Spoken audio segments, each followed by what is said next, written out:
Booggz are.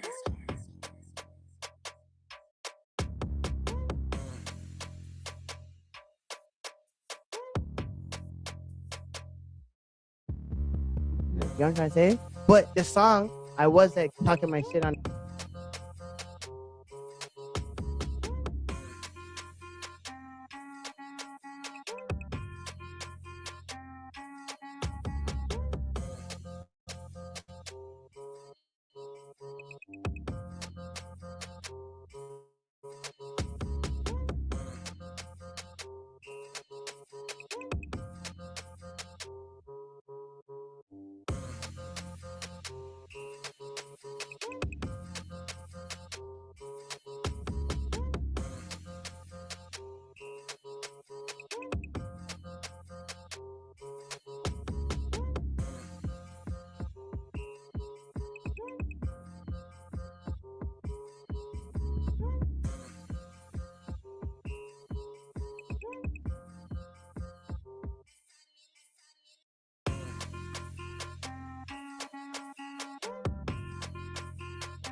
Booggz are.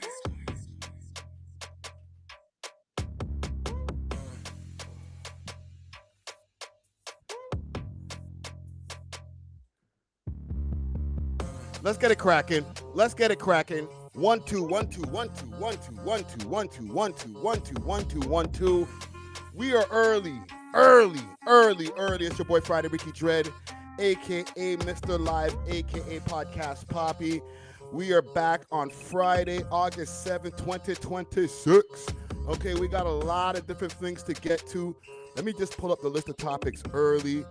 Obviously, y'all, I don't know if y'all seen the video that has been popping up online via Booggz' page of the crazy shootout. Part of the reason why he feels that Chromazz is a setup thing, so we'll definitely react to that video. I also have breaking news, I guess.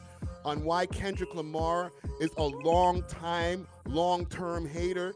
Okay, we're also going to react to that ASAP Rocky interview and some of the things that I guess he's been saying about Drake. All right. There's also the What's the Dirt video. What's the Dirt just dropped. He just dropped a big video. We're going to react to that as well. In our civic duties, we're going to get to the teen killers that were arrested for the shooting at the U.S. consulate over here in Toronto. We're also going to get to the teenager who was killed in Saga by police yesterday. There's also a fight video that I missed with Lilbandkamp. Lilbandkamp got into a fight at the same time that the My Boy got into the fight when Neon was covering it. So we got a fight video that we definitely have to cover. And 2 men arrested for the Salsa on St. Clair shooting. We definitely got to cover that as well. Do me a favor, anybody who's popping up in the chat right now, smash that like button, share this live out. It's kind of hot in the crib right now, but it's going to get regulated in a second. Comment gang strong. Let me know who's in the chat. I seen Old John Crow there from earlier. Black Paint's there from earlier. Middle school kid in there from earlier. Jonathan Smack Shade in the building. Jonathan Thompson in the building. We back. It's kind of late right now. It's kind of late. Y'all usually expect me around 6 o'clock. Let me turn this down. Big salute to DJ Czar on the beat. Y'all usually expect me around 6 o'clock, but I'm here early. Okay, there's a lot to get to. You know what? Let me just run a little bit of this Booggz interview while we get the chat in here, while we get the people acquainted with what's going on. Big salute to Booggz. This is not it. Yeah. But Future is the greatest artist of our time right now. I'm telling you, that guy's on a different. I don't even know how he does it. You know what I'm trying to say? Mm-hmm. But if you read Future's lyrics without a beat, you might do that. But then my homies coming, because now my homies coming from jail, like, yo, the new Future album, yo, this song, like, nah, I read the nah, what? Are you here crazy? I go on the phone, listen to it. Then they're singing it to me in the cell, then they go on the phone, I'm like, holy fuck. Then when I come on road, like the first song, that hypnotized, like the real first song, like that Young Metro song that Future made. Off the new album? Off that album with him and Young Metro. We Don't Trust You album. Yeah, We Don't Trust You. Yeah. That Young Metro song, I heard about in the jails, and my homie said, yo, you're gonna like this song. That's gonna be your favorite song, Booggz. I'm like, my homie, like, you don't know, like, I'm a real Future guy. You can't tell me what my favorite song is, but that was my favorite song.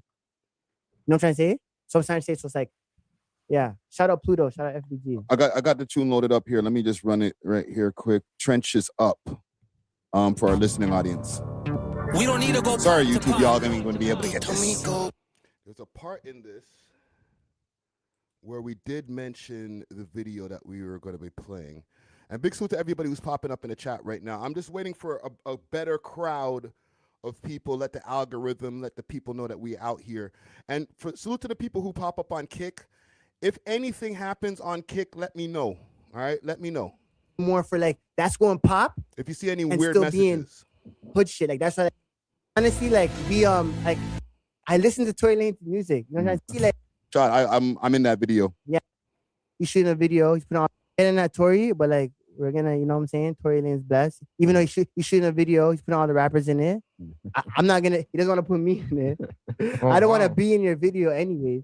But that video is almost shot. I'm in that video. Yeah, you know what I'm saying? Really? Shout out Tory Lanez because honestly, exclusive. Honestly, like that's mad. Honestly, like we like. I listened to Tory Lanez music, you know what I'm saying? But it was just like, shout out Tory Lanez. He just kind of fell in that, like, you know what I'm saying? He's promoing setups. He has 12 million followers. This is not allowed in Toronto. I met Tory Lanez. So now if I met Tory Lanez on Drake's tour. Yeah. So I see it as like, yo, bro, see, like, remember, I don't care if you fuck a hoe. I never get at niggas for fucking hoes or any type of shit. I share them. That's facts. You know what I'm trying to say? What I'm trying to say is that why are we promoting after everyone, because it's not like people don't know my situation. Yeah, if people didn't know she's a setup thing, okay, but this is what people are saying themselves. They're calling, like, that's what I'm saying. This is what I didn't understand. They're gonna say I'm a dry ass, all this stuff, right? Okay. Hold on, but they want to release a song, Back Their Mommy, and put my homie in it from my hood. Yeah.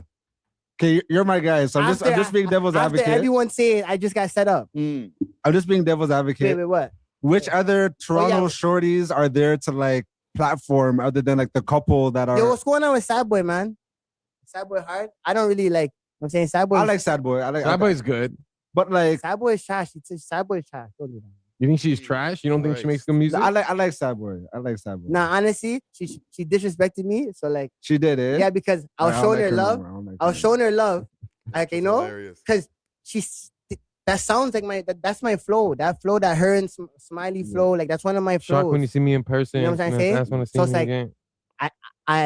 I came home, I seen Sad Boy, like I heard a song on the radio, okay, cool, and I hopped in it. I posted her, and she reposted it, you know, like whatever, showing love. But then I said, yeah, you'll link up. You're in the city, like you know, we're in this, like link up. I wasn't not even no girl shit, cause you niggas know that's not my type. Yeah. But I was like link up in studio, like you know, cause I already know like you could do that flow. That's why I'm the father figure. I created that flow.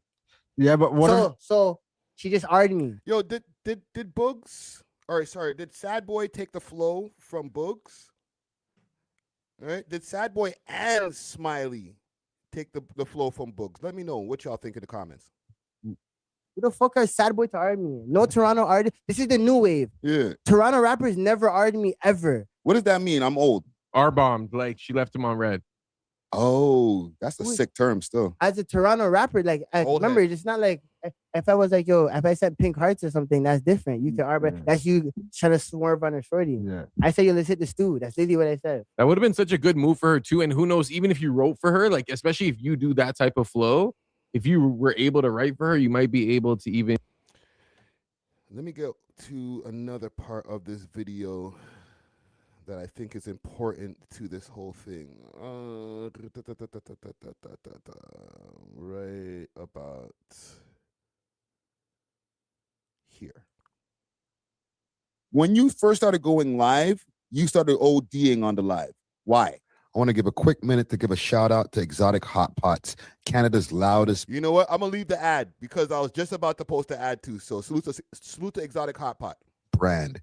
From high-grade strains to authentic grabber and all the rolling essentials, Exotic Hot Pots is about elevating your smoking session in true 5-star fashion. If you want delivery, make sure to hit them up on their Instagram page, Exotic Hot Pot, and let them know that the We Love Hip Hop crew sent you. Big salute to the sponsors. Cheer. When? 2022? No, not them times. We already spoke about them times in the last interview. I never went live since I've been back. I guess not the live. I only went one live, and I was talking about Tory Lanez. That's the only live I. Okay, let me rephrase live. He's talking about the post, the Instagram stories. The like at one point, people were like, "Yo, fam, like you're going." But what I part? said you're going crazy with the post. And let's get to it. What post? Their post about Shorty. My artist. No, Chromazz. My artist. Still to this day. No, not anymore. How is it not anymore? Double X file. But what do you mean? While Chromazz was with me, every song she dropped, I wrote them. Every song she dropped came under Get Money Entertainment. Are you guys high? That's facts. So still to this day, I make money off of Chromazz. I don't even touch it. I don't want that. I don't even like do me a favor, money's chat. good money, Share bad the money. I live. even touch it. You just leave it there. But you don't think it's giving obsessive the amount that you're posting? Not at all. Brother, at one point it was hours. It was hours a day. Like what though? Like there's maybe like 3 times an hour sometimes. Don't get me wrong, you know, it's nice to look at, but listen though. I was just playing with my little baby because she did a whole promo run on me. This is the only reason why I went into this depth. Yeah. Only because, first of all, it's GME, it's my biggest creation. Now you guys don't want me to post my biggest creation. Second, Tory Lanez can post there, promo her sucking a banana and all this type of shit. and I can't post Chromazz. And this is someone like it just doesn't make sense to me. But anyways, I had to just show the city, show everybody. This setup thing is not. We're not with that. Let me show you how the setup story ends. It's lovey dovey ends and you shooting niggas. And you could be getting shot. You know what I'm trying to say? But that's how that love story ends. It was all like, yeah, it was promo. I dropped a mixtape. She's on 4 songs I wrote. Yeah. She's just a vocalist. Yeah. I make money on Chroma big. All those songs I dropped to Chroma is Baddie. I wrote Baddie, her biggest song, her best song. Like whatever she dropped and while she was with me is me. So like, how does it make you feel like when you see, I guess, her success? So listen, basically, there's no success. Everyone's life is shit. Listen, holy shit. Basically, but she was just with Drake and stuff. You know what I mean? She's successful. Hold on. Just because you're with Drake, that's success. Shoot. Hold on, I just want to know. Okay, I'm gonna say something else. She brought like the Rolls Royce to her hood the other day. Her hood, where's her hood? I don't know. I just seen Exactly. You didn't even know where her hood is. So I that's just what see I'm titties in a Rolls Royce. I didn't see that before the so street say she was signs were. in her car and she was driving around. He said like anyway, but like what was he saying? But that she When was, you see her success, But Oh, like, yeah. like, how do you like? Oh. Because when I see my ex, sometimes you know what I mean. I'm just like, Oh no. I reminisce on the times. No, listen, like honestly, like on remember gang. the time. No, on gang. I actually sometimes cringe with this Chromazz shit. Okay. I did 4 years in jail. Yeah. For getting to a shootout because for what I was going home. Because like the way it ended, it makes listen, and then people listen. Chromazz went into different depths to fucking play around with me, and she knows I'm not that type. The best part about all this whole situation, Janessa knows not to play with me. So what I'm trying to say is, she did a backdoor mommy, a whole song promo. She put a nigga from my hood in a video that I know for 15 years, Friday. Oh, shit. wow. 15 years. I know this guy for 15 years. He goes in the video, right? And then right now, when I tell him to post my album, he says, "Oh, that was 6 years ago, brother. You're still on me tweaking." I said, "Pussy, this is about principle. It's not about anything else. You're my friend for 15 years. You're gonna make Chromazz put you." And the song's called "Backdoor Mommy." And she knows what she remembers. She remembers. Okay, so let's stop this right here. Welcome back, gang. Welcome back. All right, we got enough people. I'm ready to start. I ain't even waiting for.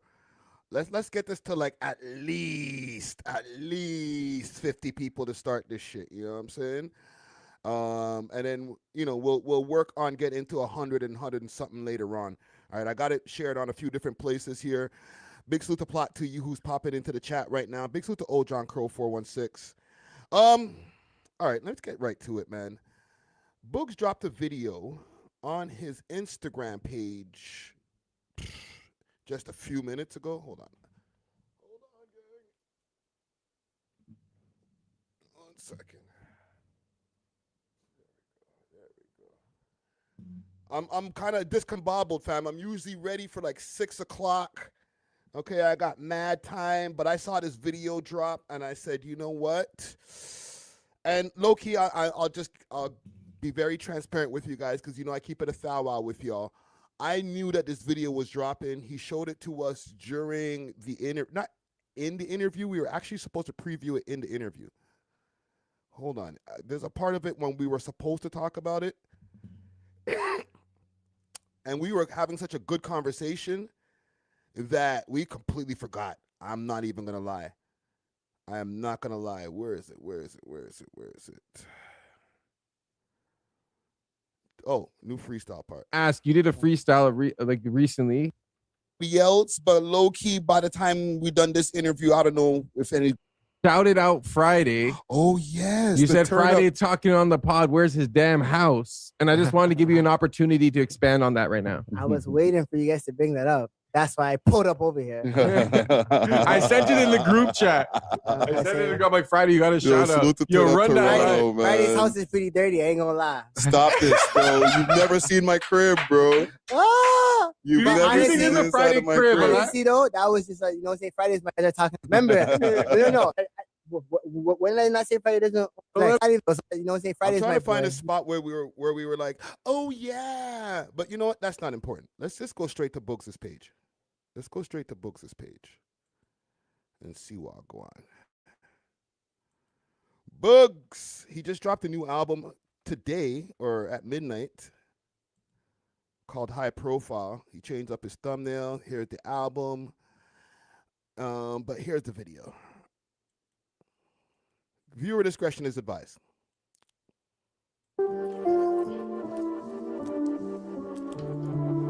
My stay is not extended. It was 2 a.m. I told that bitch don't call my phone. Hold on, Plot to you. No. I ain't even gonna play this before. Let me address that. Friday living and working in the studio condo. I don't live there, fam. I live here. Where I'm doing my live stream in my house. I'm chilling. You know what I'm saying? In a whole other side of town. So let's just put that rumor to bed. I feel like Baka treat the jail like a hotel. Yeah, we shot it out, I'm doing well. He a snitch, all online, can't you tell? Azar, he's in the chat right now. I might send this bitch to hell. What a dirty bitch. See, that video is too grainy. You can see her right here, but I'm gonna show a better one. Let me find a better one. All right. Let's find a better one. So this is courtesy of the We Love Hip Hop Canada Reddit page. Booggz releases video of shootout where you can see Chromazz running out of the way. So, sorry I can't play like cool music on top of it. So, here's the scene over here.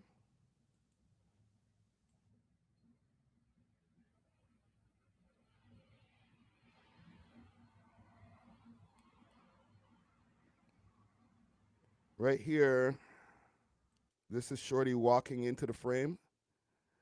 And from what I can see here, this is maybe the car that Booggz is supposed to be in. I'm not sure.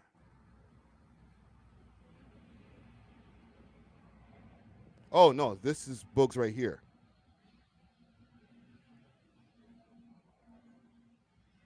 And then you see that flash? That was the shot.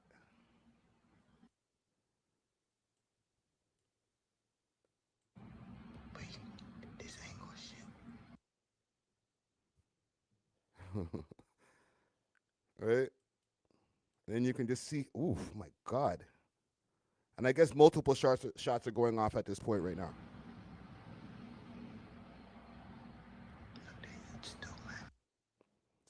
I don't want to hear these guys talk. They're play by play. So you guys can see this over here. There's like some flashing that's happening from there. And listen, salute to Booggz. He's the one who released this, right? So at this point, like he's already done his time for this. He talked about the shootout in the interview. We'll play that part in a second. But mud ting. All that sparking that's coming from over here, I guess that's supposed to be Booggz firing back.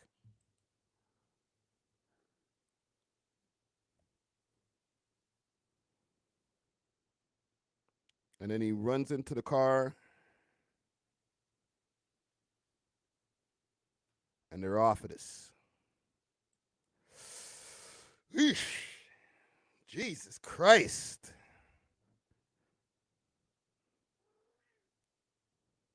Let's watch this again.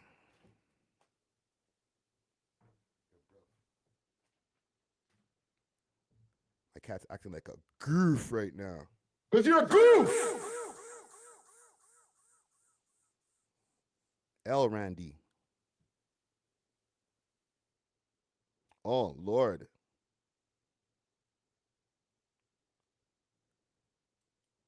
Even all this man's busting off this thing, bro.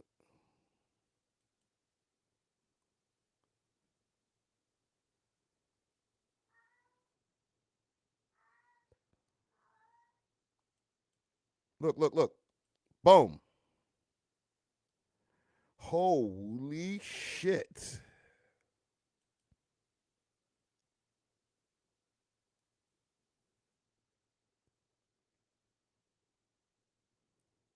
More shots. Bong, bong.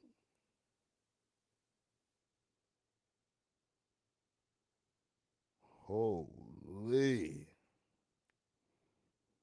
And then he jumps into the car and he's off this. Like I said, we spoke about the shootout in the interview.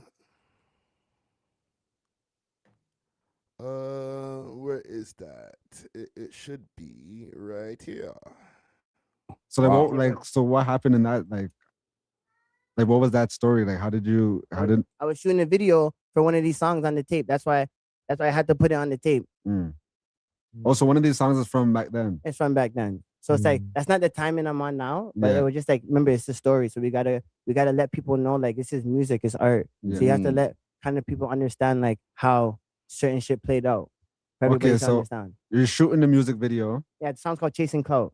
So like was it like an outdoor shoot? Like, I was in 2 Rolls Royces riding around my hood. Whoa. So it's like, obviously there was a lot of attention, you know what I'm saying? And then basically, yeah, like I just like, now when I'm in my hood shooting the video, like I just heard a bunch of gunshots. so it happened in the Vern. Yeah, in my hood. Oh, In shit. Empernam. Oh, Bro. shit. Like 5 minutes from my house. And then basically, yeah, like I just fucking I hopped out the I hopped out the car, Yeah. met up with the whoever, you know what I'm saying? I started blitzing at them, like, but not like Soldier Boy, but really blitzing. But like Oh, Soldier Boy, how shit. Soldier Boy said he was like boom, boom, boom, boom, boom. But my gun jammed. Oh, it jammed. Man, my gun jammed. So After, like, after like 2-3 shots, I was clicking too fast. Like, what were you thinking in that moment? My gun jammed, and that's when they realized, and they started shooting. I had to get out of there. There's no thinking. Get the fuck out of there. Oh, Wow. That's the thing, but this is how I know these guys were like. And then remember, like, because now remember, I'm from a different era. I know you guys think I'm on the internet, but like, as soon as that shootout happened, niggas shot at me, the president, right?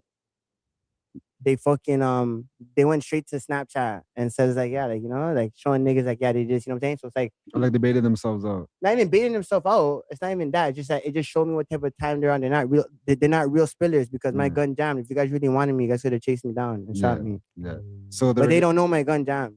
Oh, okay. So from what I'm seeing, when they're talking about the gun jam part, are they talking about like right here? So it should be right here. Where does she run to?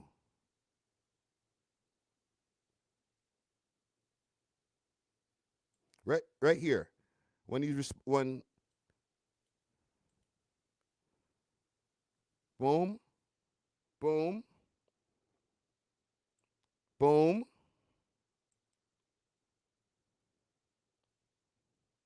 And then it stops. So is that when the gun was supposed to have jammed? Listen. We should have reviewed this with him sitting there. Yeah. You know what I'm trying to say? But that's what I'm trying to say. It's like you guys are not even worried about like what you guys came here to do. You guys never came here to shoot. You guys never came here to kill me. You guys just came here just like to pop style. You guys just came here. Punk you or just came here. They never punked me. How? By like no. They just came here to let it off and let it hear. Let they people just hear came it. here to be haters. I was in a neighborhood. I gave out $5,000 that day. Wow. I was at the rec center giving out money. I was at the mall giving out money. Yeah. It's haterism. Yeah. You know what I'm trying to say? But the song, I was like talking good ideas on the are. song. Yeah. You know what I'm trying to say? Yeah. But it's music. You guys were talking your shit. Now it's time for me to talk my shit. Okay, but can we get into that song? Because we got a chance to listen to the mixtape. And which song? Chasing Clouds? Chasing Clouds. Oh, yeah. I don't want to name any. Hold on.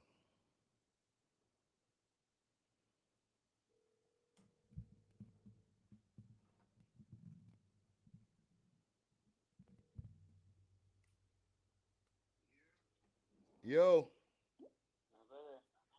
I'm live right now, fam.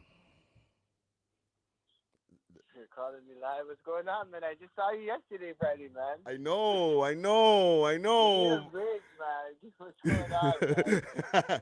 Yesterday was yesterday. Today is today, my brother. What's going on, man? Honestly, I'm here. I have 5 minutes. What's going on? What you tell me, brother? I'm seeing a video flying around. Whoa, bro, that video's crazy. Oh, the video? Yeah. Yeah, the video. Sorry, the video is crazy. Yeah, man. I just have to show people like this what it is, man. I'm just trying to change my life right here. Is that okay? Yeah. That's not me. That's a few years ago, right? But it's just people try to take my life away, and I'm just trying to get back to where I was, get back on my journey. That's all. Okay, it sounds like you in a place where you can't really talk about it too tough right now, man. But no, I can. I beat that case, man. Come on, man. You know I'm scumming, man. The biggest vulture. It's just that Friday, like I wanted to give you the story first because I know like you actually care about the city. You know what I mean? No, salute. Which one is you in the video, fam? We're trying to figure that out when we're watching it right now. Are you the one with the what? You can tell, man. It's not that hard. It's not rocket science, man. There's a lot of shooting going on. It's not rocket science. You just see short. Like it's not that hard to tell which one's me. Come on, man. You want me to identify myself? No. It's It's the chat, man. Blame the chat. Okay, so you know what? Have you been since you just put this out like about an hour ago? Have your phone been blowing up? You know what's crazy? I put my phone on silent. This is just my other phone. You know I have 3 phones, so that's why you got 2 on this phone. All my other phones are on silent. I'm I'm here smoking, listening to the album. You know what I'm saying? I'm just trying to focus on high profile, and I have, I'm working today. I got a next I'm working. I'm shooting a video. Later on tonight. I'm just getting shit done. The setup video is I'm probably gonna drop it next week. Yeah, I'm working on that video as we speak. I already shot some scenes for it. But yeah, I just wanted to see like Friday, man. We got to, as I said, the main part of my interview was we're not shining lights on no setups. You know what I'm saying? That wave is dead. Just like how everybody wants to say certain waves are dead, that setup wave shit's dead. You know what I'm saying? So I just wanted to show everybody like my reasoning of why, like, yeah, you know what I'm saying? Why I'm like this. Okay. Listen, fam. We're here just watching while go on, fam. What about the interview? Last question. People hit you up about the interview since it dropped yesterday? Yes, they said it was a great interview. I'm not gonna lie. I agree. I seen it was at like 5K in one night. So it's viral. You know what I'm saying? We're turning up. You know what I'm saying? No, you know what I'm saying? So, and that's why I wanted to make sure I came and gave We Love Hip Hop the exclusive, man. You know what I'm saying? And as I said Friday, I'm gonna come see you guys again when I drop my deluxe, and then I'll be done talking for a bit. You know what I'm saying? Because I'm on my future shit. Fucking interview. Well, listen, Booggz. Salute to you. All right. I'll link you. I'll link you when I'm done the live, brother. Yeah, link me back when you're done the live. Am I G? All right, brother. Love. Bless. Salute to Booggz. Hold on, my crib is busy today. Holy. Okay, let's pull this back. Pull up.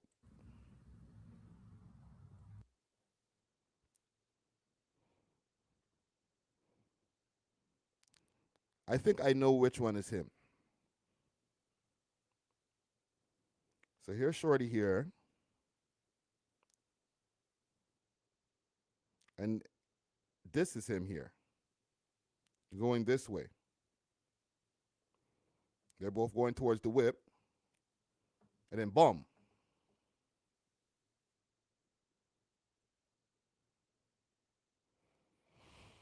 So here's the question that pops up in my mind. From this is the reason that he feels that she set him up, because they were kind of walking into an area where like an ambush was about to happen. And listen, with all due respect to Booggz, I'm not trying to doubt his claims and stuff like that, but at the same time, we just have to be as objective as possible. That could technically just be him having ops and her just being with him at the time when his ops are trying to get at him. I'm just trying to exercise all the possibilities.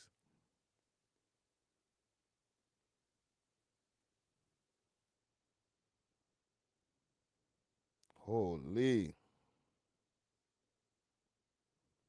What I can't see is what's happening on this side. There must have been like mad shooting coming from this side, like mad flashes.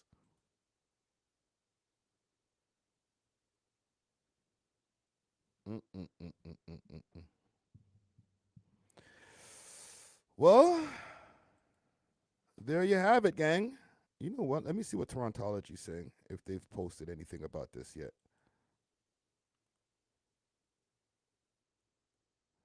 Yeah, you know what? I want to hear now. I need to hear that Backdoor Mommy song again.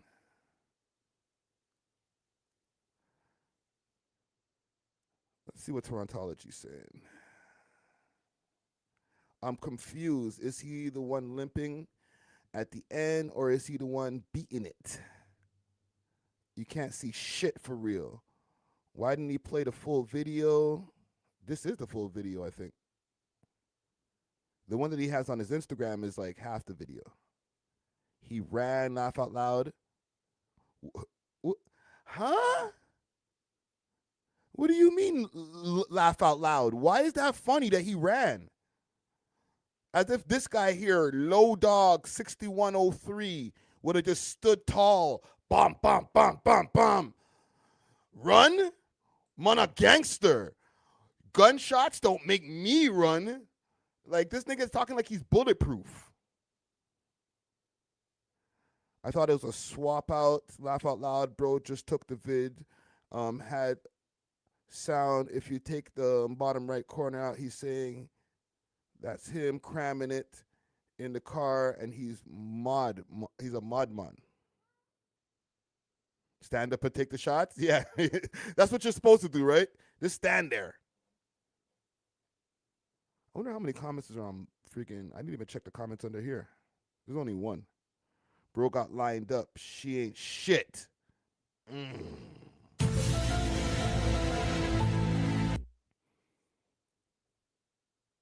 What was the song called? Backdoor Mommy? Let me take the caps off. Backdoor Mommy. Is that song even still available on YouTube? Probably not. A lot of her shit got deleted.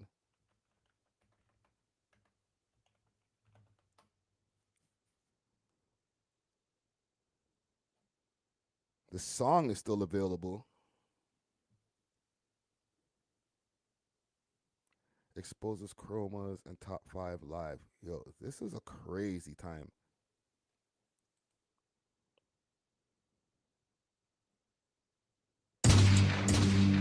Yo, Crowdy. Alright, fucking stupid. Guess what I just seen? You're gonna be so proud of me. Yeah, that way.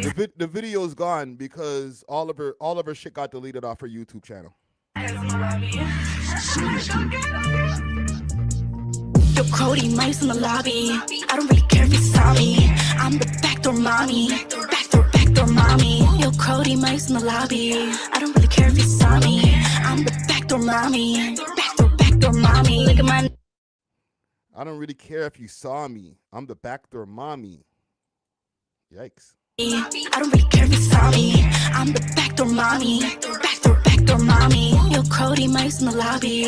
I don't really care if you saw me. I'm the backdoor mommy. Backdoor mommy. Look at my neck, yeah, that's decadent. I'm a first lady, don't call no president. Said I'm mommy, find those residents. I give him talk, he said it was excellent. Give him the quants, he wanna bring me. Dame leche, tell him to feed me. Said I switched up, I heard his feelings. He thought it was wifey, I was just teasing. I was just playing. What?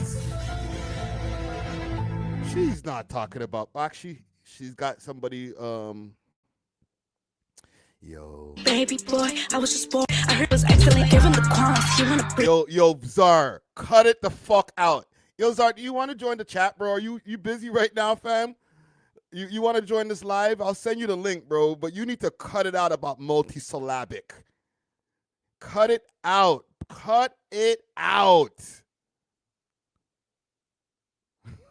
Multisyllabic, right? Metaphors, punchlines. You don't.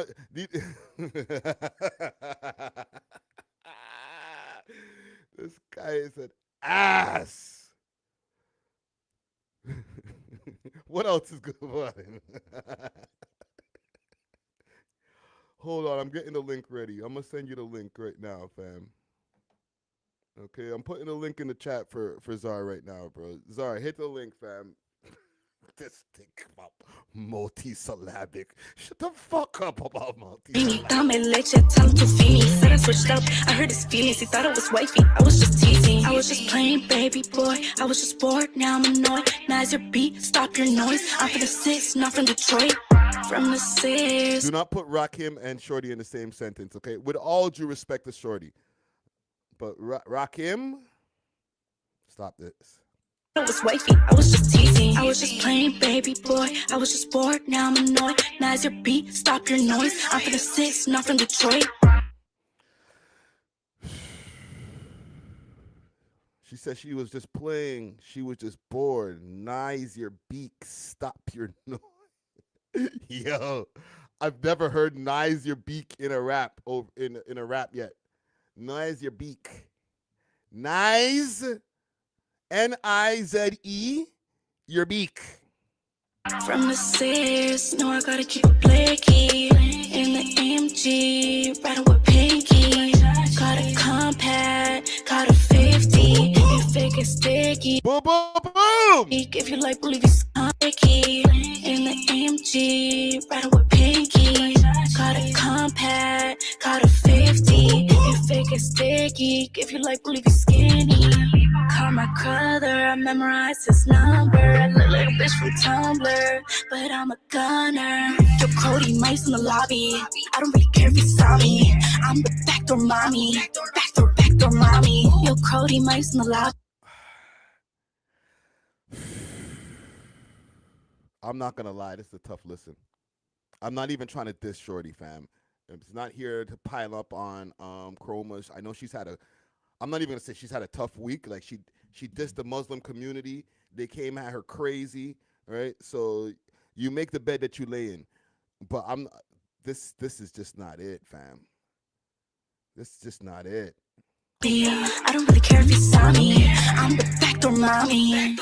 Backdoor mommy. I don't give a fuck if you saw me. I got a Booggz on me. Most of my ass want a punani. Hit him on, he's screaming Punjabi. The way he dancing merengue. Cause we hit him with a cohete. Y'all, we hit him with siete. Tell your bitch no te metes. Damn, I shot it to away.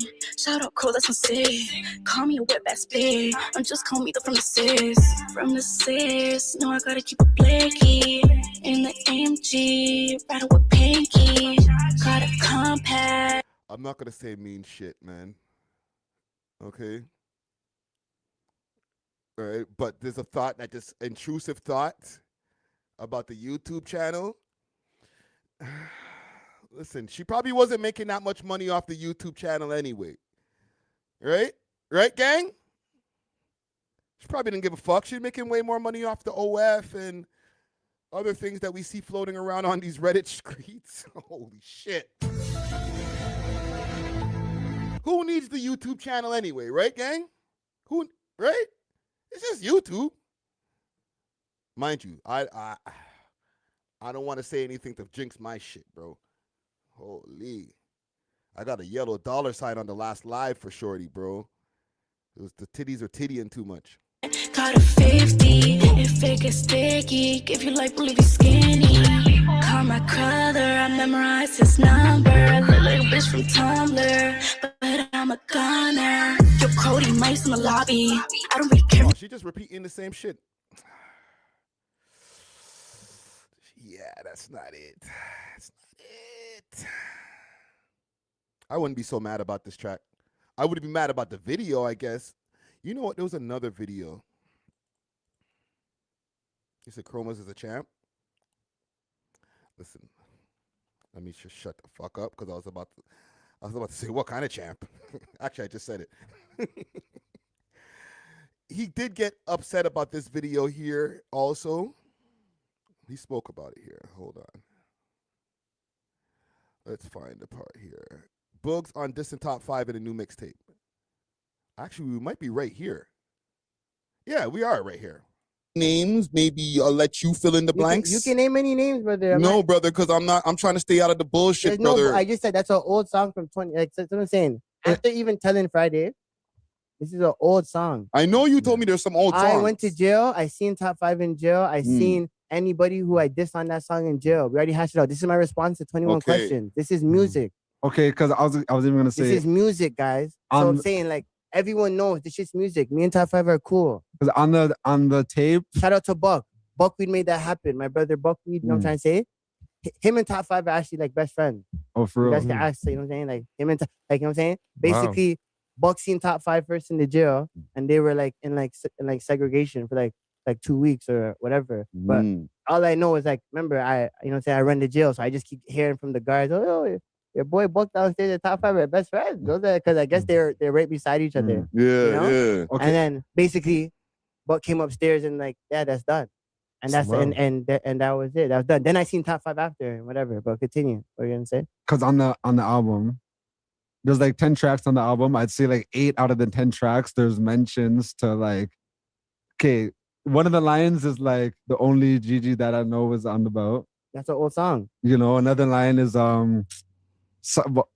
he's in mans are dissing in a bra, or like he's in a bra, he can't be this. Like, come on, man. That's the same song. So you're saying 8 songs, but you're saying no, there's a few, but there's a few tracks. No. You gotta come precise, brother. Okay, I listen to the album twice. I could go through the track list. You could go through it right now. You have the album, right? Okay, I'm trying to tell you, Chasing Cult's old song. You know what I'm saying? We're not really be here. Like, I wasn't even gonna put the song out, but I put You know what? Let's just peep it. Let's peep it. Let's peep it. You just go to YouTube Music. Let's hear it. I'll take the copyright. Fuck it. Fuck it! I will take the copyright.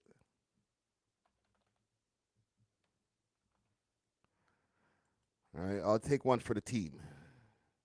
Pause. No pause. Let's see. It's not up here. He dropped like a few singles still. He dropped the one Richard and Son. I didn't even peep this still. I should peep it right now actually. Kick exclusive. We should do a Kick listening party for this album here. You know what? Let me hear this. We love hip hop. Yeah. Richer than son, richer than son. She know I'm richer than son. Bag a hoe and than son. I'm a killer handsome. We love hip hop. Richer than son. Yeah. She know I'm richer than son. Bag a hoe and than son. I'm a killer handsome. Yeah. Take your bitch for ransom. Yeah. DJ Czar.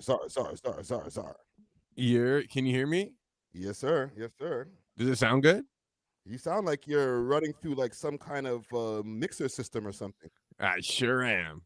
Are you using a Rhodes over there or something, bro? Buddy, I got the same mic Michael Jackson used to sing on over here. Oh, holy shit, bro. So, okay, quick fast before we get to the album here. Why multisyllabic Czar? All I'm saying is Is it the titties? No, I think it's the poetry. I think you're not acknowledging what some would call modern poetry. If you really listen to what she was saying how she's so decadent and like she's like the president and she gave head and it was excellent. And these are all multi-syllabic rhymes. You think she wrote that herself? I think a genius wrote that, whoever did. No. I don't know, maybe because I guess this was the first song post like Booggz ghostwriting, so you can kind of tell there's like a qualitative shift in the poetry. Is that what we called it? A qualitative shift? Yeah. That's the politically correct term I'm gonna use for this. Yeah. Oh man, what are your thoughts on the video, bro? And also, we got to watch it like at the studio, bro. What are your thoughts now that it's out? There's a lot of thoughts, bro, because okay, I'm not gonna lie, at first I kind of knew about the video, like I heard about it, so it wasn't like too much of a shock that it existed, and like the video isn't the most clear, so there was shock value there still, but I think it's more so like the total campaign against Chromazz post Neon Islam argument that I feel like is like the overarching like force. Yo. Yo. Yeah. Okay, you're still there. Yeah, I'm just saying I feel like it's almost like there's been an active campaign ever since she did the Islam argument against Neon. You're saying the smear campaign's going in? It seems like it, because there were other things being posted on Reddit and Trontology that, you know, I don't want to get into right now, but some pretty vulgar posts that. Yeah. And now this, and it's almost like, bro, it's almost making me feel like maybe Islam is real, bro. Cause like, yo, this girl, this Islam, all of a sudden her life's in shambles. Like, okay, realistically, she's probably fine and like she has her money and stuff. But like, these are not things that you want on your rap right now, you know? What are your thoughts on that, bro? Because we had an interview, so we didn't really get into any topics. But as somebody who you're not necessarily Muslim, but you have half of your lineage is Islam, right? Yeah. So what were your thoughts when you heard what she was saying? Well, you know me, Friday, I'm not one to shy away from a Islam debate or argument. I've gotten into many in my life, and it's been usually respectful, but there are times where, you know, because religion is so close to people's lives and their identities, it can get very personal, you know, so, or it can feel personal, especially for people who aren't approaching it theologically maybe, but they're just approaching it emotionally. Mm. But I just think that like from just an overall perspective, like even though she wasn't really trying to get into the debate, even her just saying, oh, effing Muslim, oh, he's effing Muslim, like it's just vulgar. You know what I'm saying? Like I feel like it all boils down to just lack of communication skills that kind of led to the whole miscommunication. Cause like that could have been avoided, or they could have had a respectful argument about religion if she knew how to speak about it. But because she's just like, oh, you're fucking Muslim, like, oh, so you believe this, it's kind of like, it's just not appropriate conversation for like when you're meeting someone of that caliber. I feel like it's a bad representation of us, because all the mans were like, oh, it's just because she's a Toronto shorty, this, that. But okay, some of the things, and I'm gonna play a video from Neon just now. What about the things that she was saying? Like, because he was talking about, going to heaven and having virgins and stuff like that, and then she started going crazy, started, like low-key calling her a PDF file and saying, oh, so what you want, 8-year-olds? And then like she got very disrespectful. Can you break down some of that? Because I tried, but my theology is horrible, and I was like, okay, the Quran isn't talking in the literal sense of virgins. They're talking about unclean women. Yeah, so okay, what she's referring to are called like huris or hurain, which is like, they're like in paradise, they're these like companions that you'll have with like beauty, so like right. In terms of the virgins, that might be like a loose translation, but like it is based on like this theological thing that's in there, which is huris. So that's like that isn't invalid, but it's just like an oversimplification when she says it like that. In terms of the 8-year-old thing, that's usually a reference to the Prophet Muhammad's marriage with Aisha, which claims that some sources claim that she was 6, and then they had sex at 9. Some people said she was 8 or 12, and like some people say she was actually 17 because of their calendars. Like there's a lot of controversy around the relationship that he had with Aisha, and that is a cultural practice that you'll see, because for a lot of different civilizations, like as long as a woman is able to have a period, she's eligible to be married, because Yikes. she can have kids, right? And obviously we're socialized knowing that like, okay, that's not, obviously they're too young, maturity, whatever, but when you look at animals, the moment an animal gets its period, it's going to go into heat. Like, like a cat could be like 1 year old, you know what I'm saying? Like, or 2, whatever. I don't know when that happens, but like, it's just like, that's almost, for them, they feel like that's nature's sign, whatever. Either way, that's what she was referring to with that. The 8 wives thing, the 8 wives in Islam, you're actually only permitted to have 4, I think. But the Prophet was allowed to have 8 or more. But I think, that Islam's not the first religion to think about polygamy. You know what I'm saying? Like they didn't invent polygamy. Polygamy in Christianity as well? Yeah, I would say so. I would say like, for obviously like monogamy is the default position in the New Testament, but in the Old Testament you do see examples of polygamy. You see King Solomon and stuff, like many wives, and there's rules around it. There's even separate categories for your wife and like your concubine, or like a woman that you guys like inherited from war. Like there's real legal proceedings about that in the Islam didn't invent that, so I feel like that's not really like a good argument on her end. Also there's that show Mormon Wives. That's a big show, bro. I'm gonna be real, like most of human history has been polygamous, so like it's monogamy is a very recent thing, and some people say that even like before that, like we lived in very like sexually free tribes where like everyone was smashing everyone, we all just took care of everyone's kids, and like I don't know, it's very complicated. Let me play this video from Neon here, because he responded to this whole thing, and there's also a rumor that he gave 40 racks. But let's play this. Bro, you said I didn't get Chromazz? Bro, that shit. Oh my god, dude. Why am I'm getting hate for that? Like, what the fuck did I do? I'm getting hate personally. I'm so lost. I'm getting hated on. We're both getting hated on. It's fucking insane. No one can win. Everyone's on my ass, bro. Like, this was Cinco text me, bro. This is why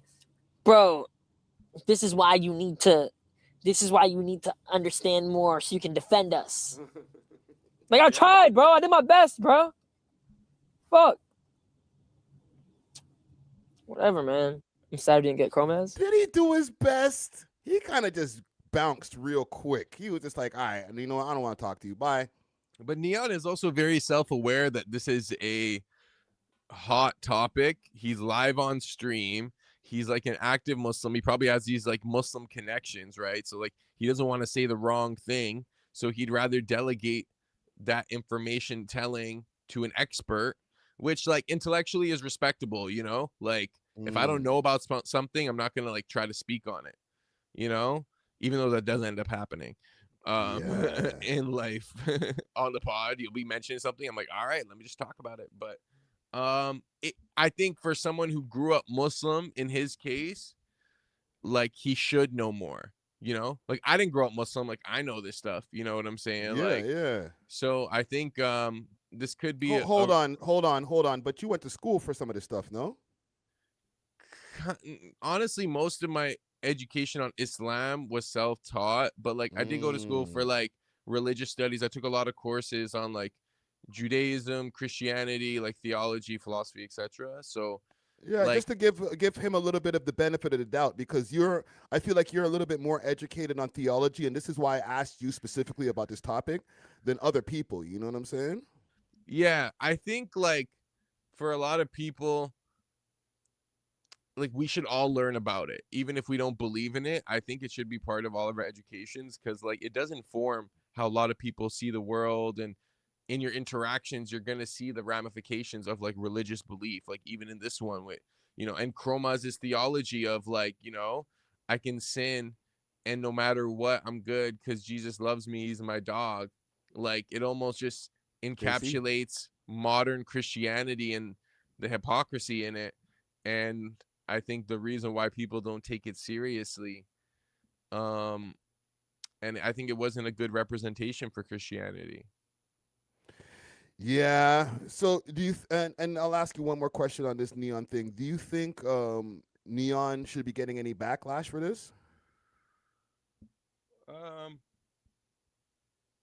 He's gonna get backlash, like regardless. I think if he proclaims to be a Muslim and a believing Muslim at that, like it's one thing if he just says, oh, I'm culturally Muslim, but I don't know. But if he's like, no, I believe in everything in the Quran, like you should be able to defend your beliefs a little bit. You know what I'm saying? Like I think obviously he's still young, and I think in those formative years he wasn't really like interested in that stuff, maybe, I guess. So I think it's if he's going to incorporate it into his brand and also profit off being Muslim, let's not forget, like he probably goes to mosques and does like talks and stuff and connects with Muslim businesses and does business with those businesses, you know, like it's probably a big part of his economy. You know, that's one thing. Muslims, like they have a strong sense of economy amongst each other. Yeah, no, you're right. You're right. So he should know more. Yeah, he's got to be able to defend it. And there was a post, but it got deleted. I have Six Trenches page up here, right? There was a crazy post, but I think they took it. They had to have taken it down, bro. It was a DM exchange or DM that Chromazz received from, I guess, somebody from the Muslim community or somebody who is Muslim. And they went crazy, and I was like, all right, this is where we're going too far. Like they were like, you're a whore, and I hope you die, and all types of wild stuff, bro. It was just like unnecessary. I understand she offended the community, but the thing that she was getting back was just like you know, KYS type shit. You know what I mean? Yeah, well, I guess in their mind, what she represents everything that's wrong with the world.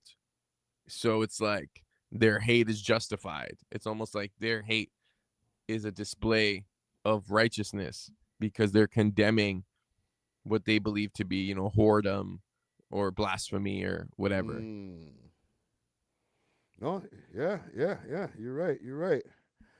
So, in conclusions, what do you think is gonna happen now that this video's out? Like, do you think these guys could find some kind of resolution? Is Chromazz gonna be under a hotter spotlight now?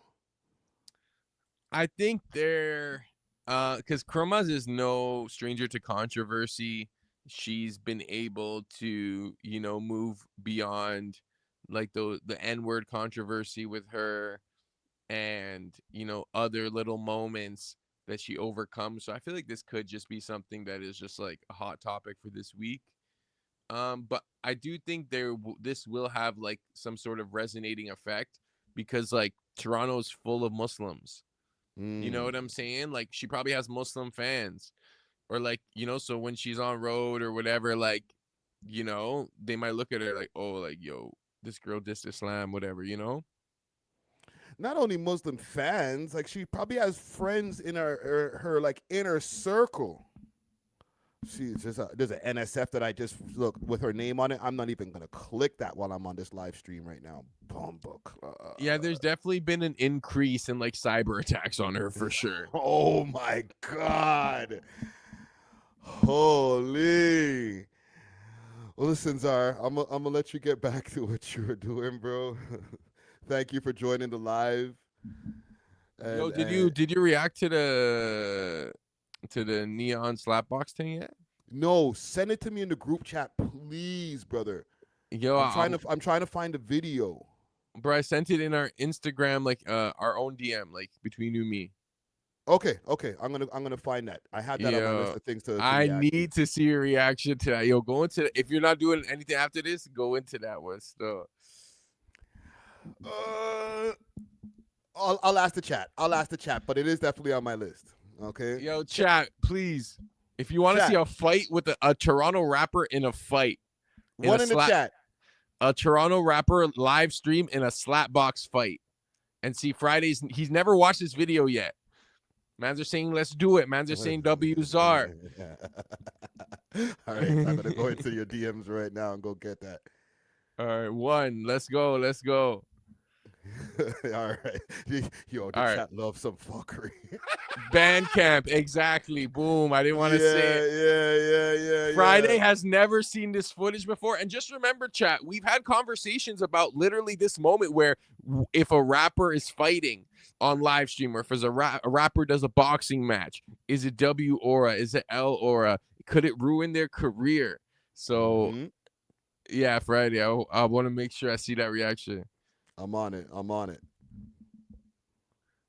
know what I'm on it, brother. I'm on it. All right, yo. All right, brother. We'll talk soon. I'm gonna stay tuned in. All right, brother. All right, done now. Peace. DJ Czar. Let me go into my DMs right now. Let's go find that. Let's get to the action. You know what was funny? We reacted to my youth's video. Okay. Let me pull this up on the screen here. We'll find it. Oh my God, that was a 6-hour stream. Czar, give me the timestamp, please, in the chat over here. But I posted this video here when my piece of shit ain't shit ass. Right? Last time on Ready to Die.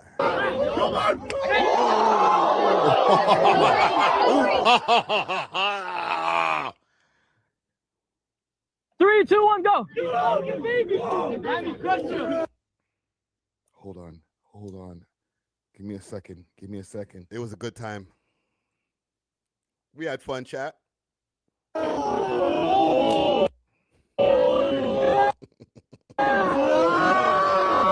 Give me that. Let me just relive this for 1 second, please. Give it to me. Give it to me. Oh! Again.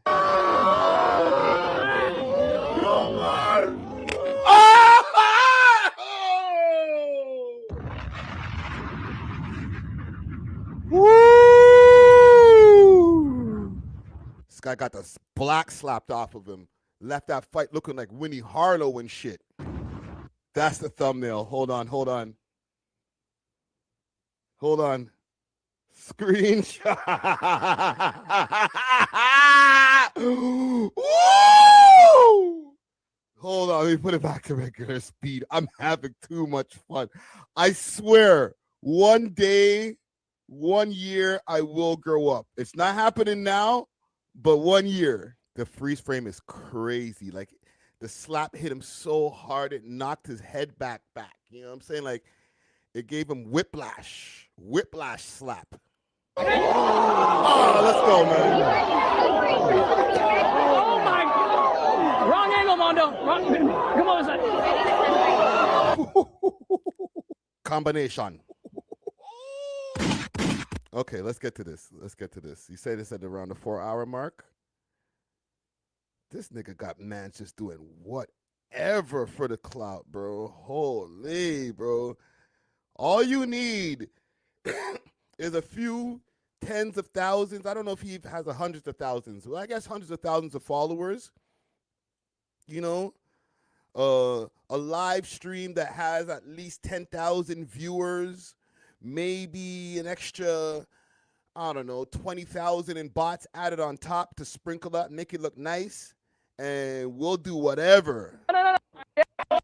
You did your thing. You're going home. Let's get to it. 145? Yeah. Hold on. See it, bro? Yes, sir. All right, bro. Are you gonna go? How much you weigh?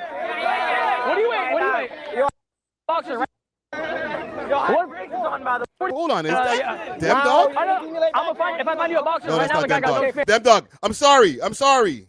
It's not him. The way that the man's hand, his wrist broke right there. I'm not trying to diss you, bro. His wrist was just like limp. 145. New wave on the stream, you know that. Yo, I break is on, by the way. I know. Hey, brother, I respect you. By the way. Bandcamp wants to get in against him. Against him? Let's go. 145. Brother, you gotta push. I can't lose this. Like, this could cook my career. Brother. Lilbandkamp. For the people who don't know who Lilbandkamp is. Salute to Lilbandkamp. We had a great interview too, man. Okay? A rapper man. Representing the Bees, Brampton. When you bounce out, take your time and don't be nervous. When the fiends call my phone, no, I'm at their service. They say why you always flexing, but it's not on purpose. Nothing wrong with crashing out as long as it was worth it. Just got knocked on my knobs, but I'm still gon' perk it. I had to cut the bitch off cause she wasn't working. And it's crazy that she tasting, she just need a perky. And I think out that I'm breathing, they kept trying to hurt me. Let's go, Bandcamp. Brother, put everything on the line right now. Show everyone the shit you be rapping about. All right, don't say a word. All right, let's go. All right. What's your name, bro? Abdullah, you ready? Yeah. Yeah. We're not ready. Wait. All right, cool.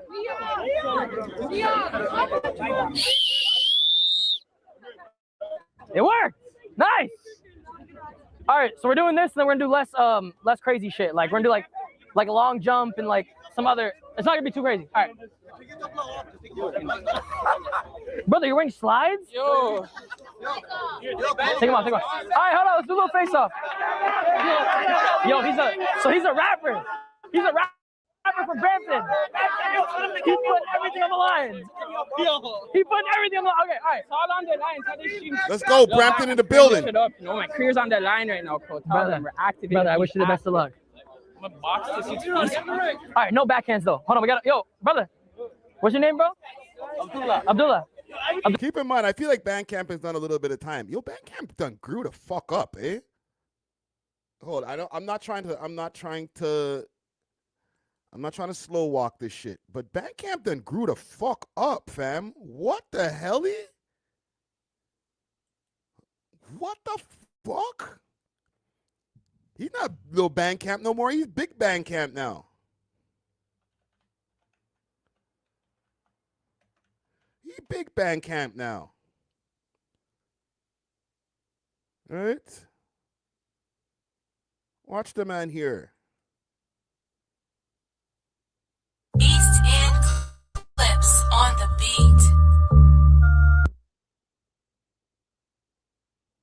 Big Bandcamp. Put bands. I like a lot of it. So like a camp. So like band camp. A lot of bands basically because I'm camping. Like a lot of bands. No cap. Where's my more fire? I don't even have my more fires hooked up. That might have to be the title. Zara, those the old YouTube days back in the days when intros, when people who had a little bit longer attention span, they can sit through a 30-second just music intro. What is it? That might have to be the title because I'm camping bands. Like Camping bands. Jeez. Can you send that as a text to me, please? Okay. Before I get yours, Slam. So hold on, right? so with the name Young Ricky, old. Look, I feel like old as shit then too. Look at him. Look at him. Look at him now. Dylan, no backhand, only the front. Only in front. The back's that's gonna start bleeding. Okay. All right, let's do a little face off. Pull up. Am I wilding? No, you're good. All right, forward. Pull up, brother. So face off. You boys ready? Yeah. Man, a big man. You boys ready? Yeah, I'm We have 2 1-minute rounds. No backhand. Don't hit the back of the hand, only the front of the hand. Okay? Y'all ready? Let's do it. Oh yeah, what's your full name, bro? Bear Defaz. It's Abdullah, I told you. Say my name's Abdullah and I consent to this. My name's Abdullah and I consent to this. What? Can you say your first name? Just show you after. I give consent though. It's blood. Oh yeah, I know you're good. Okay. All right. Everybody take one step back. Oh, Man's not trying to give up. The chat said you can't Man's not trying to give up his guppy right now. wear the hoodie. Is that fine? That's cool? All right. No hoodie, fam. All right. We want them slaps on the face. Oh, he's a... I'm a trapper. You're a trapper? Yeah. What do you trap? I'm joking. I work. I'm a truck driver. Truck driver, respect. Okay. All right. 2 1-minute rounds. Listen. Wait, yo. If they get outside of the cones, then bring them back in and stop it for a sec. Whoever's on that side. All right. Are y'all boys ready? And Mondo, move around a little bit. Like move around, like yeah. All right, y'all ready? Watch Neon with the man them. 3, 2, 1, go.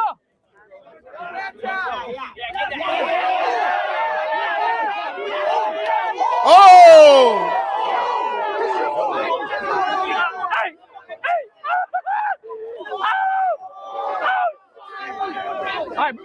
No grabbing. You see Bandcamp's technique right here? I like his technique. Hold on. Pull up. It's kind of dirty, but it's not. It worked. Look at the first slap. You see how you got that first slap in? It's because he grabbed the shirt. You're not supposed to do it, but look. I'll give you a slow-mo. All right? I'm sorry, this is not going to be as hilarious as the other guy because Bandcamp's not a waist jute. Sorry. Bandcamp's not a waist jute. Look at this. Oh! Yo, this nigga ninja styled him, grabbed the shirt, boom! So he used the shirt to hold him in place, like, hold this box, nigga, please, don't move. I'm trying to give you proper boxing. He done time before. Look. Oh! Clean hit. Dirty but clean hit. All right? I fuck with it. Let's go, Bandcamp.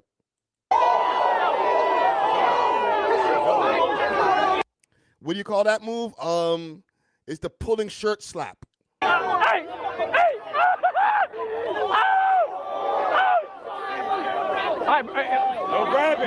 grabbing.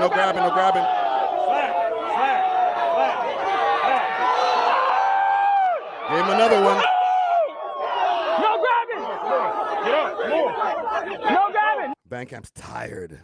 Watch him, man. Tired. Yo, this guy was trying to give him the slap from heaven, bro. I'm doing this for my ancestors. No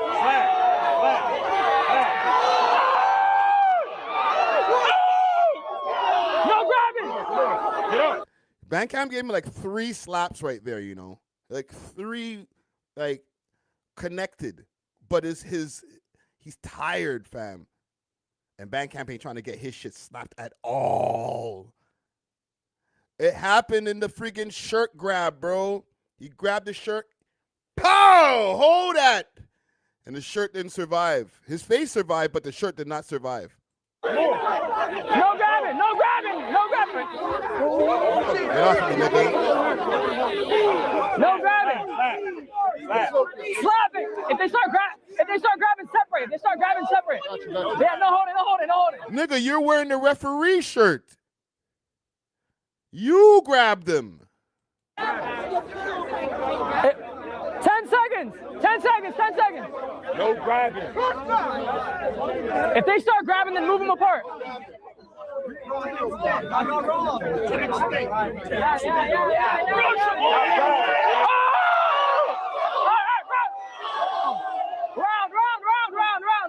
Ground. Get up. Let him up. Oh my God. Yo, Bandcamp. Yo, all them backwoods, all that grabber. He might not even smoke backwoods. He probably puts bare grabber in the spliff. All that shit is catching up to you right now, my nigga. Nigga's like, whew. Let me make my screen a little bit bigger. Nigga's like, whew. Don't get it twisted. I'm done. In the first, 30 seconds, I'm donezo. Chest burning. Yo, right now, Bandcamp's chest is burning. You okay, brother? How you feeling? I'm blessed. You're blessed.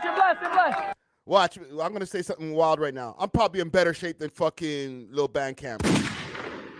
All right? At my 51-year-old age, I'm probably in better shape than that nigga. I walk a lot.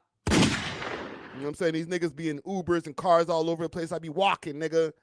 Get my steps in. You know what I'm saying? Come on. Yo, can you make sure you put the thing so you can hear me? Because you don't know where I'm at. All right. Yeah? How you feeling, brother? I'm not gonna lie. You pulled my nipple. How you feeling? 4 minutes. Oh, nigga. What the hell? What was that? Did this nigga just throw up? He's trying to talk to Neon and then they just... Last night.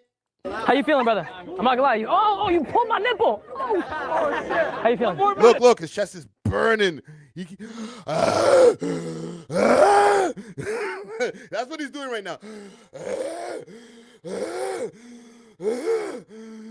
Yo, Neon. How you feeling, brother? I'm not gonna lie. You pulled my nipple. How you feeling? 4 minutes. Oh, my nigga. He smelled the crayon. Y'all ain't shit. He didn't do that, man. Neon probably don't smell like curry, fam. And curry smells good, depending. All right, call it at that. You want to call it at that? I smoke too much. I smoke too much. We can call it at that if y'all want. Y'all want to call it at that? Huh? Well, I'm boss, broski. All right, one round, that's it? Call it? Okay. Who won? Just we'll let the... All right. Yo. Hold on. No. That's not how boxing goes, my brother. That's not how boxing goes. I'm spent. Just tally up the score now. No, fam. There's a whole other round. That means you lose. If you're not willing to go in and continue in round 2, that means you forfeit the fight. A lie? Where do these guys just make up their own boxing rules, fam? Well, I'm I smoke. We can call it at that if y'all want. Y'all want to call it towel. Huh? Hold on. What did he say? You want to call it at that? I smoke too much. I smoke. We can call it at that if y'all want. Y'all want to call it at that? Huh? He didn't say anything. Look. I smoke too much. Smoke too much? I smoke too much. We can call it at that if y'all want. Y'all want to call it that? Huh? He didn't. Abdullah didn't say nothing. Smoke too much? I smoke too much. We can call it at that if y'all want. Y'all want to call it that? Look. Look. He's ready to go. Shirt mash up. He's ready for round 2. They're 1 minute rounds. Bandcamp.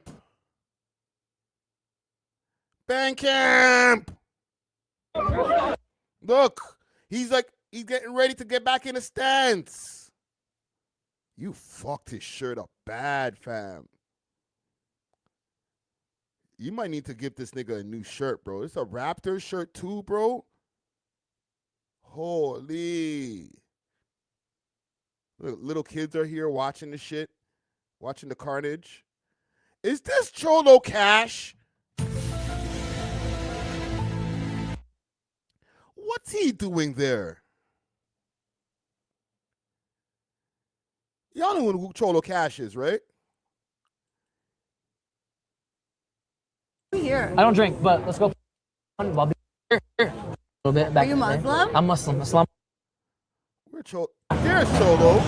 He's fucking Muslim. It is Cholo. Look, he's got the same jewelry. What the fuck is going on here? Has this nigga been scoping out the neon play from early in the day? Right? This is him here. He's got the same shirt.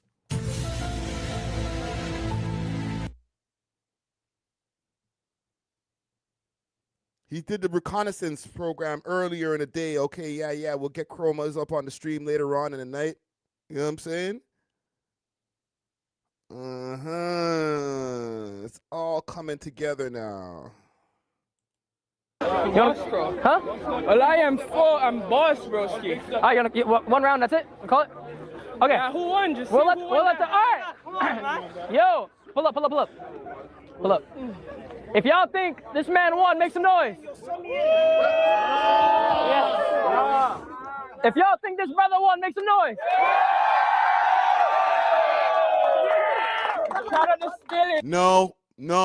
No. You lost, brother. You threw in the towel. Respectfully, I fuck with you, Bandcamp. You know this. If you're going to see this, you know this. You know I fuck with you, bro. But that you threw in the towel. You can't just make the rules up as you go along. You can't be like, yo, I'm bust right now, fam. All right, so like, what's the tally, bro? Nah, fam. Give this nigga his second round. 2 1-minute rounds. Man, shout out my dog Neon. We're active in the bees. Respect to you for putting that on the line, bro. Respect to you too, brother. All right. Well, holy shit. All right, we'll do 2 more of those and we're done. Holy.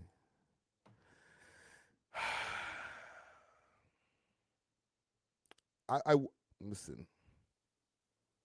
I'm trying to be nice for like the rest of 2026. I'm not trying to be an asshole. But is it worth it? Is the juice worth the squeeze? Is the thing that I start thinking when I'm watching this. Like, man could have got his face slapped off. Good thing he didn't.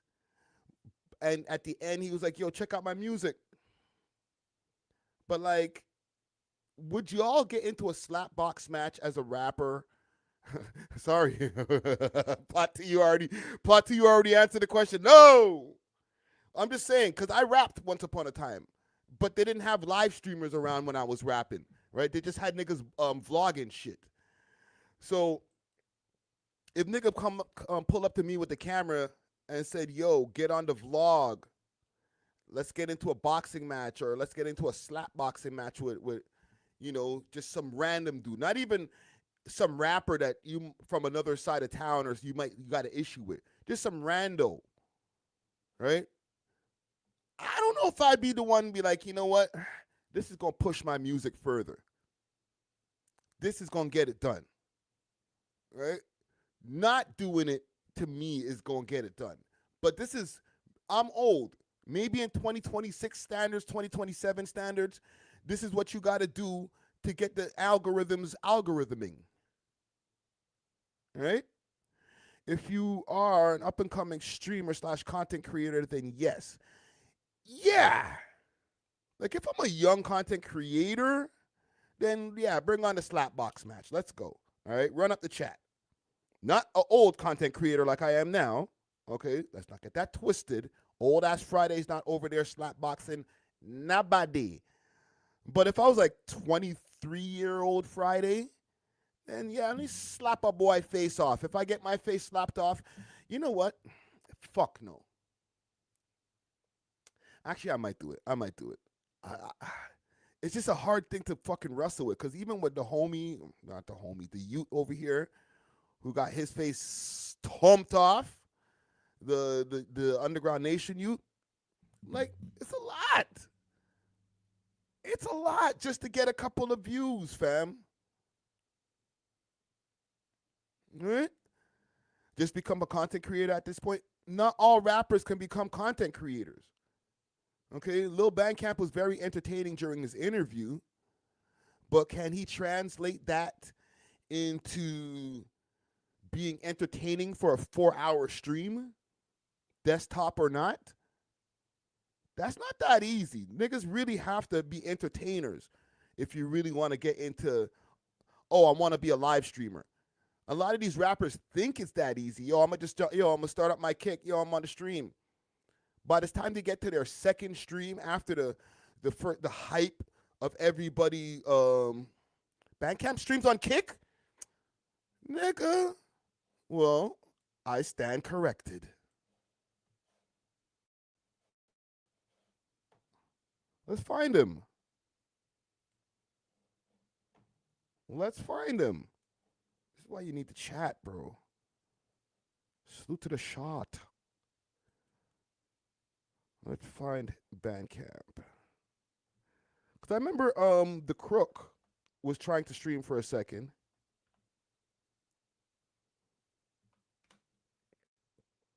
He was like playing GTA. He had his own character and shit. He posts his own clips. I ain't even seeing this. This nigga needs a better SEO in here. Lilbandkamp.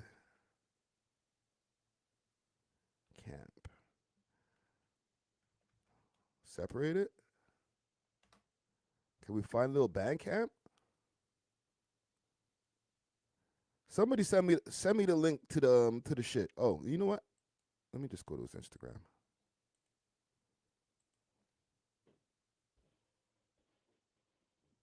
Streamium, fan link, 2 more. Let's see what's in here. Nigga, his kick is just Bandcamp. All right, thank you. There we go. No content. These guys are frustrating, man. Oh! I'm trying to stay rant-free on this live stream, bro. Bruv.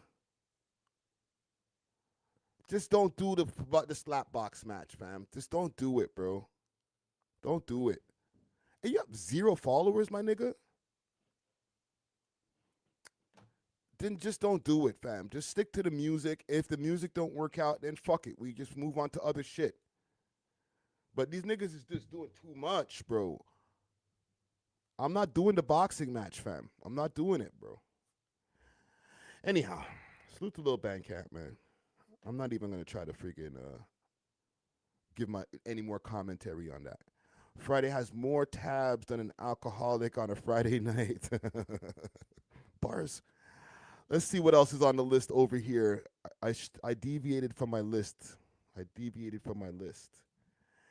Oh, let's get to this, man. Quick Kendrick Lamar topic here, okay?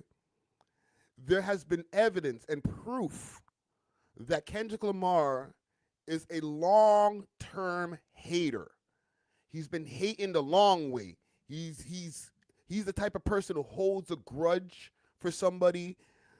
I don't give a fuck if it's 30 years later. Fuck that nigga. Right?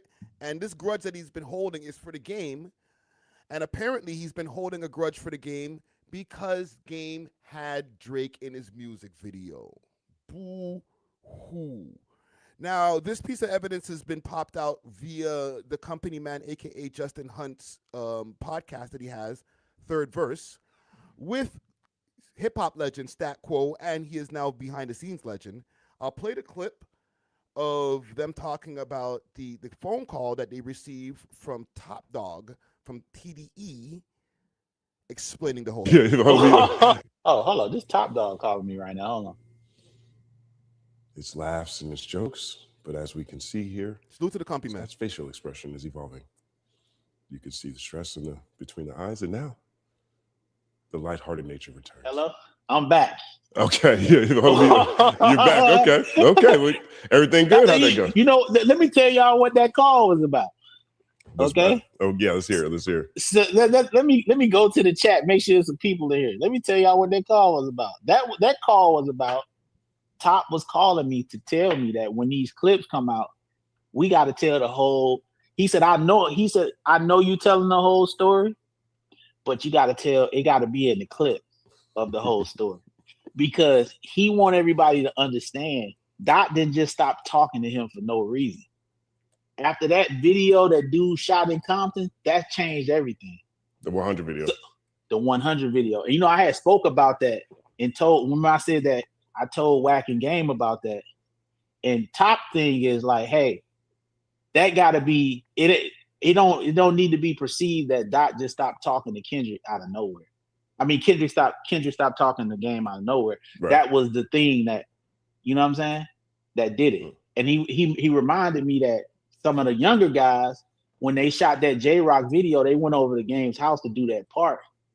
And Game when he put that mask on, he said that the label or somebody said he couldn't show his face. But 2 weeks later, he did a Hurricane Chris video. Okay. You know what I'm saying? So these are the things that Top is reminding me on the phone. And I told him, I'm like, who from the crew that we need to have on, you know what I'm saying? Right. To make sure that it's done correctly. He's like, no, I'm loving everything you're doing. I'm just telling you. He's like, I was talking to Dot last night. You know what I'm saying? I was like, man, let him know it's all love. But he's like, I love everything you're doing. You telling the truth. Just that clip didn't have that part in there, so I don't want it to look like. Why did Top Dog go out of his way to call this nigga to make sure that this information was out there? That's the thing that I want to know. Like this nigga Dot just was like, I just stopped talking the Game for no reason. So that's what he wasn't upset about it. He just wanted to make sure to tell me, which is true, that whenever I'm reiterating saying something, I got to get everything in there, because I did not mention that when I said that on even Culture United or the show, that I didn't reiterate the fact that video had went down. And that was the biggest change in everything. When they shot that 100 video in Compton, because Top communicated that to Wack and Chuck, and I said that to both of them too. So it wasn't like the nigga ain't know. So, that was the thing. So the reason why you're not really seeing the Game moving around, he wasn't at the pop out with everybody else. He stayed home. He's been supporting Drake this whole time through the whole battle that happened almost 3 fucking years ago. I can't believe we're still talking about this. But yes, 3 years ago almost now, from when that battle happened. He's been holding it down and staying on the side of Drake. But it's not only because he's got loyalty to Drake, it's because Kendrick don't fuck with him. Nigga's been holding on to feelings. When did that video drop? Holy shit, brother. This nigga's a top tier hater. I'm almost not even mad at it. Right? You got to be really good at hating to hate for super long. 11 years. Oh my God, bro.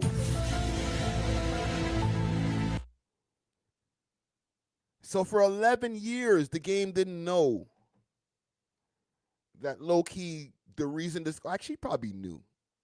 But bro, you've been holding on to this for 11 years. I ain't gonna lie.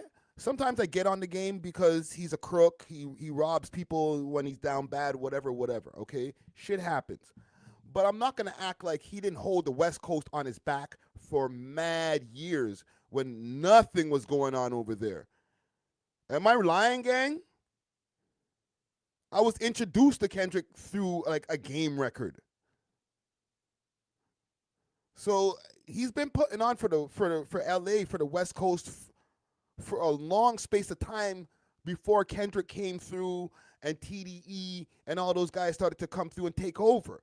Prior to that, it was like it was desert wasteland for a while. They had niggas who was popping over there, but to get out onto the mainstream, it was the game. Post Snoop Dogg, it was the game. Like, y'all niggas act like, don't, no matter how much I diss this nigga, I'm not gonna revise history or try to rewrite history. So Academics got onto this one, and he said, DJ Academics, this is courtesy of NBA Hoops, DJ Academics asked Wack about Kendrick Lamar and his team cutting ties with the game over the 100 music video. Because remember, Wack 100 is the game's manager. So he was there. He probably was there. I think he's in the music video. Let's hear what they got to say. When I talk to Wack, you think I don't know what the fuck on you? Nigga, I've been the fuse box to all of it anyway. It never goes anywhere because it's a whacking top that's right there. Okay. Right? So what you not getting is this. No, you're not gonna look up, or you guys didn't look up in the last 10, 11 years that Kendrick dissing Game and Game dissing Kendrick. No, right?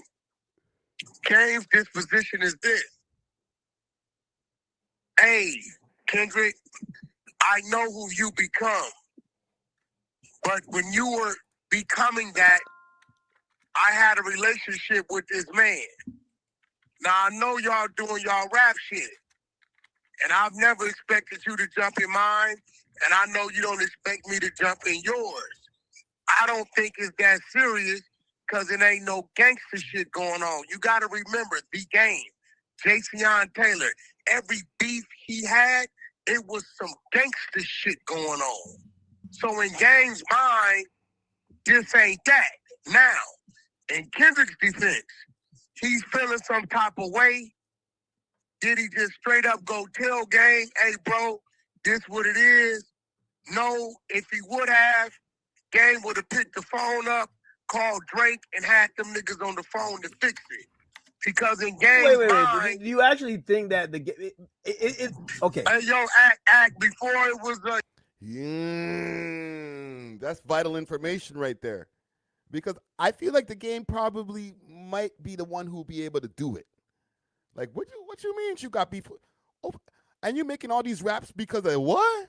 Like, the real reason why Kendrick has issues with Drake. Because, like, keep in mind, we're talking about something that he's been holding on to for at least 11 years. When did Control drop? Let's see this. I was about to put Kendrick Lamar Control. It's a Big Sean song. It's a Big Sean song, actually. Poor Big Sean. 12 years. Oh, the timeline's coming together now. The timeline is definitely coming together now. So 12 years ago, let's see exactly how long 12 years. Oh, we ain't doing that one.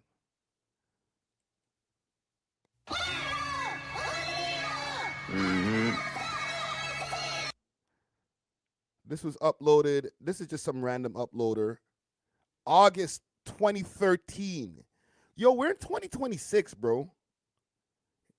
This is getting kind of childish at this point.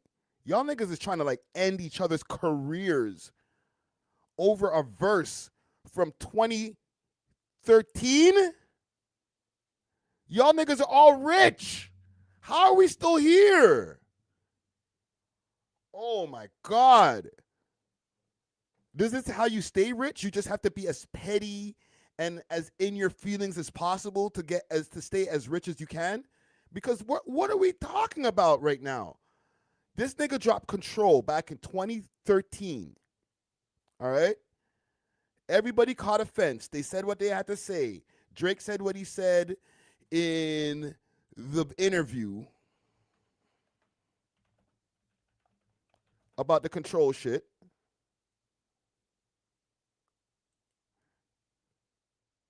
This up and elevate it too much? Nah, I feel like that's it. It's like, you know, he's the new guy to love, and of course, I mean, rightfully so. He's super talented, you know.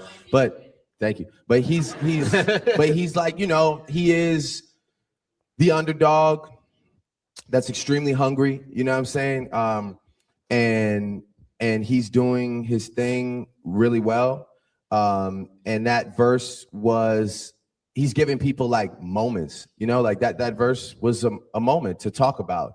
Are you listening to it now at this point in time? Okay. And then it was real cool for like, you know, a couple weeks.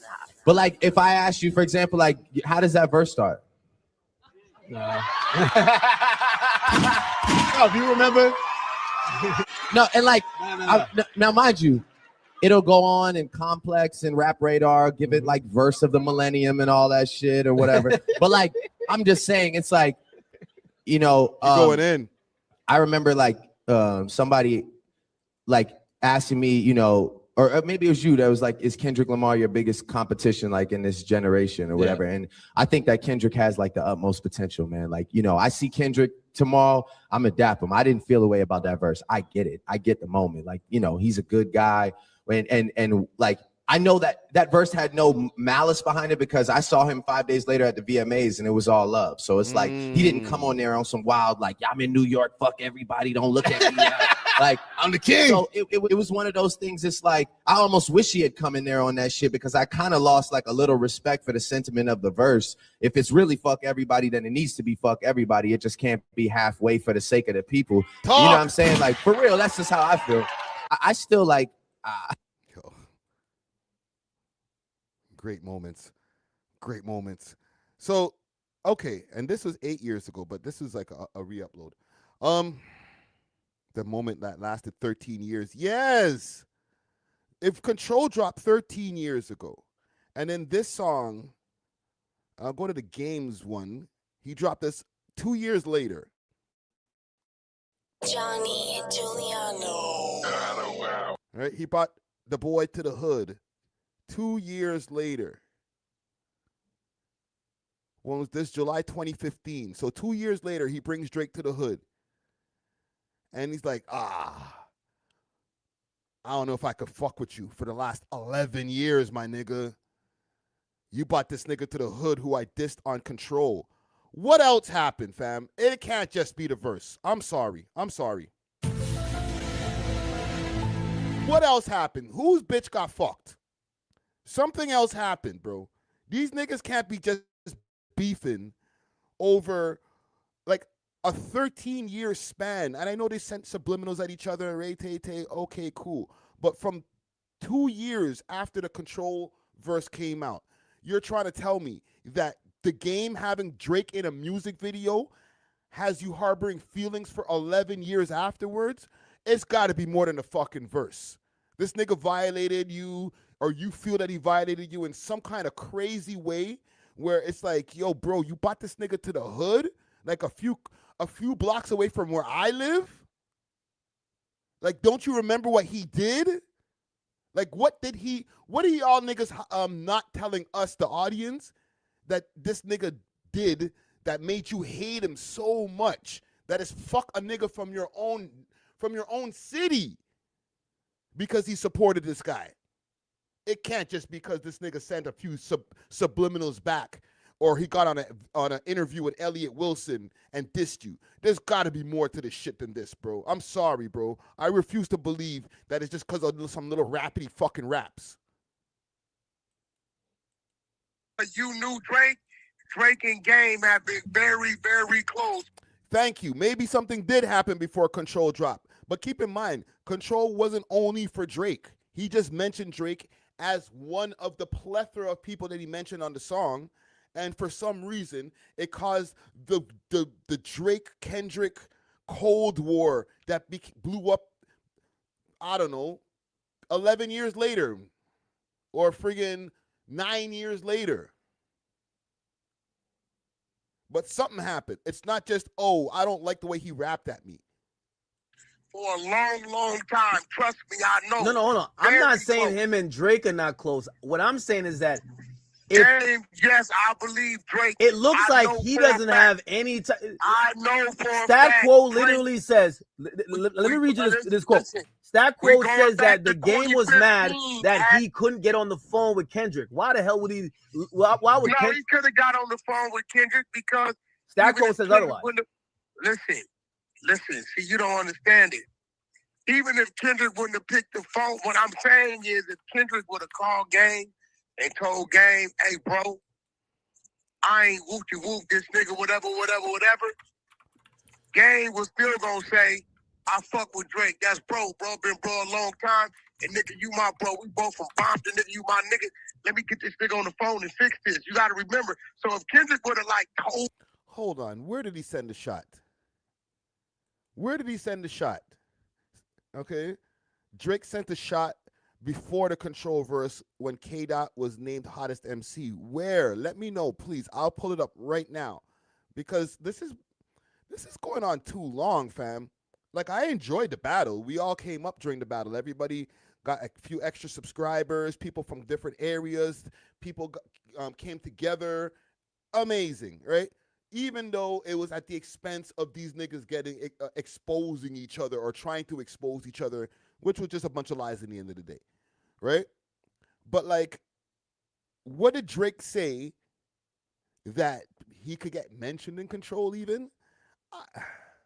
Listen, I'm not even trying to disrespect what you're saying, but because Control had everybody mentioned in it, maybe Drake did do something to him before, or say something about him before Control dropped. But it wasn't like Control was a Drake diss track. It was a everybody can get it. Anybody can get it. Jodeci freestyle. We gonna get to it, man. Fuck it.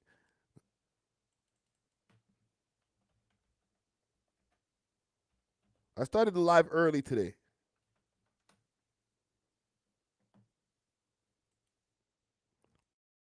Copyright on the way.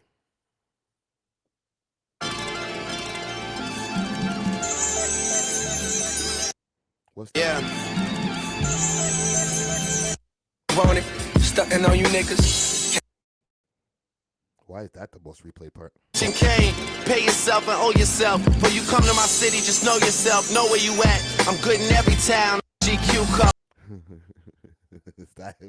Is he talking about Kendrick right there? Huh? But that's where all this. That's where the.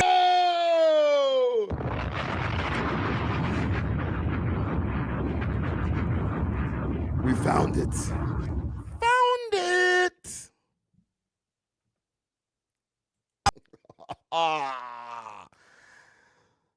13 years ago.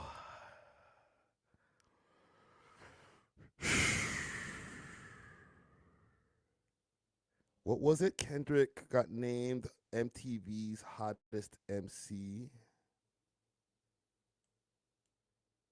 Let's get to I'm on my dirt right now, bro. Salute to what's the dirt? Kendrick Lamar. MTV hottest MC. Let's see this.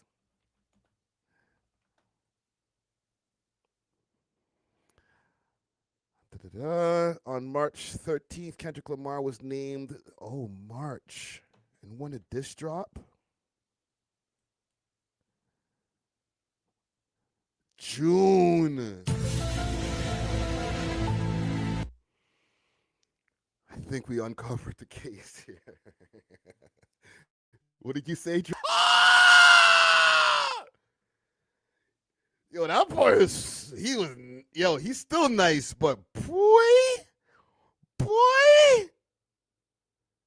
when y'all niggas heard this guy rapping, you're like, what? This nigga's a problem. We might have to do something about this guy right here. This is Drake in 2013 or what was this? This nigga was a problem from time, G. Yo, for real. Yo, John Crow, nasty. Sound like Jordan's a snow drop. Oh, stop. He roasted that nigga, bro. Oh my God. I could 13 years of fuck this nigga is a lot, but I could understand why you didn't like him. Oh, I'm a get at this nigga in control. Oh, fuck that. He said what? He hit him with a short joke. Did you guys miss the short joke? This nigga's been hitting with short jokes for 13 years. What an asshole. I like it. I'm getting bigger or you're getting smaller. It's both, nigga. Oh. Get him, Drizzy. Giving is most niggas. You bit the hand, now starve. It's not a joke, nigga. I hate. Bit the hand, now starve. When did Drake bring this nigga on tour? When did Drake bring Kendrick Lamar? Oh, thank you, Googles. 2012. Thank you.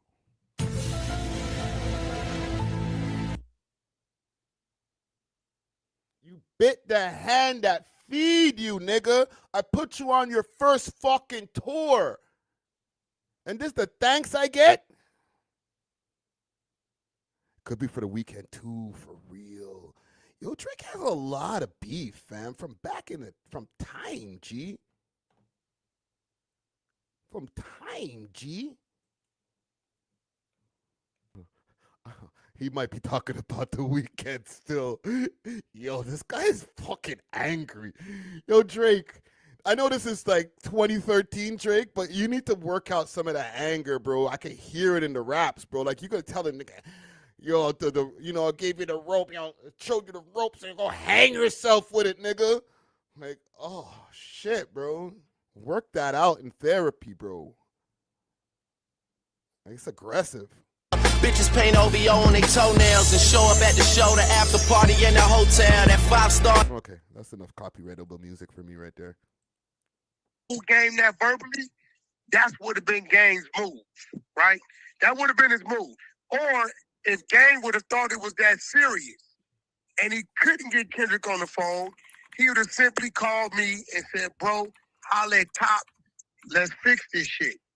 I don't think Game took none of that shit serious as a real situation because it was never that kind of beef. Now, I can't tell Kendrick how to feel and how to move, but in Game's mind, remember, he helped Kendrick.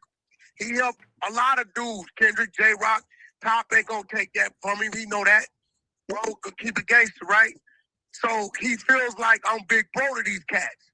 So if y'all got some rap shit, some little sub shit going on, I and Game head, it ain't serious. Ain't no bodies fell, ain't nobody been shot, ain't nobody bitch got fucked. This how Game gonna look at it. So see, I'm there digging for what happened. Wack is telling you right now, ain't nobody got shot, ain't nobody bitch got fucked. Y'all just rapping. Game, when it come to Game and it being a problem, he come from it being a problem or it's not a problem. You get what I'm saying? You know, I get that, but you don't like. I feel like there's like an entitlement or a power dynamic. How could Kendrick feel a way about Game bringing Drake to his hood? It's not like you brought him to Kendrick's crib. Because Kendrick is from Compton. So niggas got to check in with Kendrick then. So Game got to check niggas in with Kendrick. Kendrick from listen. I think the only thing is, like, if Kendrick would have put a call in, hey, bro, woo, woo, woo, woo, okay, bam. But again, if that call would have went in, I'm telling you, I know Game. Wait. So you think that Kendrick, if he had put a call in, he could have stopped Drake from beating Compton? No, if he would have put a call in, Game would have just fixed it. I don't think Kendrick was trying to fix it. Kendrick's a natural born hater. He told you. I mean, but what I'm trying to tell you is, Kendrick is not the type of dude unless you're. It's probably 3-4 dudes who know what Kendrick thinking. who he gonna express that to, right? Other than that, you don't really hear or see Kendrick unless he's going at a nigga on the track. So I honestly can say I know, because when we had the conversation about doing the video in Game's neighborhood, it was never a man, you think this going? Because if that would have came up, I'm obligated to get on the line with Top. Listen, I didn't know it was a fucking problem like that. Here's the thing I don't understand. The way they talk about Kendrick, like, yo, you know, he could have just called him. He could have, like, is Kendrick like the big blood over there? And this, I'm not trying to be cute or nothing like that. I'm really asking just for information.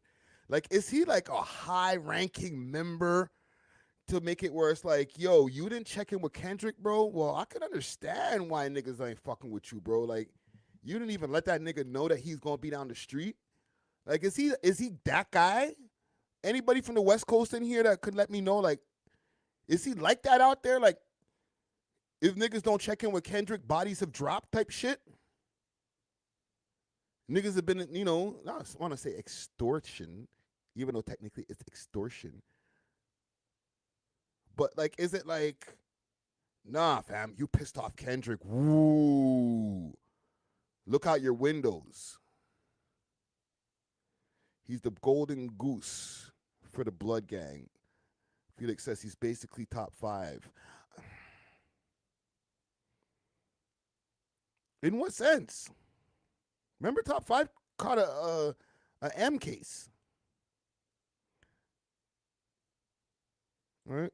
That is that guy on the West Coast. Top Dog is a big time hustler and with the action, and that's his label CEO. So is it on the strength of Top Dog, or is there some lore for Kendrick as well? Like, you know, you're gonna have to deal with Kendrick, and if you don't want to deal with Kendrick, you're gonna have to deal with Top Dog.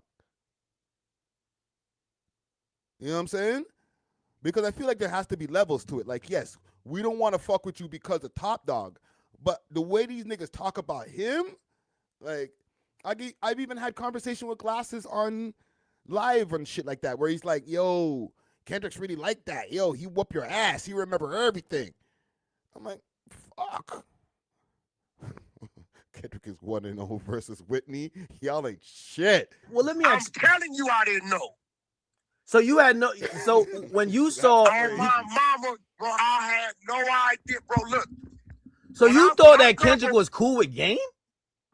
No, I didn't know that Kendrick and Drake at that time had a pop. Oh, okay, all right. Listen, I come from no Vaseline dish, right? I come from that shit where nigga, bitch, you's a bitch, your mama's a bitch, fuck your hood, your dead homies, nigga, we shot your nigga last month and it's up. Okay, that's where I come from. Now I know it's a problem. Okay. I don't come from a nigga saying little subs, and I don't know what the fuck niggas talking about, a backpack, conscious, and nigga ain't no names being mentioned. Game gonna come from that. When Game go at a nigga, he mentioned a nigga 500 ways. No, you're right. Hold on. So you're saying that when y'all did the video in Compton, Top or Kendrick never called you and be like, yo, why you got this fuck nigga over here, man? You know this nigga dissing me, right? Because if they would have called, we'd have had this question. Look, bro, that's my G homie. I don't call too many niggas my G homie. I'm never gonna disregard Top if he's feeling some kind of way. If I'm mad about something, I tell him, he not gonna do. He gonna. Okay, Wack, come holler. What's happening? Right? I'm never. No, if that call would have came in, fuck no, we would. Game would have simply got Drake on the line and fixed it.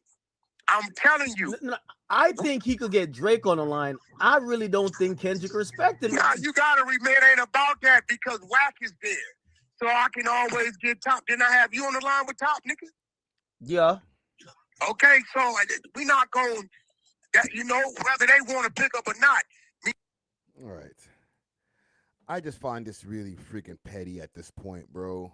If no blood has been shed, as somebody who's over here in Toronto, where there's so much rap beef between different mans, or not even rap beef, real beef, and just rappers rap about it. Like, if niggas ain't shot nobody, ain't nobody died, You know what I mean? Nobody's wives or girlfriend have been smashed. Why are we still holding on to this like vitriol, like this level of beef for 13 years, fam? I don't even care what Drake said in the freaking the Jodeci freestyle. It's not that serious. It's not like this nigga was like, yo, like Wack just said, like, fuck your moms. Suck your mom, brother. That's what we say over here in Toronto. He didn't say that. He was just like, yo, whatever. You think you're the top dude? Nah, you're not. That's what rappers are supposed to say. So Kendrick even holding on to enough feelings about Drake saying he's the top nigga, which he's supposed to say, turning into, yo, 13 years or 9 years later, 11 years later, yo, you're a PDF file. You know, you need some ayahuasca. We need to go up in your crib and get all of the bad people out. We need to shift hip hop because of people like you. You're not like us. You know, all of you guys over there in Canada, the way you act is not like the way we act. Like, all of this over something that happened 13 years ago, nigga. You're a petty ass nigga, bro. That is the epitome of a fucking hater, bro. And I like Kendrick's music, but that shit, like, what the girls say, that gives the ick, bro. I know they were trading shots since then, but bruv, you're even cutting off next niggas like you don't fuck with the game because of you guys having a rap beef, not real beef. This is why I don't believe it, fam. Okay, I'll get off of the story because I can't even believe I'm still talking about this shit. This shit can't be no fucking rap beef, bro. These niggas really don't like each other for something that we have never, the audience, us, the people outside, have never actually gotten to find out. Okay? Yes, they send shots at each other. But what's really, really the issue here? Why is it that Dot, okay, we'll call him Dot don't like Drake and vice versa? What's really what happened on that tour that was the last time that y'all niggas had ever even been in a room together like that? What happened on that tour? This is what we need to know. Okay? Maybe one of these guys will reveal that one day, but we need to know. Listen, if I ever get my Drake interview, I'm going to ask that. What happened on that tour back in 2012 or whatever the year was that made y'all niggas just be like, you know, I ain't fucking with this nigga. Thanks for bringing me on tour, but fuck you same way. Something I saw on that tour didn't jive with me the right way. What happened, fam? Let me know. And y'all let me know in the comments what y'all think might happen, right? But we're moving on. You know what I want to do? I wanted to just get into a quick music segment because there was a track that dropped the other day from Penz, aka El Pengo. Let's find that video. Salute to Penz. But we didn't have I didn't bring it up on the last live stream. Completely forgot to bring that shit up. Where's the tune? Here it is. Out of vehicles, you was boyfriend pimping, I was sending dope to Peterborough. You don't trust a nigga free as A4D. Pick a side, niggas died cause they play both teams. Get money out the way, I don't blame OGs. We sold sticks on the J, they made them take 14, right? I learned the game from a little pick-me. I ain't wanna be the big dog, but they picked me. I was selling raw in the L.O., it was risky. They know I'm the underground king like Pepsi. Let's go. Price is not nice. Gun go box, I like not nice. The camera tried to fuck, it was a hot night. All cause he ain't talk right. Chin up, chest out, walk right. Keep it solid, everybody walks right. Because there was a picture of him. Do I still have it here? There was a picture of him with Kishka. Maybe it's on Torontology. Opposition hard for the hate. Pussy probably. Salute to Heartless G. Salute to Heartless G. Here it is. Penz back outside. They my road dogs. My young boys made the place hot. Never read a right niggas hug a Presidente face shot. Right? Penz was inside for a while, bro. He came home. It was right after Rolling Loud. I have the Rolling Loud footage, actually, when Penz came through and murdered the place. Figuratively. Rolling Loud.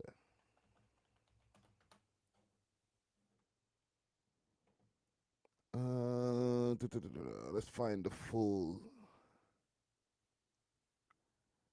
stream. Here it is. They killed the freaking show. This is back in 2022, and then he got locked up shortly after. Did I timestamp this shit? Probably not. Let's see. Catch a Presidente face shot. Roddy Ricch. They never bought Rolling Loud back. Holy. It was a wrap after that. Here it is.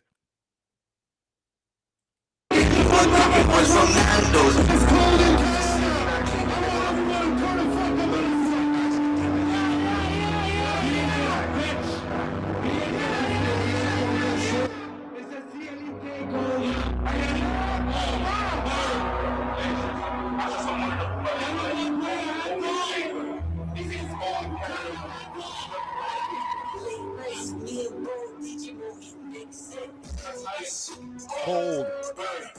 Burr.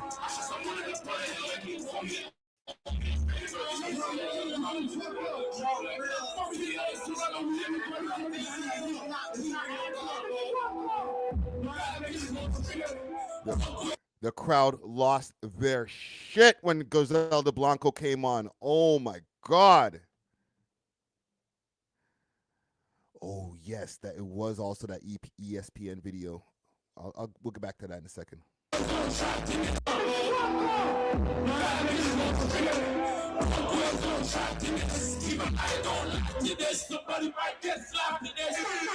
You know the real. CLE, not Cleveland.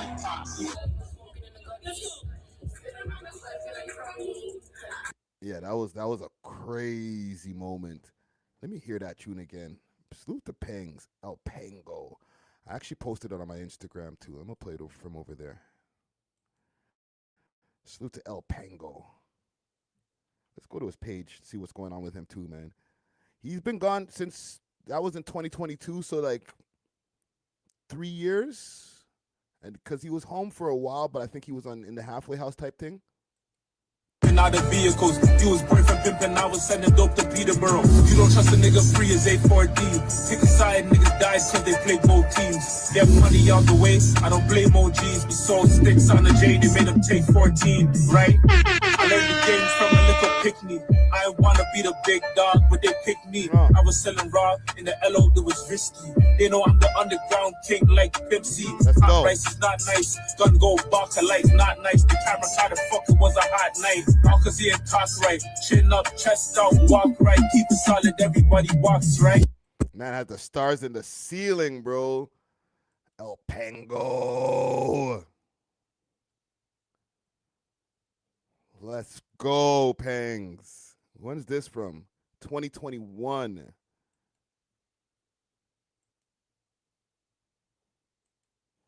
Penz will box a man's face off. 2023. Freedom is a must. CLE, not Cle. You know who followed me the other day, gang? I'm a ball it out on the live. Tutu, right? From the Griselda Blanco track. I said, "Oh, lie. Are we getting the Penz and Tutu interview just now?" Yes, we need that. We love hip hop. Yo, hold on. Let me make a clip. Yo, clip this, please. Yo, Penz, Tutu, we need the We Love Hip Hop interview ASAP. We need that, fam. That will be legendary, okay? Listen, perfect combination. Canada's hip hop platform mixed with Canada's hottest fucking rappers that were inside for a while that every niggas never even got to hear from y'all niggas, bro. I don't see no interviews online with y'all niggas like that, bro. Pull up, bro. It's gonna be a fucking movie, nigga. Oh my God. And them niggas got, their names are clean, no smut. Nobody's ever talked shit about these niggas. Them niggas kept it thou wow through the years, bro. Yo, fam, yo, look how many news stories I do over here, gang. I've never had a, yo, Penz took the Super L. Oh my God. We reported on when he got locked up, obviously, and that was an L. But it wasn't like, oh my God, did you hear he got knocked out in jail? Oh my God, his bitch is out of pocket. None of that shit. Clean.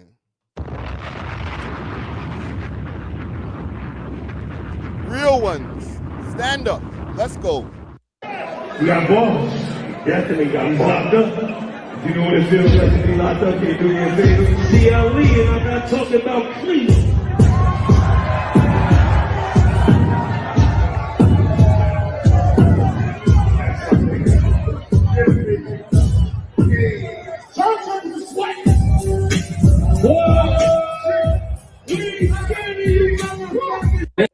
Yo, salute to friggin' Penz, man. But yeah, he's about to drop some new shit. He's definitely about to drop some new shit. Can I just do one more thing before I get off of the story here? $6. Penz can't make this shit. My God. Yes. Yes. Bring it back. Restore the feeling. And I'm not talking about some old school bring it back. I'm talking about like niggas who could rap, talking that shit. Yes. That we need, brethren. Ching man.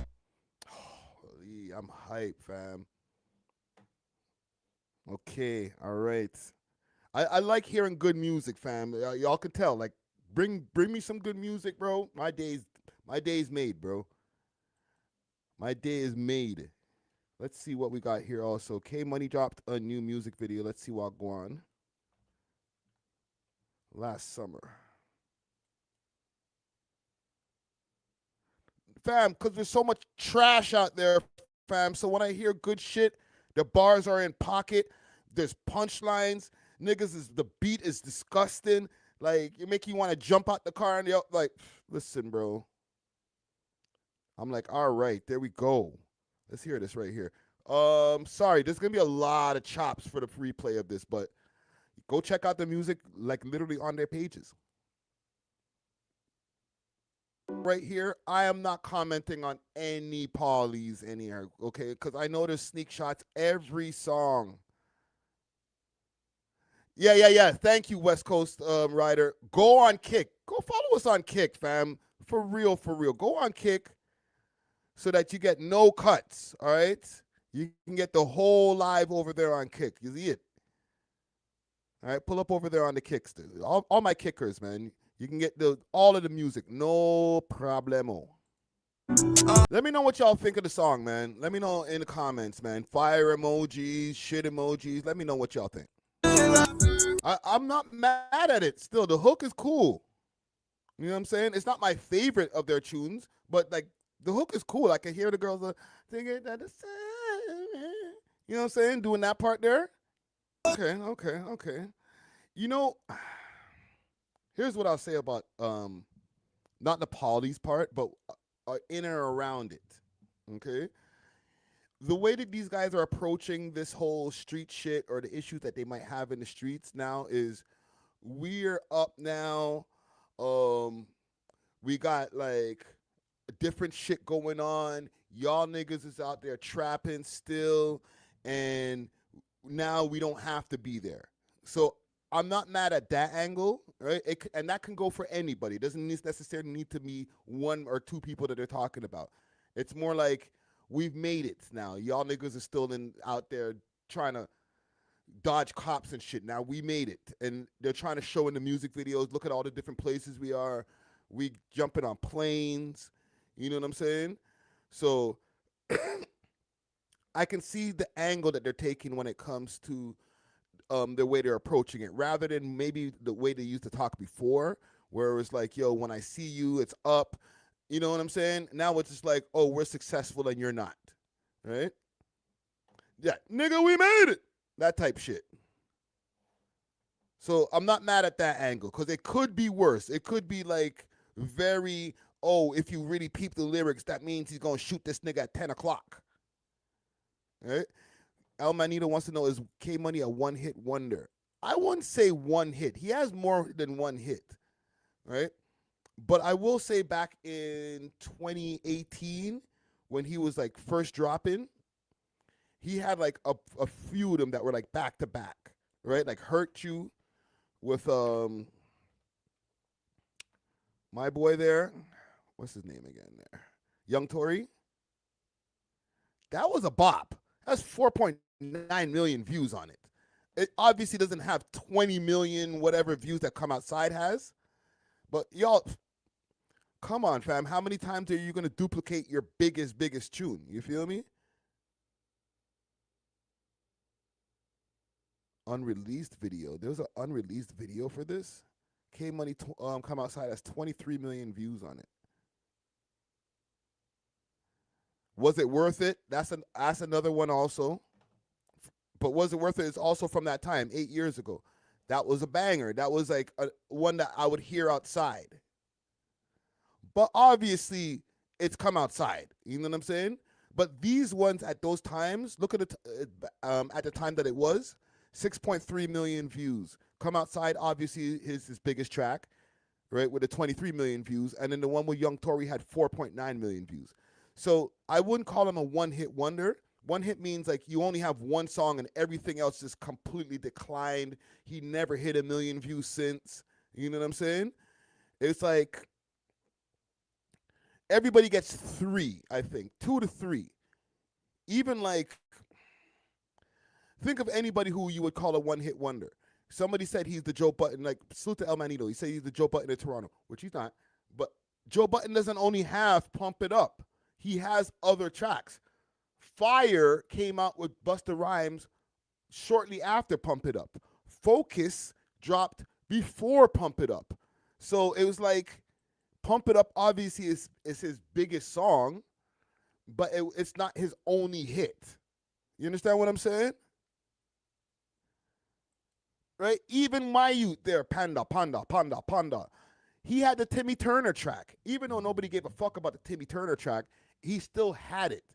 Same thing with, I don't even want to mention this guy in the same light, but like the Lil Nas X nigga, he had the Old Town Road song, and then he had another one that dropped after it. It wasn't the JC Christ or whatever the one. He had another one that dropped after. I think it was Mondero, or I forgot the fucking name of the song, but it was like another huge song, but obviously not going to be Old Town Road. Sometimes when you have like the major hit early, niggas always hold you to that standard. You feel me? Which kind of sucks. It's kind of like, yes, I have that song that I could just always run forever, but niggas always say, well, you ain't never have anything bigger than that. Well, yes, because it's my biggest song. That's what Trinidad James on it. Gold all in my chain, gold all in my watch. Don't believe me, just watch. Don't believe me. And he caught a big bag. No, that nigga's alive, bro. He was just on Rory and Mal show like the other day. But he caught a big bag off of Bruno Mars when he was like, don't believe me, just watch. He's like, hey. Forward. That's me right there. Don't believe me, just watch. Thank you. Perfect. All right. Whoop-T, CJ. What are we doing? Are we naming one-hit wonders here today? Yo, salute to K-Money, okay? K-Money is not in that category, so just fucking let's not do that, bro. Y'all niggas ain't shit. Oh, my God. Why do I have such a problematic chat? I fuck with it, though. Look at this one. The Least, that track is fucking hard. It's only a month old. It has 275,000 views on it. Yeah, CJ was a one-hit wonder. Like, he ain't had shit after that. Whoopty. And he was done. Is there any more music I need to find here before I get off of my new music segments here? Let me know if there's anything that needs to be heard. Opposition, hard for the hate. 32 member charged with first-degree murder and 5 attempted murders in Salsa and St. Clair. Oh, lie. Is this one of the ones that they're talking about? That I need to relax. There's an art to this, arsonist, burden the cancer, murder the carcinogen deep inside. New Smiley? Let's hear the new Smiley. We're going to get to that story all in one segment. Let's check on Mr. B.O.B. Bye or bye. Yo, GTV, drop the interview, fam. Drop the interview, fam. Bear niggas already probably seen that shit already, bro. Just drop the fucking interview. This is the type of shit I used to get cheesed at niggas from back in the days about. Why the fuck you sitting on content for so long? We interviewed Booggz Wednesday night. Y'all niggas had it by Thursday. By Thursday morning, niggas had that shit. 3 a.m., 3:30. Audio up there. Video 6 p.m. No long talking, no long waiting. Niggas want the shit. Let's give the people what they want, fam. Drop. I'm selling that coke, that white boy. I'm calling that shit done seen up. I go to the furthest to Rio. Go to the club with a Nina. All I want to do is go Rio. Done that's trapping my Kia. How you gonna fuck up the Rio? Guys, I know you in the evening. They just wanted niggas to see it. No. Not trying to finesse the algorithm because it's not even in the members section, fam. If it was in the members section, it'd be a whole other story. Like, yo, run it up, members. Like, let's try to get more members to the channel. That's a business play. I understand it. I've done it before. But, like, fam, it's not even in the members, fam. Niggas just don't... Whatever, bro. I'm not even going to comment on y'all niggas. My little bitch cold, she anemic. Live with that shit on me. Sis keep ask why you changed on me. I don't even know why you wait on me. Customs keep thinking I've waited on me. Ooh. Where's the whole thing of that? Let me hear that. Smigs. If I can call you Smigs. Smigs. Be like, don't call me Smigs. Only my homies call me Smigs. Don't call me Smigs. Only the members can call me Smigs. We don't fuck with you Friday. Oh, it's not out yet. You know what? Let me play y'all something quickly. Salute to Booggz. Booggz is a good friend, yo. Booggz checked us crazy on Smiley, bro. He's like, yo, stop chat about my brethren, yo. Yo, Smiley, if you see this, yo, go holler it's at not about Booggz anything else. and be like, yo, thank you for holding me down. These niggas is with their jokes. They think they funny. Niggas think they Dave Chappelle and fucking, nah, B. Hold me down, my nigga. Where there? Drake's relationship, flooding the streets of music, high profile, music plans.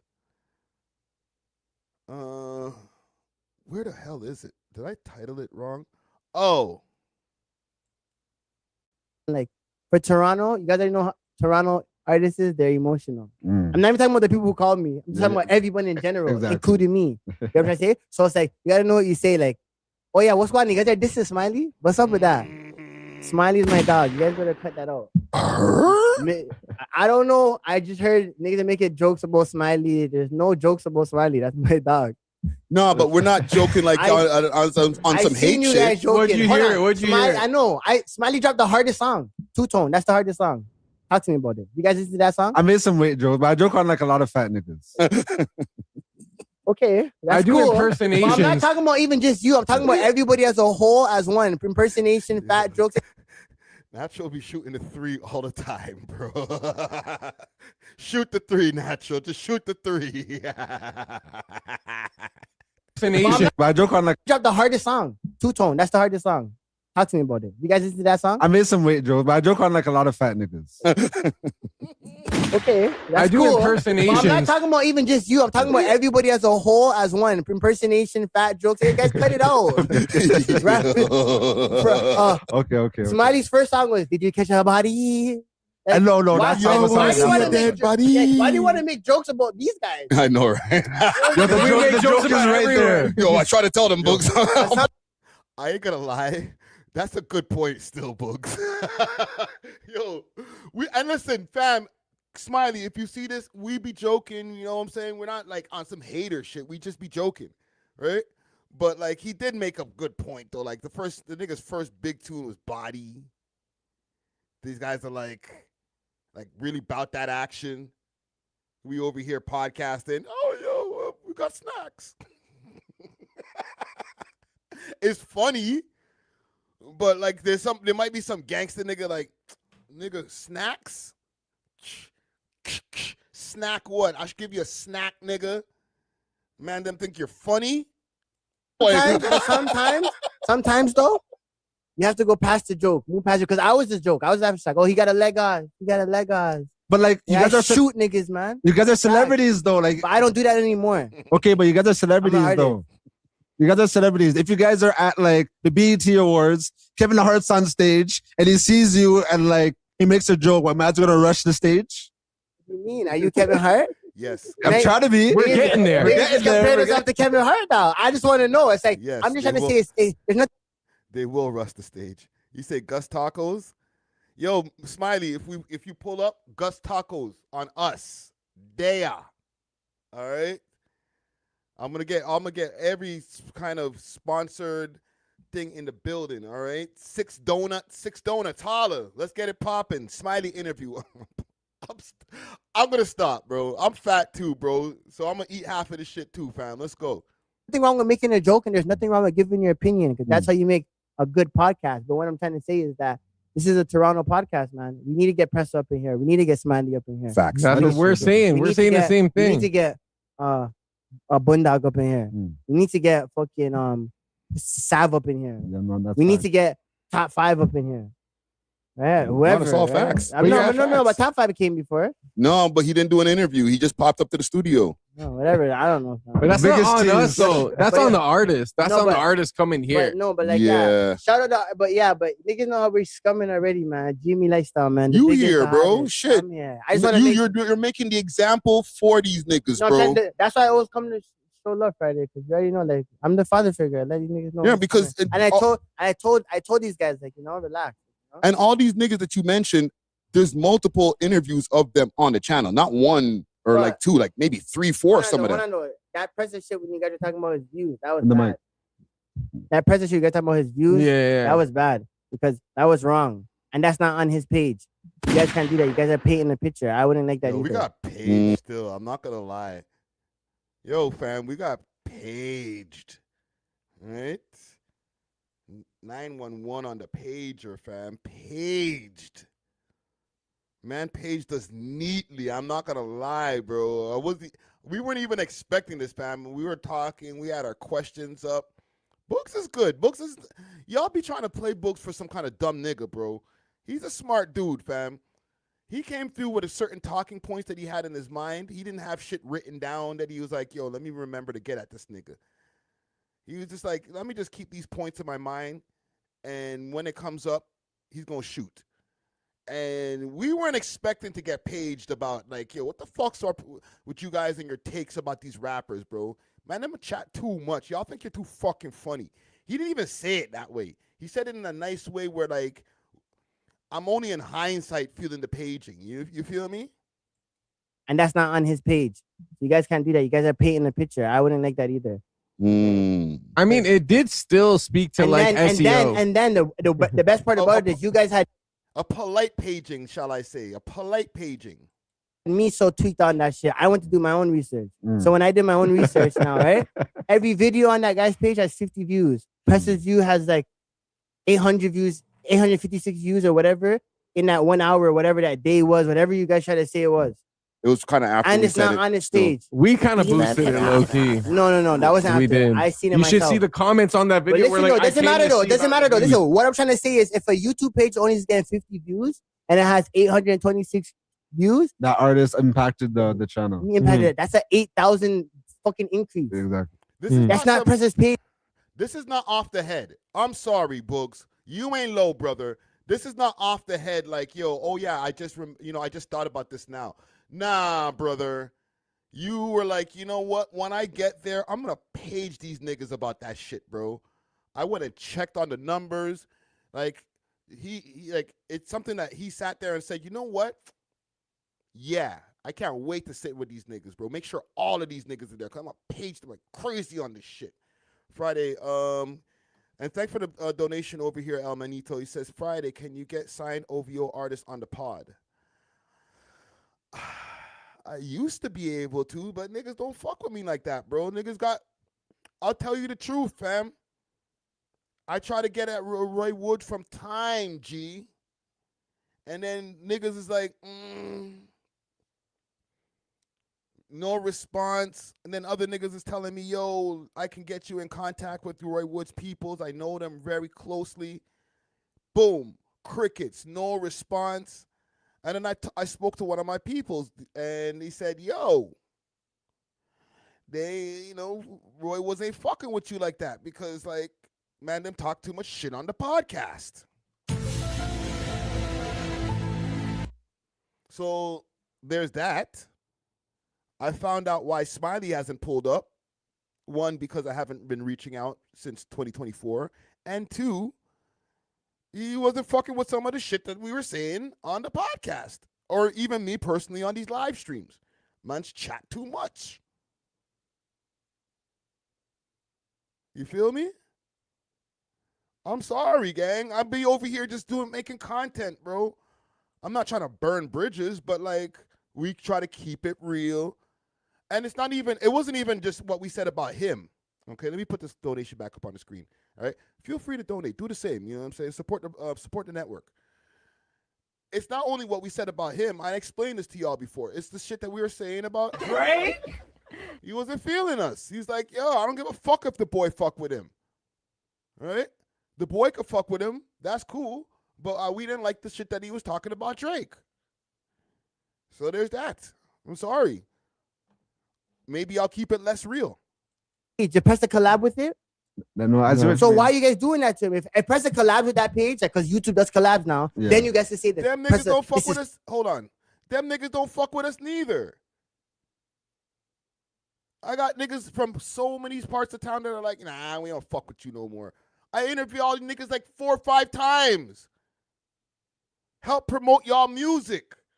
Oh, like what you said on the live stream. Oh, man's a federal covering things that we keep on putting out into the public. Okay, well, shit. All right? Yeah, right? Plot to you. OVO 40 hit Friday with the Kembe Mutombo. Block that ass, yo. Get the fuck out of here. So that nigga is my friend for 20 years. Before Drake. Look.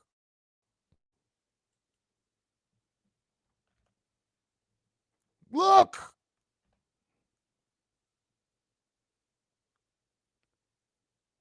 Come on, fam. I just try to keep it real. Niggas like, we don't like your attitude. We don't like the things that you say. TV Gucci don't count, Uptown. Yo, sort of TV Gucci. Because, like, some niggas are just like, yo, niggas just doing this podcast, bro. Niggas just doing content. Don't mind them. Yo, Natural's been said mad shit about Drake. Drake hit him with the DM. Said, yo, nigga, nah, man, I'm fly, nigga. Fuck what? All right, thank you for the donation over here. Says TV Gucci don't count. All right. Uptown on me if you can't. Listen, I'll work on it. I'll do my best. All right, and thank you for the donation. Old John Croy says, yeah, big backs. Right? Yo, Smiley, me and you, we go on a journey together, bro. Weight journey together. Fam, I got muscle memory. I'll get back. Give me 3 months, 6-pack Rick. Right? 3 months. That's all it take for me. I might have like not the whole 6-pack, but like my shit reacts real quick. Pause. Where were we over here? If I press a collab with that page, like because YouTube does collabs now, then you guys can say this. This is crazy. You guys press it and collab with that page, stop that shit. That's bad reporting, man. I'm in Lucas flashbacks right now. No, that's not even about Lucas. That's just real shit. I didn't even know. I did see the Lucas podcast, but that's just real shit because that's something. Because I watch you guys podcast, and you guys made me go look at the views myself. And after seeing it, remember, I know how YouTube works. I ain't trust me. I've been doing YouTube for a long time. Shout out YouTube because I just started getting paid on YouTube 3 days ago. What? Okay, because I signed my deal. Now I'm out my deal, so I get my YouTube back. Oh. And I remember from 2018 to 2019, I never seen no YouTube money. Jesus Christ. So now I'm back on YouTube. All right, so yeah, salute to Smiley, man. We're looking to do an interview with you, brother. All right, I'm gonna holler at him. I'm gonna do that. I'm gonna holler at him. Let me get rid of some of these windows over here. And I want to go and look up this A$AP Rocky interview. Let's find this A$AP Rocky interview. The whole thing is out now on the BT network. A$AP Rocky shares Harlem stories that made him, Rihanna, fatherhood, and impact. Let's fucking see what's going on over here. Media covers your story. Your story. Can we get some timestamps? No timestamps. You niggas is tripping. I'm not sitting through all of this looking for. Let's get to the Drake shit, nigga. That's what we here for. You say you're gonna bare knuckle box this nigga, bro. Let's hear why.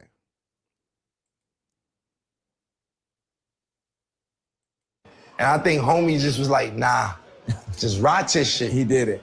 So wait, so you watched that celebrity boxing match? Would you rock or shit, or I'm a fake win? Yeah. So we gonna go all 12 rounds or how many 6-4 rounds, whatever they do in that league. Yeah. And I think homie just was like, nah, just rock this shit. He did it. So wait, so you watched that celebrity boxing match? Would you fight Drake? Nah. Not on no celebrity shit. No. Nah, he don't want to see me. Not on anything. Huh? He don't want to see me. Whoa. Wait, he don't want to see me. But I answered your He said you don't want to see him. You didn't hear him? He said you don't want to see him. question. You don't want to see me. Okay. Leave it, end it there. Why? Because fuck some gloves. Like bare knuckle like the Irish. We ain't doing all that celebrity boxing shit. Okay.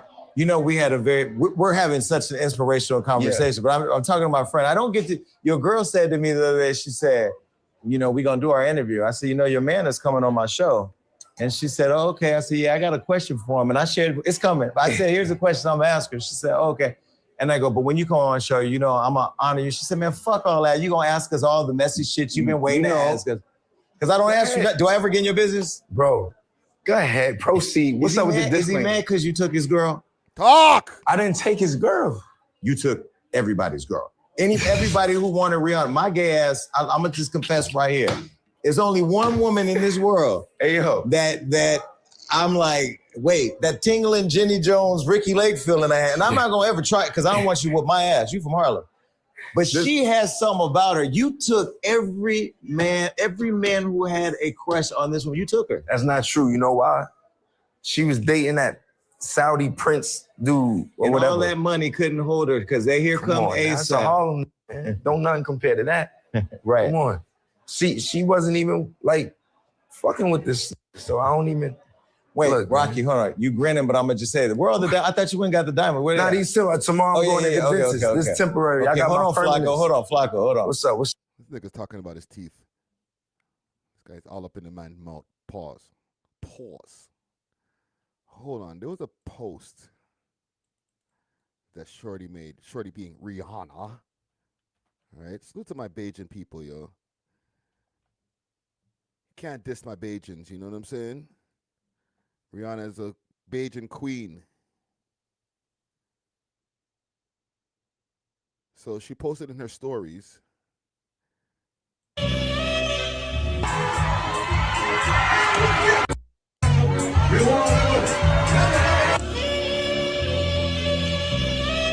My ex in the studio.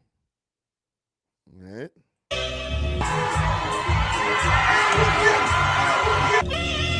You know, low key, if I go and do some family lineage and stuff, we might not be related, but we probably have family that know. Oh, I know Rihanna from back in the day. I know Rihanna when she used to live by the Gap. Or over there by Penz Gap Road or whatever the fuck. You know what I'm saying? I know Rihanna when she used to be cooking cuckoo in the house.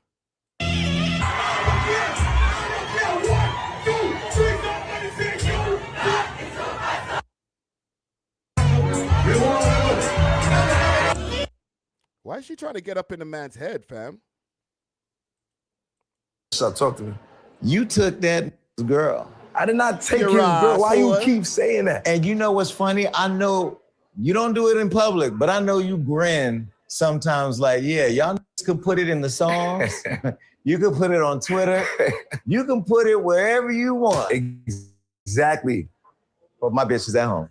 But guess what? And you know I said that because that's what you told Osiris when we was in Walgreens. Yo, you not gonna never let that go, bro. That shit was hilarious, bro. Okay, let's stay with Drake first. We'll come back to Osiris. You took his girl. I didn't. He wasn't, look, you know? I mean, look, I'll let you tell it. If that's what you want to say, fuck it. You know what I'm saying? You know, it's like football. If you fumble and the star player pick it up, you can't really be mad. You said it. Okay. You know what I'm saying? By the way, I think really and truly, like, it's weird that, like, everybody done moved on with their lives and, like, motherfuckers is still strung up on that shit. Like, it's just bugged out to me, you know what I'm saying? And the weird internet antics and the smear campaigns and all that, we see right through that shit. Like, that's why I just be like, oh, I ain't responding to that. That's fair. Like, what antics and smear campaigns are you talking about there, sir? Chat, what is he talking about? About smear campaigns and antics. Has there been Rihanna smear campaigns, or is he like miswording what he's trying to say? And he's just talking about like the bars that he's been talking about, that Drake has been saying. Because Drake has been taking some shots at his girl. He said the pum pum was mid, or the sex was average with you. That's what it was. The sex was average with you, right? What else? He said a couple of other bars. Like he mentioned her name, like her government name in another bar somewhere. Right? Like, I'm not gonna be one of these Drake glazers who be like, Drake? He didn't do anything wrong. What are you talking about? Right? Like he even in the new album, he said your baby mom, and he even post your album. Right? So like the nigga stays taking shots at this guy and his basically his wife. His common law, at least, right? But Rocky has also returned fire. He hasn't been like, yo, leave us alone. We don't want to comment, me and my happy family. Nah, he's like, yo, I fucked your bitch, your baby mama first, and then I took your bitch. Ha, ha, ha, ha. Right? Your baby mama ain't even post your album. Where she at? Where she at? All right? It's cool. that shit come and go. You know what I'm saying? So when they're sparring. It's not, oh, he's a bully. Stop fucking harassing my family. You guys are both talking shit. he dropped Iceman and he said, your girl didn't post your album. That's stupid. But then you still went to number one. Wait. We have to Wait, let me say this. Okay. This is the problem, though. If she would have posted my album, everybody would have been like, you only went number one because your girl posted. Hold on. Sorry, late on my flag. Flag on the play, Jason Lee. That's a leading question right there. Okay? Don't do that, bro, as an interviewer. And you guys, and listen, he's an experienced interviewer. I, too, am an experienced interviewer. Why are you leading the witness? Oh, she didn't post your album. But you went number one, though. Are your friend that, Bridget? I know it's his friend for real, but like, fam, just say what you have to say. Oh, he said the bar, you didn't post the album. Fall back. All right? Let him respond. Don't add on the extra sauce. Oh, and you still went number 1 there, buddy. That's leading the witness. Wait, we got to settle. Wait, let me say this. This is the problem, though. If she would have posted my album, everybody would. He dropped Iceman and he said, your girl didn't post your album. That's stupid. But then you still went to number 1. Wait. That right there, I don't like that. Wait, we got to settle. Wait, let me say this. This is the problem, though. If she would have posted my album, everybody would have been like, you only went number 1 because your girl posted, She not on number 1 where? Are we talking about Billboard? Are we talking about Apple Music charts and shit like that? Like, how long was fucking A$AP Rocky number 1 on whatever chart that we're talking about? Gang, can you guys fill me in, pause, on what chart is he talking about? Is he talking about Billboard top albums of like all albums, or is he talking Billboard rap album? Okay? Because if he got number 1 on, you know what? I'm in a my fucking album. I'm in front of a computer. Why am I, 1 week Billboard 200. 1 week? Niggas need to fuck off, bro.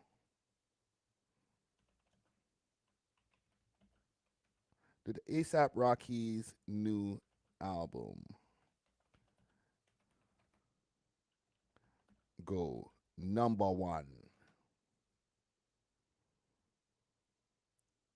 Debuted at number 1 in the U.S. Billboard charts. There you go. It earned 123,000 equivalent album sales the first week. That's pretty good.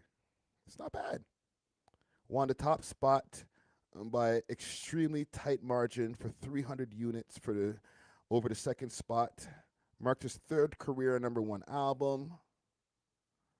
There you go. Your chick didn't have to post your album. Listen, I ain't hear it, but I'm not hating. Like, you know what I'm saying? What single she supposed to be posting? She posted my album. Right. After it went number 1. Wait, but can I just do something real quick? Hold on. Give it up for a number 1 album.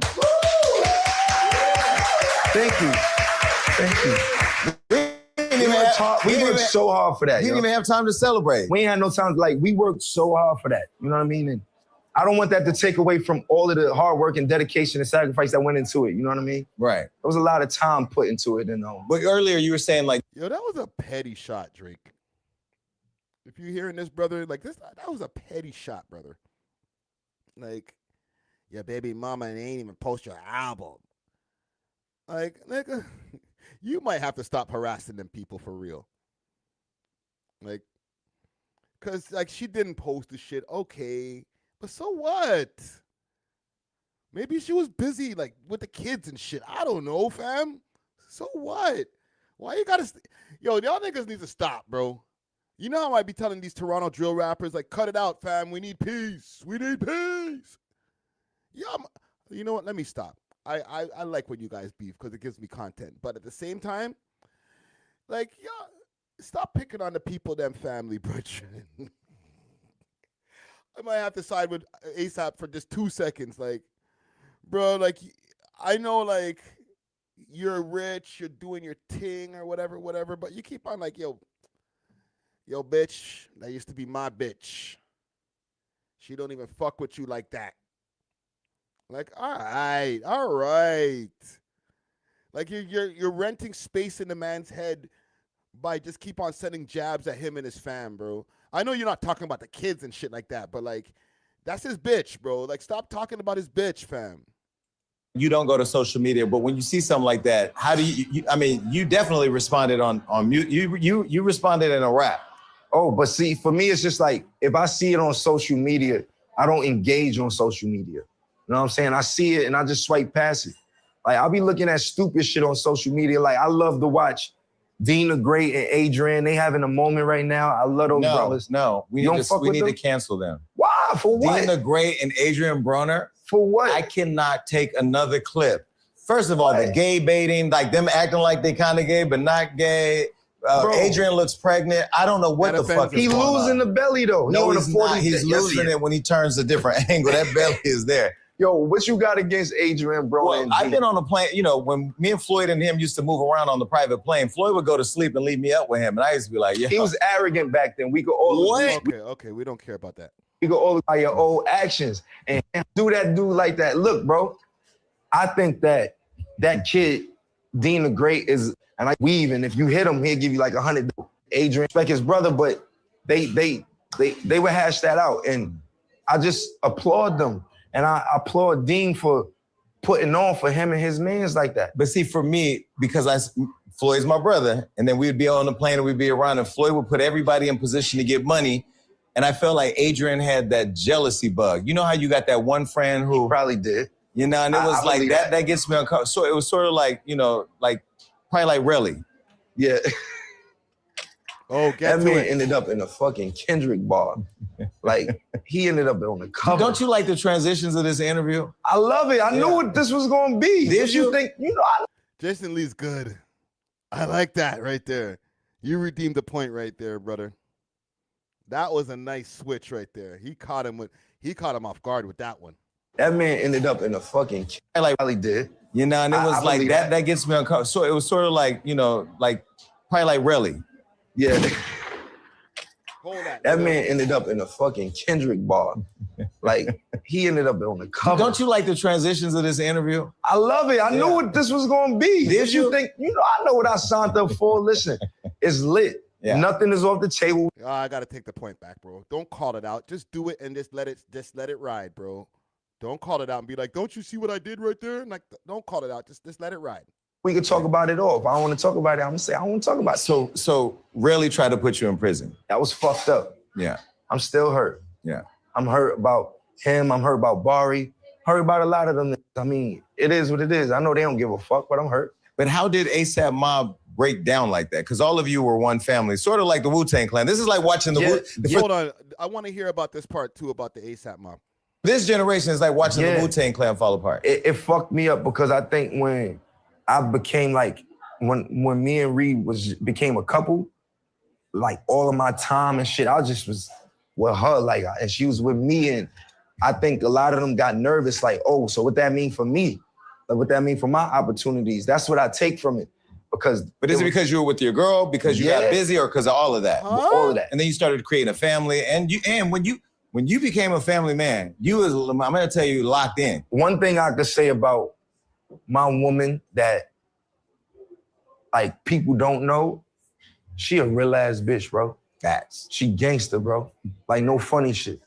She not one of these Hollywood motherfucking, like, newbies or whatever the case is. No shade to nobody. Not even the old Hollywood bitch. She ain't on none of that. She really is a strong Black woman, and she held me down even when I was at my lowest. And she stayed by my side. And the one thing that I gotta give her a lot of grace for is that. You see how he kind of put a pause on the Black woman? He didn't want to just stamp. He kind of said black woman, because like he didn't want.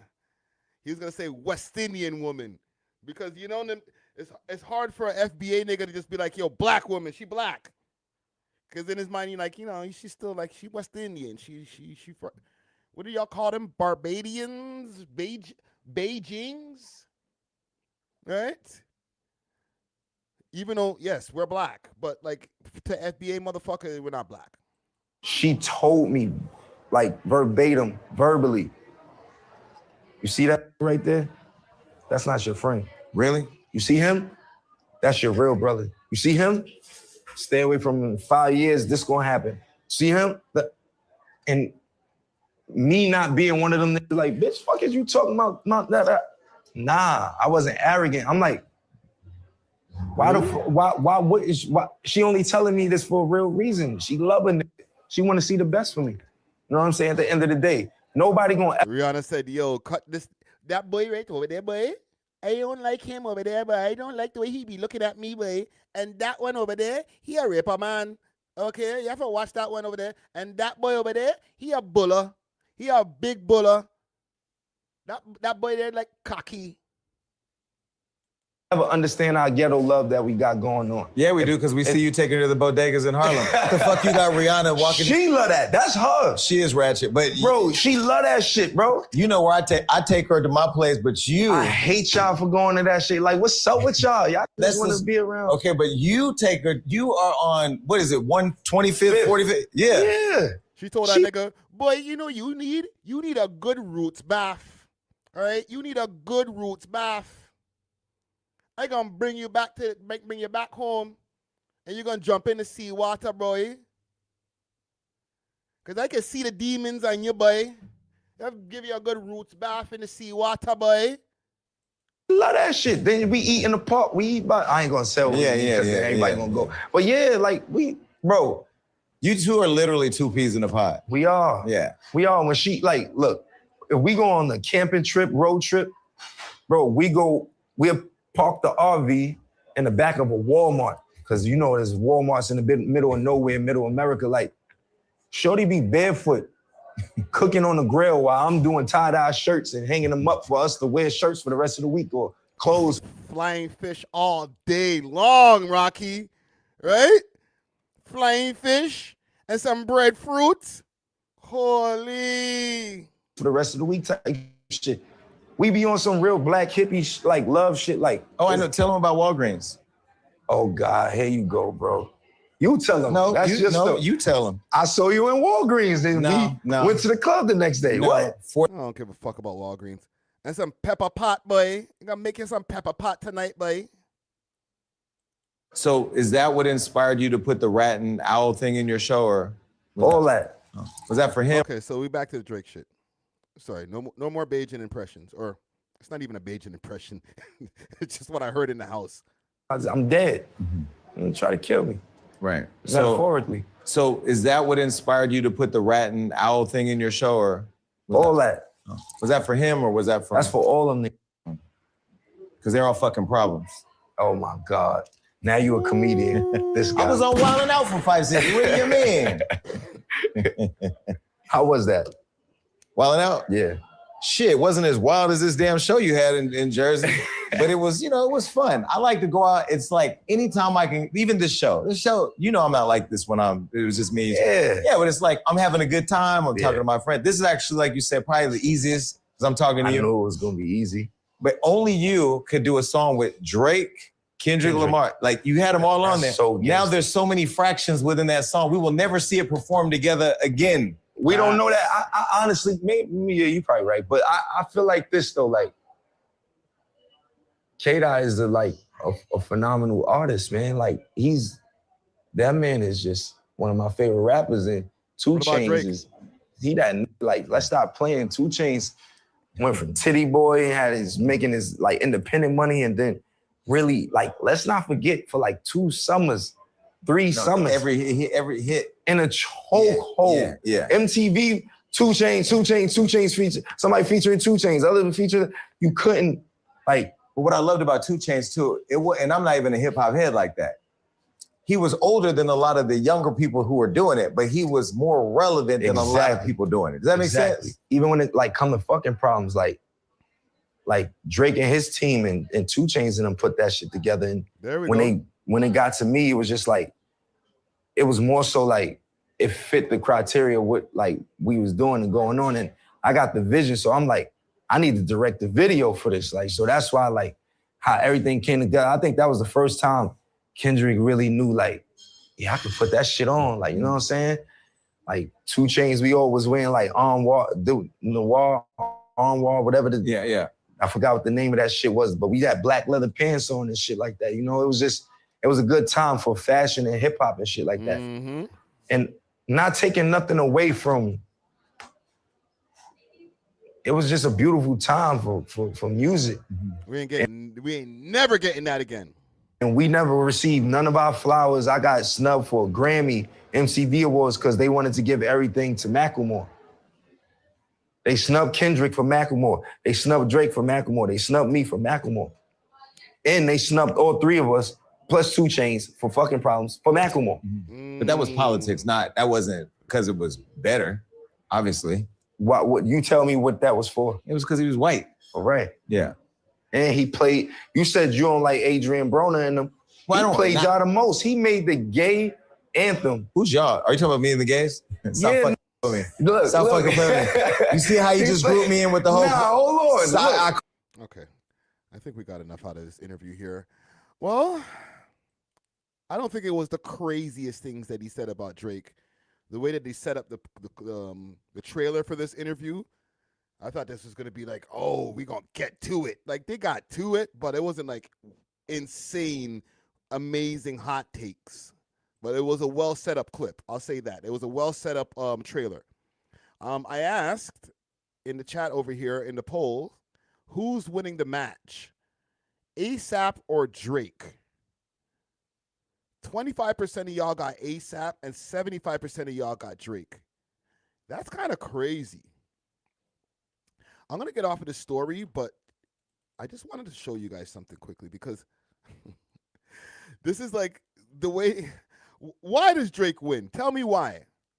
Is it the weight advantage? Do y'all think that he could, he's a striker? Is he going to be, is it going to go to grappling?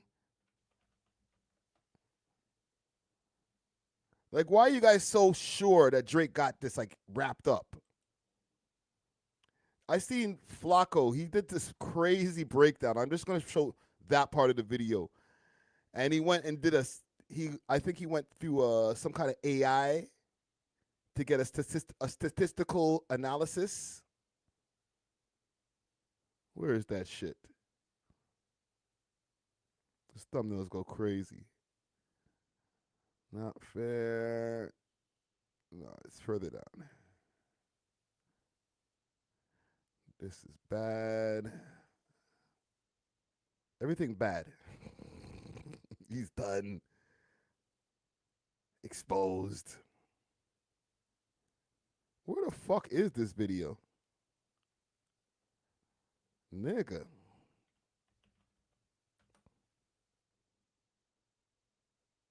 Yeah. Look at that. He wants blood. Yo, Flacco's the best, man. Holy fuck.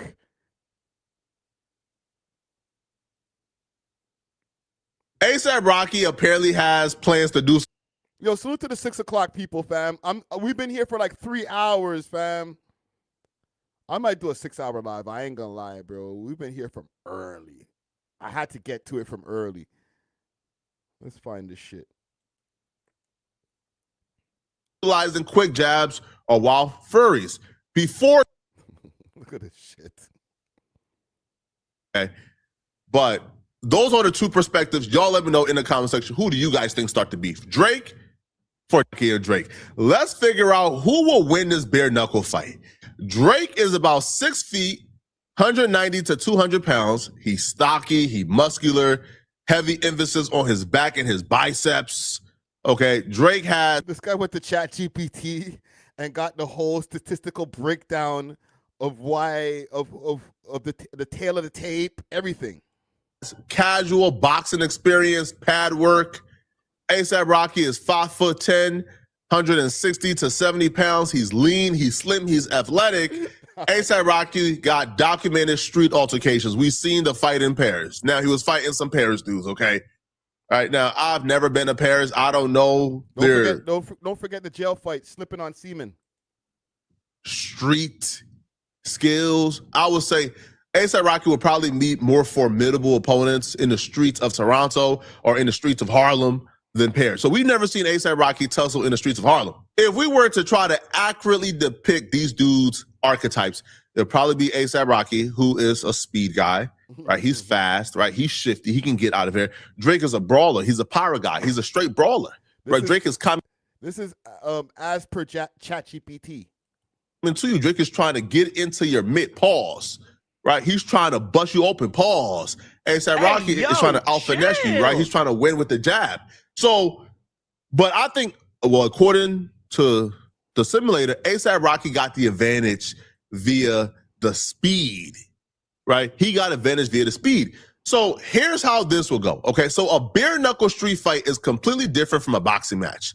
There are no gloves to block with, no rounds, no referee to break up a clinch. and fights usually end up on the concrete within seconds. It looks like they are leaning towards Drake. Okay, so Drake's strategy. So here's how Drake will try to win this fight, okay?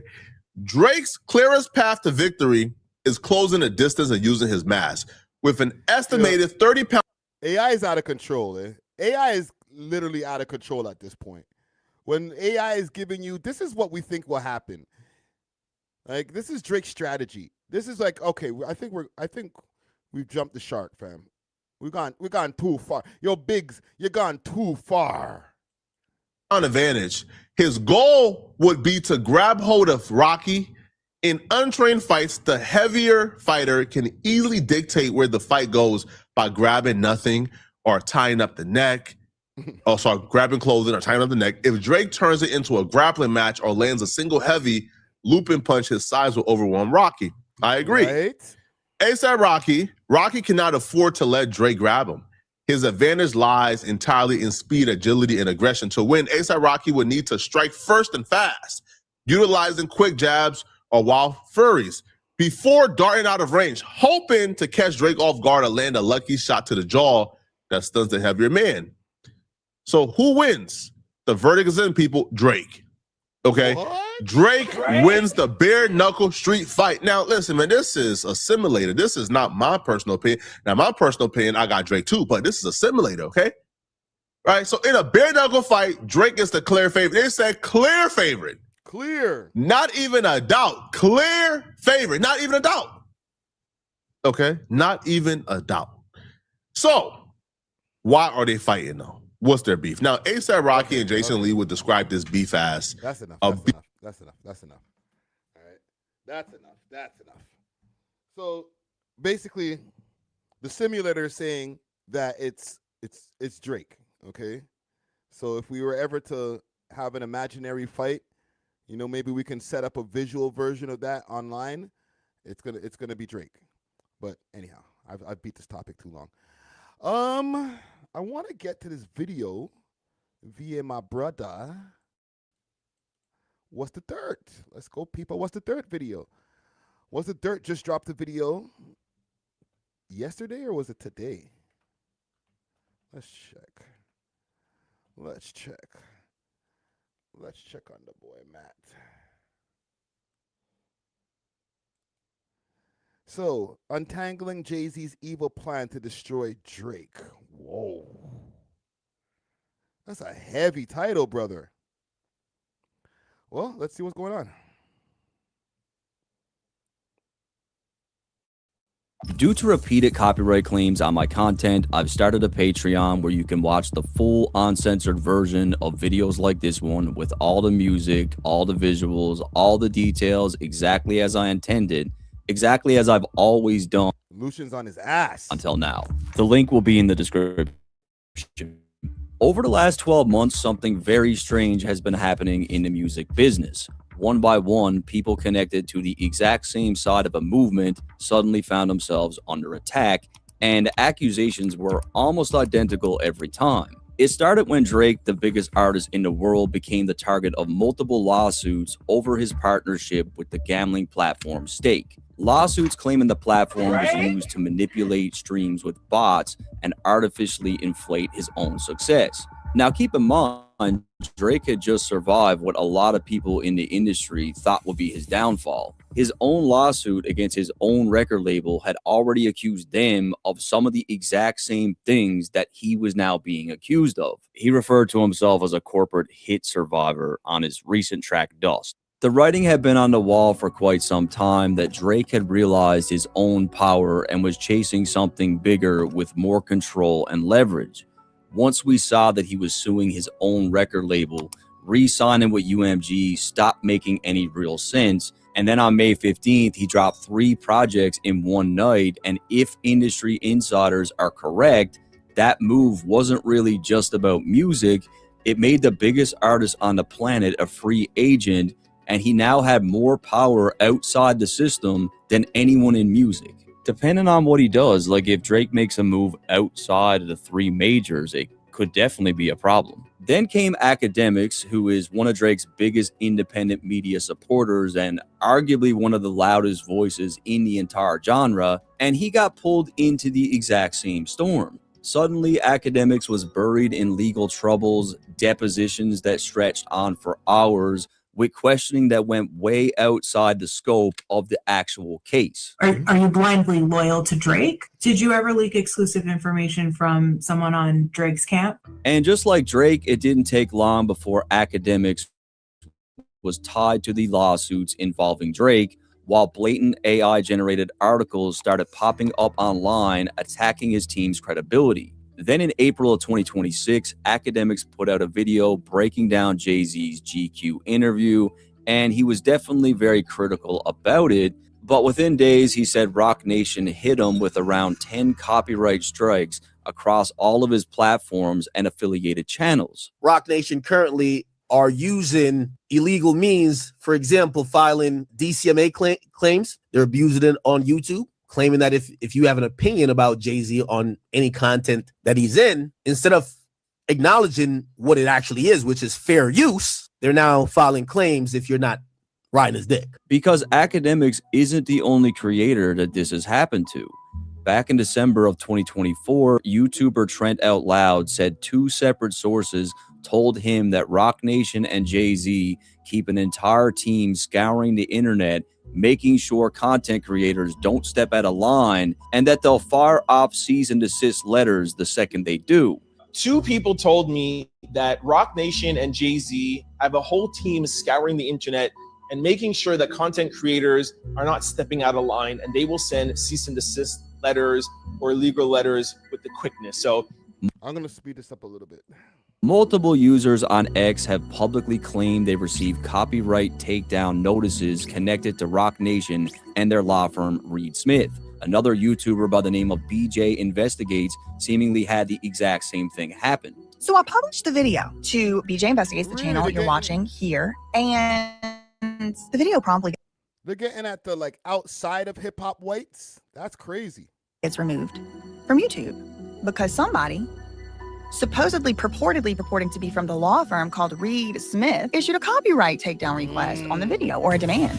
So the video actually got completely removed from YouTube. A copyright strike was on my channel. I had to appeal it. The appeal worked because obviously it was fair use. But before I can go any further, I need to talk about today's sponsor, ZocDoc. One thing I've realized. What are you saying? New video, 4 hours with Booggz on King B's production channel, on YouTube channel. I'm gonna check that out right after. As I've gotten older, is it's way too health too. I feel like talent is take over when it's a free there's no and book hours, things off, comes to things like beer, even stocked out. And for got even stranger, someone close to Academics became the subject of a private investigation where information was being collected, photos were being taken, and spread through mainstream media. Speaking of wire transfers, I hear there's a real investigation going on in Australia into you and your boy George, otherwise known as the Asian Man. Where you getting this information? Yo, George Wynn, how you? But this is where it gets really interesting, because that's when Larry Jackson enters the picture. Larry wasn't just some random executive connected to Drake. He was a longtime partner who helped build some of Drake's biggest moments of his career, and Larry helped shape the entire streaming era. And while Drake was busy fighting for his reputation and his freedom, Larry was building something that threatened to change how the music business works at its core. 6% of new upcoming artists now want to sign to a major label. Wow. 6%. And I was like, oh, this is a shift. Larry's company Gamma was built under one simple idea. Artists should have more ownership, more control, and more power over the system that profits off them. And look, if you've been paying attention to Drake, whether it be through his music or symbolism, visuals, he's been saying a lot of the same things. I won't get too far ahead, but let's just say that there have been a lot of rumors about Drake, Larry Jackson, and Gamma making some big moves behind the scenes. Drake has become one of Gamma's biggest supporters, and on May 15th, he doubled down, putting Gamma-affiliated artists all over his releases. He featured Low Shimmy, and he featured Sexy Red, and they're both Gamma artists. And then when it comes to Molly Santana, she's not over there yet. This is a prediction. I got a feeling she's going to end up over there. But within just 2 days of the streamer Kitschka revealing the release date for Drake's album Iceman, Larry and Gamma got hit too. This time it came through 2 anonymous websites, LarryJacksonExposed.com and GammaExposed.com, accusing Larry of fraud, faking streams, and artificial growth driven by bot networks, the exact same accusations. And pay attention to how they did it, because that seems to be their weapon of choice.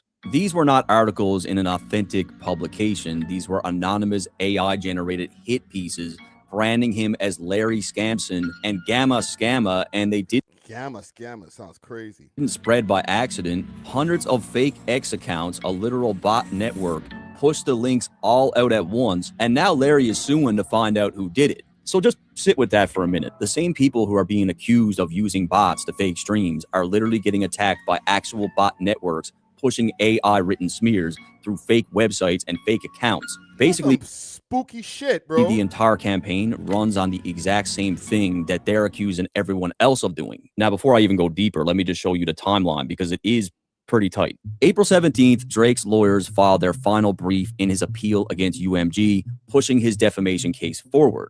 4 days later, April 21st, streamer Kitschka pulls the book out of Drake's ice sculpture and reveals the Iceman release date. When that release date got announced, the internet was Drake. That's just what it was. He was everywhere. Just 2 days later, April 23rd, Larry Jackson and Gamma get hit, accused of fraud, bots, and streaming manipulation. And then 1 day later, April 24th, an announcement drops about a brand new lawsuit against Drake and Stake, but it's not a reporter breaking the story. It is a press release written by the lawyers themselves, who paid a wire service called PR Newswire to make sure the whole world saw it. Remember that website, because it definitely comes back. For whatever reason, this small boutique law firm out of Virginia wanted this new botting lawsuit against Drake blasted as far as possible right at the peak of his Iceman rollout. I mean, look at how tight that window is. We get a filing, a reveal, an attack, and a lawsuit, all stacked back to back, all carrying the same accusations, circling one man and the people connected to him. It's time to start asking some questions. Was this really one big coincidence? Were these really isolated situations? Or was there a bigger force connecting them? And if there was, who's behind it and why? So, okay, let's stop for a second, because I see where Matt's going here with the campaigns and the bots and the AI websites and everything like that. Is he insinuating, and I guess he is because the video has Jay-Z in the title and the thumbnail and stuff like that, like that Jay-Z and Rock Nation is the one organizing all of these webs that are being weaved here?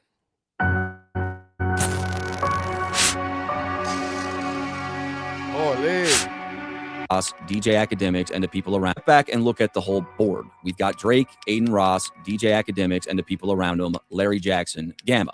On the surface, these are completely different people, but they're all connected in the sense that they all collaborate and they all represent a similar thing. They're all either outside the system entirely, or they're actively fighting against it or a threat to it. And none of them can really be controlled. Drake has never hidden how he feels about the industry, and now it looks like he's a free man. Academics built his own media world where nobody can call him up and threaten his position, and Larry literally built Gamma around handing power back to the artist. Control is shifting from that old system rapidly. It's melting away, and a lot of new artists or upcoming artists are starting to realize it. So you have to ask yourself, who spent decades building power inside that old system? Who's deeply embedded in the music business? Who's got massive interest in the gambling world? Who's been filing lawsuits against creators and leaning on copyright law? And who's been quietly at war with almost everyone we just named? It was just like, all right, man, we played enough defense.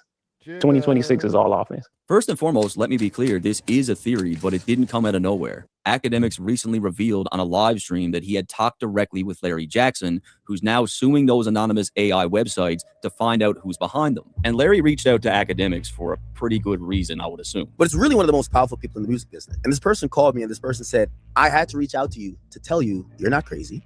Dude, I'm going through the same thing, but I'm dealing with it legally. He said, I called you just to let you know, if you ever need legal help, if you ever need whatever, I'm here to back you up. But he said, didn't you see some stuff pop up about me? And it looks so beautiful and so good. Where did that come from? When you exposed that they came at you and they're using an AI article, they made a whole AI website about me. Both men noticed a similar pattern and the same timeline, both getting smeared by anonymous AI sites with similar accusations. And if you follow Academics, you already know where his suspicions point. So Rock Nation, Jay-Z, their reputation is dirt. Both men seem to be pointing in a similar direction, Jay-Z and Rock Nation, which raises the real question, why would Jay-Z have any reason to go after Drake, Larry Jackson, or the people around him? And what would he have to gain? What would he? Yo, do you guys just see that? Yo, Matt is paranoid, fam. And I'm not saying like, oh, Matt, you too paranoid. Like, look at this. This interview belongs to GQ. There was no audio. He just showed a visual of Jay-Z on the screen in the GQ interview. And he said, you know what? Let me make sure to label this in big with a freaking background box behind it. Just said that it's not mistaken so that YouTube or Rock Nation don't come for me for this. That's insane. This is subtle, but there's a reason he did this. I can literally call Matt and he'll tell me, yo, I did that because I might get a copyright. Just for showing the man on the screen. Yo, I'm holding the man up on the screen too long. This belongs to GQ. Larry Jackson, or the people around them. And what would he have to gain? What would he have to gain? To understand the motive, you have to look at what Jay-Z is trying to build right now, and more importantly, what he's failing to build. We can start with gambling because Jay-Z isn't a bystander in this field. He is an actual owner. In 2021, he and Rock Nation invested in Fanatics, and he took a board seat as a vice chairman of Fanatics Betting and Gaming. Jay and I started this business together. And in America, you can't just flip on a switch and open a gambling business. You need a license in every single state separately. That is the slow, painful grind Jay-Z and Fanatics have been going through for 4 years. And today, Fanatics sports betting is legal in 23 states. That is the sports betting side of it, but they ended up going after something else. Fanatics decided to dip their toe into online casinos, which is a completely different game with a completely different problem. Online casinos are only legal in 7 states, and Fanatics is only live in 4 of them, which is not what they want. Like, the real prize is the 46 other states. They want them all. And in September 2025, the biggest version of that prize got yanked off the table. Rock Nation was part of a $5.4 billion bid to build a casino right in Times Square with a Fanatics sportsbook inside Jay-Z's own 40/40 club. A city advisory board killed it. 4 votes to 2, declined. Bid to create a casino in the middle of Times Square appears to be dead in the water. They needed 4 of the 6 votes in order to move forward, but they only got 2 of the votes on this board. Overwhelmingly. Yo, this casino is a point of contention, eh? It keeps on coming up in everybody's YouTube videos, everybody's Twitter reviews. It's this casino, bro. We've heard overwhelmingly from residents from Manhattan Plaza to Midtown, even small businesses, who are emailing, calling us, over 1,000 emails and phone calls saying they did not want this to be the economic driver in our district. Now let's look at the other side, which is Stake, one of the biggest online casinos in the world, and Stake doesn't apply for anything. Stake.com is an offshore crypto casino banned from operating in the United States, so the American side runs through Stake.us on a loophole. You buy gold coins, you get Stake cash, and you redeem Stake cash for real money. They call it a sweepstakes or a promotion, not gambling, and because it's a promotion, they skip state gambling laws entirely. Wow.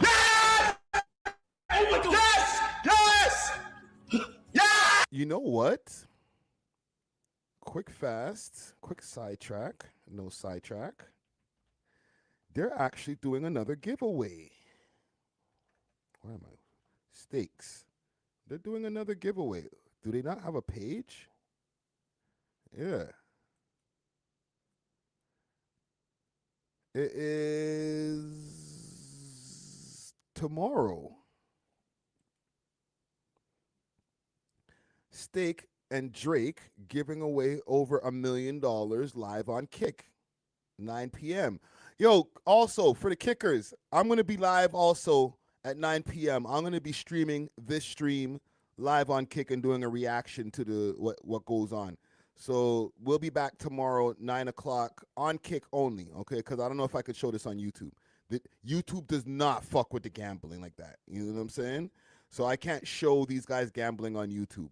But I definitely will do a stream on Kick exclusively for this right here. But yeah, he's doing a Kick giveaway tomorrow. They're giving away $1 million again. They did that before with the Christmas thing.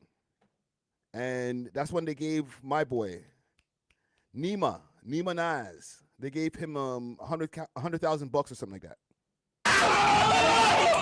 And Drake is definitely a big part of Stake. He had a deal reported to be worth at least $100 million a year to gamble on stream, bet on sports, and drive players to the platform. And what I'm about to tell you next really matters, and it is not just a theory, it is literal facts. The licensed and regulated gambling industry has been openly trying to kill Stake's entire business model. The American Gaming Association has spent years arguing that sweepstake casinos are illegal, and they're pushing regulators to completely shut them down. They want to kill Stake. They want them gone. And they're not the only organization that feels that way. Fanatics Sports Betting, Jay-Z's company, is part of an organization called the Sports Betting Alliance. And the whole entire point of this organization is to, 1, legalize regulated online casinos in all 50 states, and 2, destroy unregulated sweepstake companies like Stake. In fact, it's literally written directly on their website. Unregulated iGaming platforms like Stake evade U.S. gaming laws and safeguards that prevent minors from gaining access. It's literally in black and white, like Jay-Z's company, Fanatics Betting, is part of an organization, and that organization wants to destroy companies like Stake. I mean, the alliance that Fanatics is a part of even put out a full-on commercial called The Dangers of Unregulated Betting, and they literally feature Drake in the commercial. These unauthorized betting sites aren't bound to any of the normal marketing rules that prevent gaming advertising to minors. And what's interesting is how and when Drake ends up in the middle of it. Stake was getting sued all through 2025 by multiple states through multiple lawsuits, and Drake's name never came up once. And then something changed, and just watch the timeline. On October 9th, 2025, Drake's lawsuit against UMG got thrown out. 18 days later, he's suddenly named in a Stake lawsuit in Missouri. 2 days after that, New Mexico. A few weeks later, Virginia, then New Jersey. It was like a whole year of Stake lawsuits with not a single mention of Drake, but then all of a sudden, something happens where he ends up in lawsuit after lawsuit. However, the most important cases to focus on are the Virginia and New Jersey cases, and they were both filed by the exact same law firm. These two cases go beyond gambling entirely. They claim Drake used a hidden tipping feature on Stake to secretly send crypto to pay for bot farms, fake accounts, or machines used to stream his music and fake his popularity. Now just stop and think about that. These are gambling lawsuits. Someone is trying to get their gambling money back. Proving Drake's Spotify numbers are fake does nothing for that. It doesn't put a single dollar back in anyone's pocket. It has nothing to do with gambling. So why is it in there? Botting allegations or fake streams do not matter to a gambler, but they do matter to the music industry. Here's the question that actually matters. Forget who's behind these lawsuits for a second. Just ask yourself, how does a lawsuit like this even come to be? Well, a gambling lawsuit would start with someone who lost money. And in Virginia, that's 2 women, allegedly Stake users, who found a lawyer. They go in, they say, I lost money on an illegal platform and I want my money back. It's a very simple case. Like, I lost money, that casino is illegal, I want it back. That's it. So how do 2 random women who lost money on a casino app walk into a law office with detailed theories about Drake's crypto tipping with streaming farms and bot vendors, and then there's this guy named George moving money in the background? How did those women even get that information? How did they get that? Like, it just doesn't add up. And where it gets stranger is that these lawsuits also accuse Drake, Academics, and George of using Stake to go after music competitors and executives. Yeah. I remember that shit. That was crazy. And they're saying that they were using the money that they were getting from these streams or from the betting to put back into streams and shit. I don't know. That sounded far-fetched at the time. But y'all let me know what y'all think of right now so far. Is Jay-Z responsible for the smear campaigns that have been going on towards Drake for the last, let's say, 2 years? And, you know, Matt's explaining here his theory that it's because he got kiboshed when it came to the casino, different things like that. Drake's losses is going to be Jay-Z's wins as far as the bigger picture that they're fighting for. You heard it right. It is a gambling lawsuit that is worried about music executives and music competitors getting their feelings hurt, being talked about negatively. That's what you have here. So just think about it. Who in the music industry could this possibly be about? Well, the lawsuit doesn't name any executives, so just fill in the blanks. Who have Academics and his team actually been critical of over the last couple years? Only 2 camps come up. TDE, the Kendrick side, Punch, Dave Free, Doechii, and Roc Nation, Jay-Z, and Desiree Perez. Those are the only 2. The only 2. Now, I want to be careful here, so let me tell you what I can prove and what I can't, because I can't tell you who filed these lawsuits, but what I can tell you is the names that keep coming up over and over again over the last 2 years. And it starts with Academics. It goes back to the Tory Lanez and Megan Thee Stallion trial. Academics was firm that he didn't believe Megan, he thought she was lying, and he sided with Tory from day one. A smaller blogger named Milagro Grams took a similar stance, and got herself sued by Meg for it. Now, Academics ended up subpoenaed as a witness in the Milagro case. He sat down with Megan's lawyers and he recorded it. But there was something very, very strange about this deposition. Ack was there as a witness about Megan, Milagro, and Tori, but for some reason, Drake, who has nothing to do with that case, kept coming up. And you said that you weren't so happy about not being paid to promote Drake, and you said it was probably due to your blind loyalty. Are you blindly loyal to Drake? Did you ever leak exclusive information from someone on Drake's camp? What type of information have you leaked that you received from Drake's camp? They asked about Drake repeatedly, but guess what else they asked about? What is stake? Do you have any joint accounts with anybody through which you receive any kind of compensation for your work? How did you get connected with the individuals at stake to be in a sponsor relationship? Conversations with Drake about, has he ever sent you any sort of cryptocurrency or digital assets for any reason? And they also asked about George, aka Grand Wizard. Of the individual who runs the Grand Wizard chat account? Now, you could probably argue that this is just Megan's legal team and it has nothing to do with Roc Nation, and on paper, maybe. But the problem is the legal team accidentally shared their own screen and their own internal chat, and sitting right there for everyone to see was one name, Desiree. And, you know, Academics wasn't supposed to do this, but it was the smartest thing that the smartest but dumb thing that he ever did. Okay, because you're not supposed to show a court hearing on your stream. You know what I'm saying? And I remember this in real time when he was showing the court hearing on his stream. Technically, that's not allowed, right? But it was the most revealing thing, or one of the most revealing things that we have in this whole tangled web that has been weaved. Perez is the CEO of Roc Nation. And this is where I realized. Hold on, what are you saying over here? Down to earth, it says Jay-Z is a crybaby like his music, but lost some respect for Jay-Z. Can't take to see someone else with success like Drake. It wasn't always even just a Drake thing, because you can hear from, I guess, like Dame Dash and different people who are his detractors, that Jay-Z is like always been on some, oh, that's your girl, okay, I want her. He's always been trying to one up people. You know what I'm saying? He kind of did it with Cap. We passed that. We passed kneeling. All right? Oh, Cap, you got the NFL in a chokehold right now? Oh, well, hold my beer. They're getting into business they don't belong in. Why the fuck should we care about Desiree? She ain't on no hip hop album. Well, now she is when niggas is dissing her. But they don't even mention her name. You know what I'm saying? Good evening, Tasha Latina. We've been here from like 3 o'clock. You know what I'm saying? Marathon live right now. We got you. Y'all are liars. Tell Des. So just think about it. Roc Nation's legal team deposed Academics for a defamation case about a blogger and spent hours asking them about Stake, Drake, and George, the exact 3 names that would soon sit at the dead center of 2 gambling lawsuits that hadn't even been filed yet. They were even trying to link Drake to George in this deposition and asking questions about it.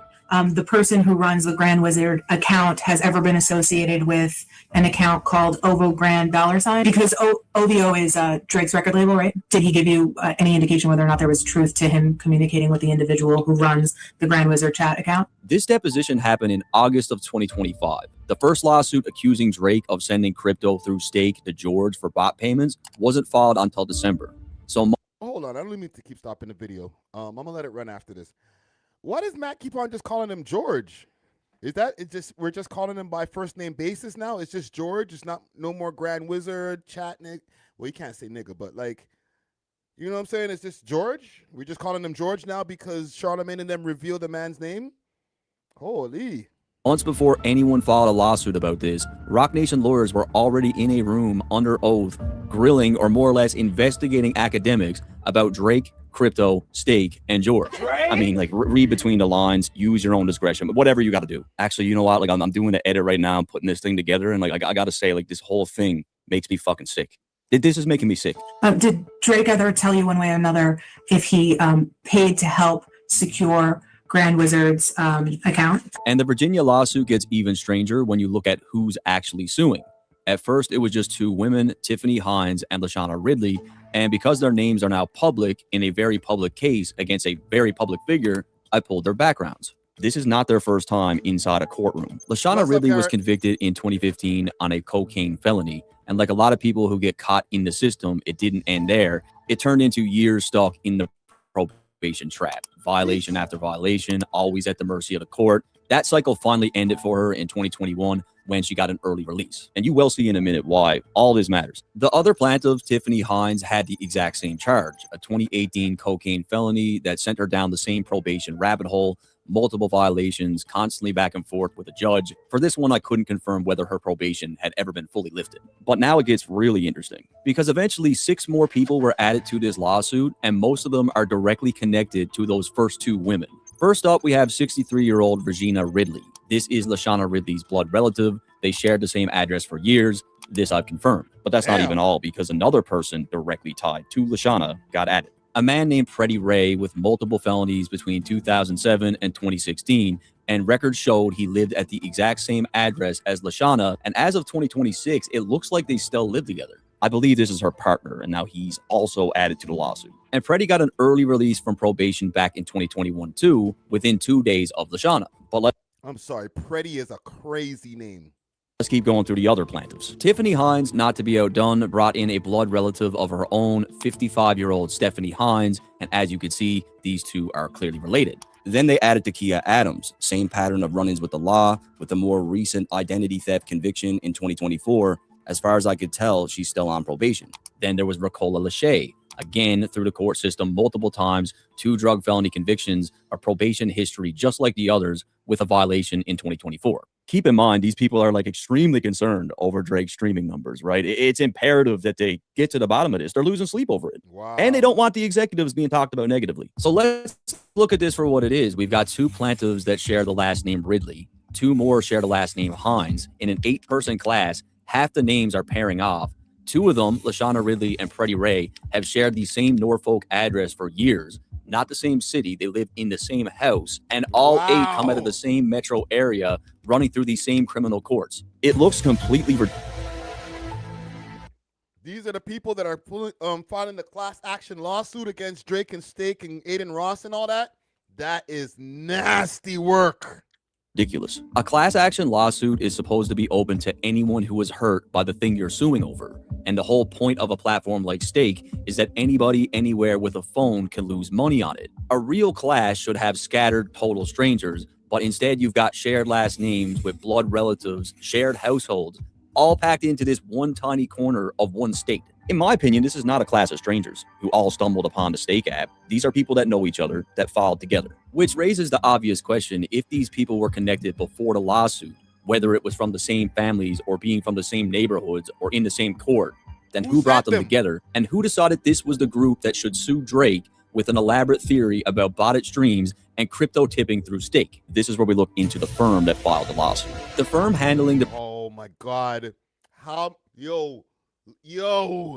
much you want to bet that this firm and Matt, what's the dirt research specialist, is going to find a connection between this law firm and Rock Nation? Virginia case is Impressa Legal Group, the same firm that filed the New Jersey lawsuit, which is basically a carbon copy. It has the same theory from the same firm. And when you look at the lawyers whose names are actually on the filing, it gets interesting fast. George Costell and Richard Kelsey of Impressa Legal Group. George Costell owns the firm, but the interesting part is his history. He's a former commercial litigation partner at a firm called Reed Smith, and I'll explain why this matters in a second. The other owner of the firm, Jason Matchek, was also a partner at Reed Smith, and Richard Kelsey, the other attorney on the case, worked at Reed Smith too. In fact, it's right here on his own Facebook.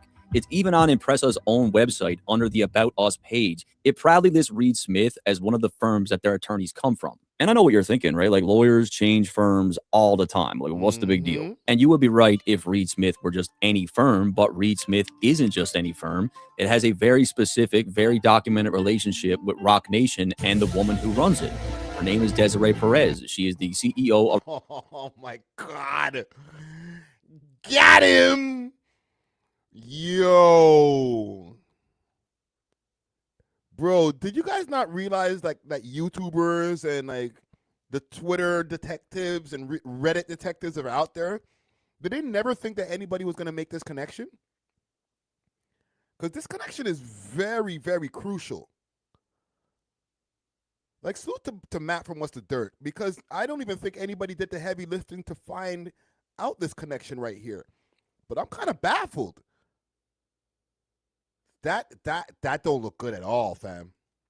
Rock Nation, one of the most powerful people in the entire music industry, and Reed Smith is her personal law firm. Right now, in 2026, Reed Smith lawyers are representing her personally in an active lawsuit. This is all confirmed in court records. But to understand why Desiree matters here, you need to look at who she actually is, because Desiree Perez has a documented history as Jay-Z's fixer, or the person who handles the problems. The fixer. Back in 1994, she was arrested in a major federal drug case and charged in a conspiracy to distribute narcotics. She became a government informant, took a probation deal, and later served 9 months in prison in 1999 for violating it. Desiree Perez is not new to the system. She's basically navigated it her whole career. Then decades later, in the final hours of his presidency, Donald Trump gave her a full pardon. And here's the part that's even more compelling, because in 2023, ESPN conducted an investigation into how NFL coach John Gurdon's private emails got leaked, which was a leak that ended his career and helped bring down an NFL owner.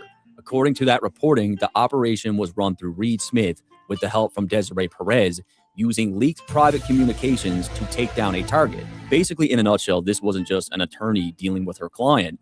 It sounds like Desiree Perez and Reed Smith were working together as conspirators to destroy someone's reputation. This is not a rumor. This was documented by ESPN. So just think about the playbook. Perez and Reed Smith have already been described in national reporting as a unit that used leaked private messages to destroy someone. And the same firm that is filing this lawsuit against Drake and Stake is in the bloodline of Reed Smith. Now look back at these lawsuits against Drake, because they say the exact same thing. It's about leaked DMs, leaked chat logs.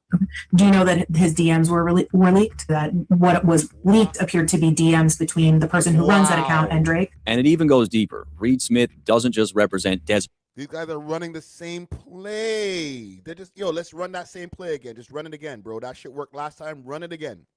Personally, it represents Rock Nation, the company. Remember in 2024 when Megan Thee Stallion was sued by a former cameraman named Emilio Garcia? In that case, Rock Nation's lawyers were Reed Smith and Megan's lawyers were Quinn Emanuel, the same Quinn Emanuel you saw in the Academics deposition. Basically, the lawyers who were questioning Academics worked with Reed Smith in the past, which is Desiree's firm. So let's just line up what we have. The two lawyers who filed the Drake lawsuit came out of Reed Smith. Reed Smith is tied to Desiree Perez and Rock Nation. Reed Smith works alongside the same firm that deposed Academics. We even mentioned earlier in this video that Reed Smith was the firm who was filing these false copyright claims on behalf of Rock Nation. To be from the law firm called Reed Smith issued a copyright takedown request on the video. But what does that have to do with this Virginia lawsuit? Well, remember, almost everyone in this case has a criminal record and a history of probation problems, which brings us to Rock Nation's nonprofit, Reform Alliance. Reform Alliance is a criminal justice organization co-founded by Jay-Z, Fanatic CEO Michael Rubin. Remember, he's in the gambling business too. And then Desiree Perez is on its board. The company's entire mission is fighting the probation trap, which is the exact system that kept a lot of our plaintiffs stuck in a cycle of violations for years. Then there's the fact that some of the plaintiffs in this case seem to still be on probation. One of the first states that they went into was Virginia. In 2021, Reform Alliance pushed to change Virginia's probation laws, and they won. They got a law passed that allowed early release for people stuck on probation. You know who else is from Virginia? I'm from Virginia. We're all y'all. Oh, what is that? What are you saying? Well, all we learned to do was cook. Ugh. And it took effect July 1st, 2021. Now remember Lashana Ridley and Freddie Ray, two of the plaintiffs suing Drake.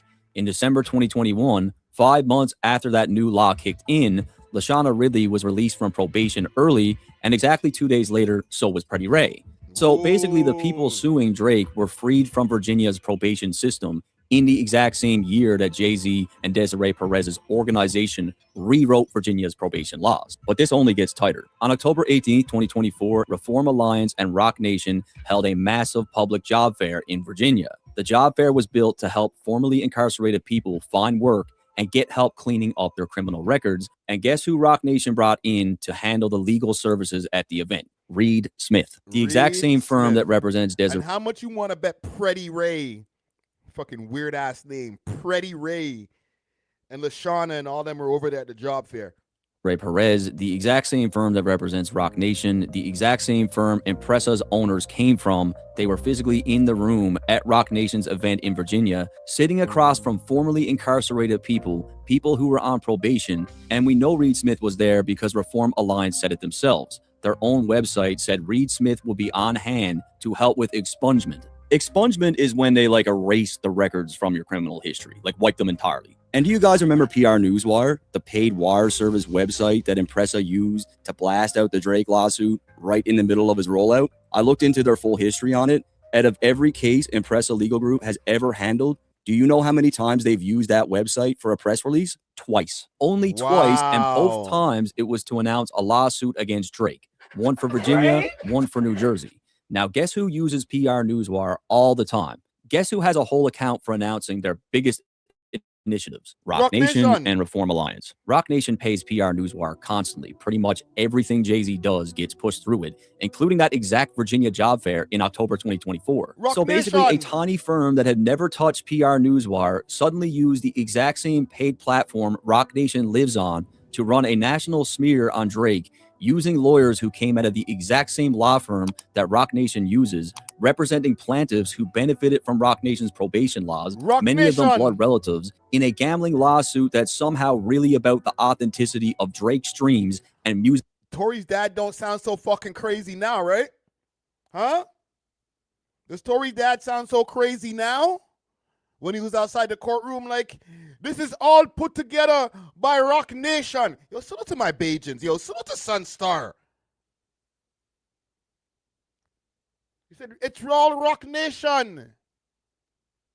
Music executives getting talked about. Again, I'll leave this information with you. So let's just lay out all the connections we've actually established. And just remember, I can't tell you how all this came together, but I can show you that every single piece you need to build this lawsuit was already sitting there, publicly connected, already operating in Virginia. Reform Alliance has a database. They know exactly who they helped get off probation in Virginia and who's still trying to. Through their job fairs and their clinics, they know a lot about those people's lives. Reed Smith was at Rock Nation's Virginia event, sitting across from those exact people. Reed Smith's former partners built Impressa Legal Group, the firm that filed the lawsuit. Reed Smith represents Desiree Perez personally and Rock Nation as a company. The Quinn Emanuel law firm has worked right alongside Reed Smith and was asking academics about Drake, Stake, George, and crypto months before any lawsuit even existed. Some of the plaintiffs got off probation in 2021, right after Reform Alliance changed Virginia's probation laws. Then we have some plaintiffs who seem to still be on probation, likely hoping it could end.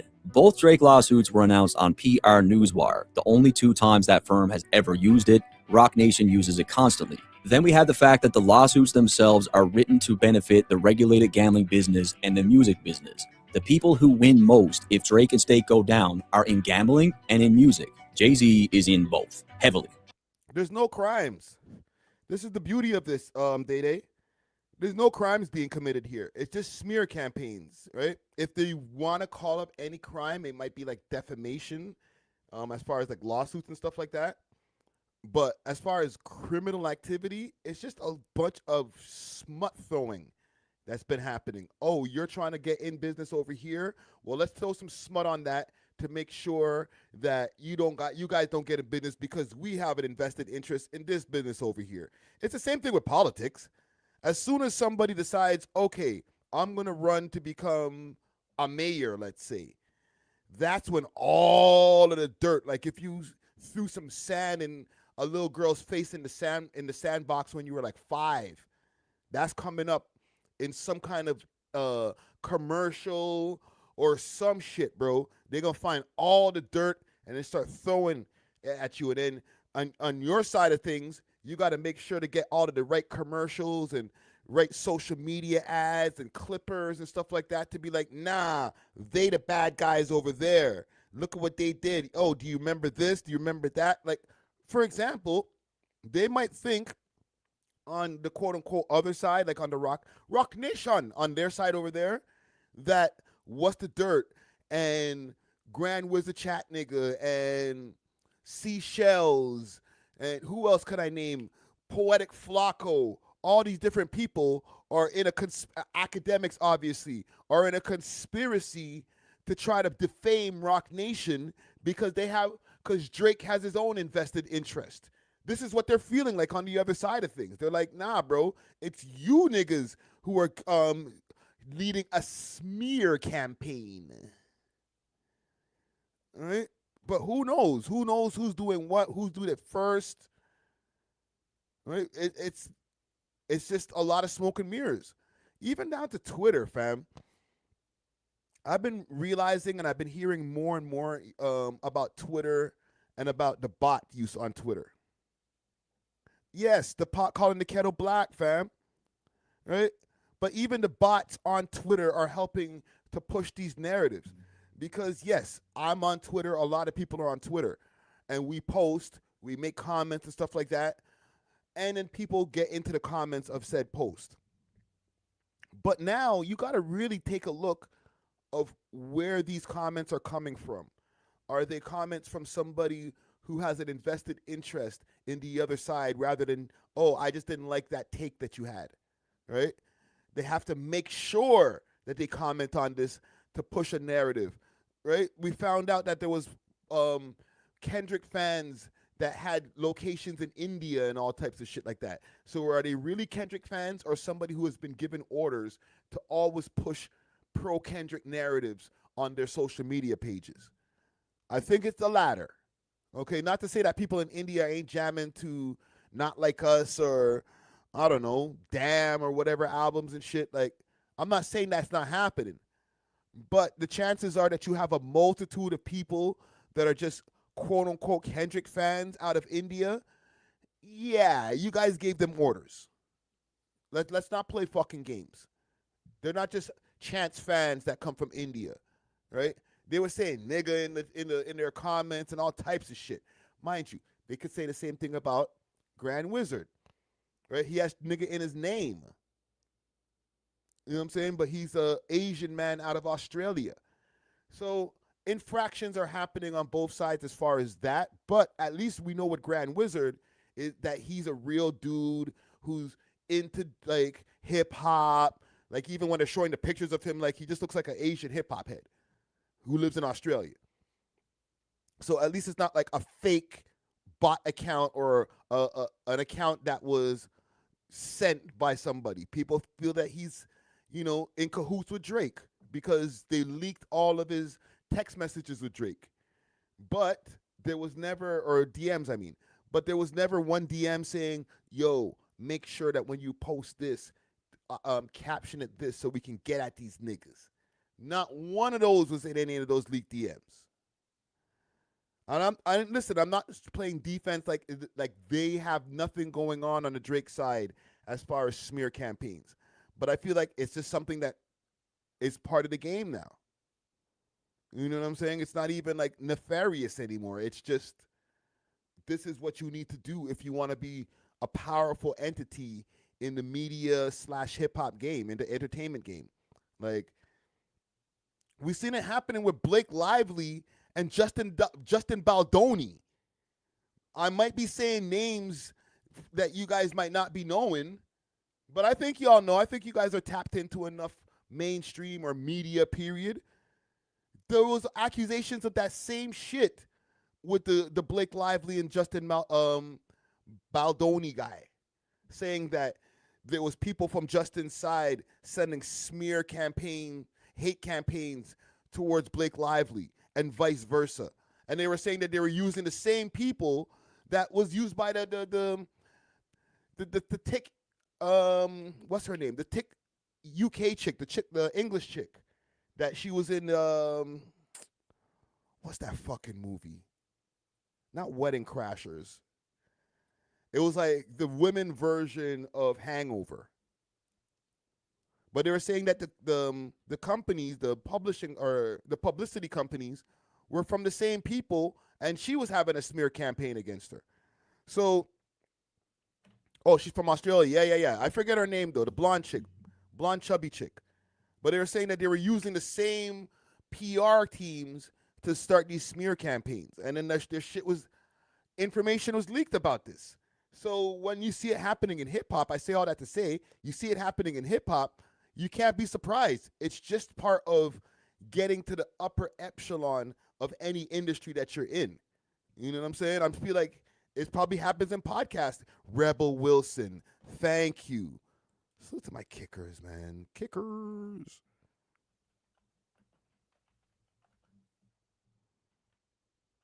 Look, if I just put in Rebel Wilson smear. Look, Rebel Wilson PR team seemingly plotted to smear movie producers as sex traffickers. Rebel Wilson denies she orchestrated smear campaign.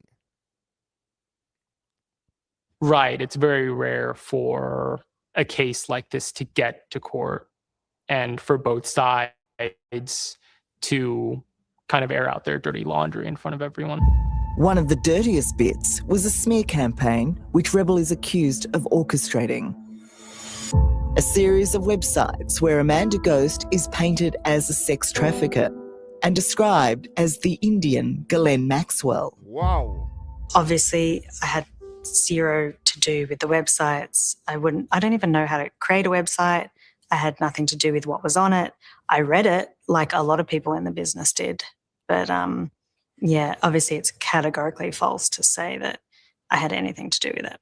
Well, it's not saying that you made the websites, but the allegation is that on the 6th of August, you requested your publicist to register and publish a series of malicious websites about Ghost. Yeah, that is absolutely untrue.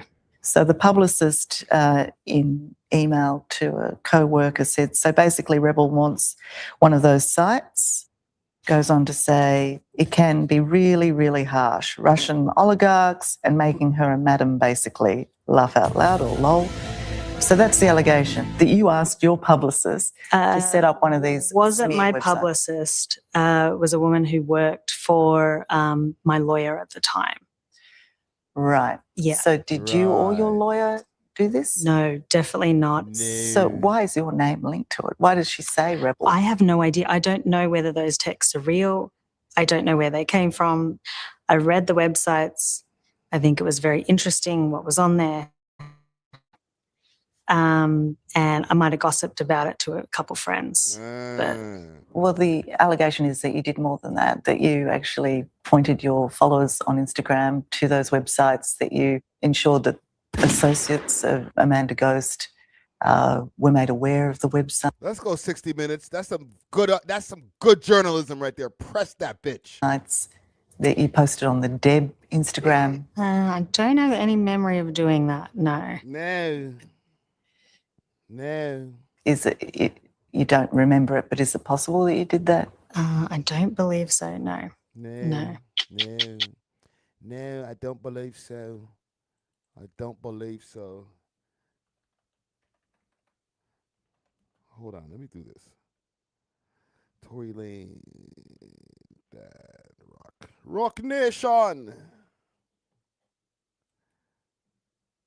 Free Tory for real.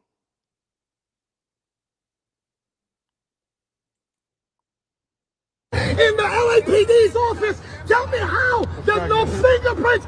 My God Almighty, I call heaven and earth to be a record today.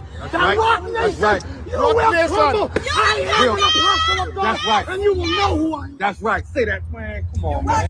Talk.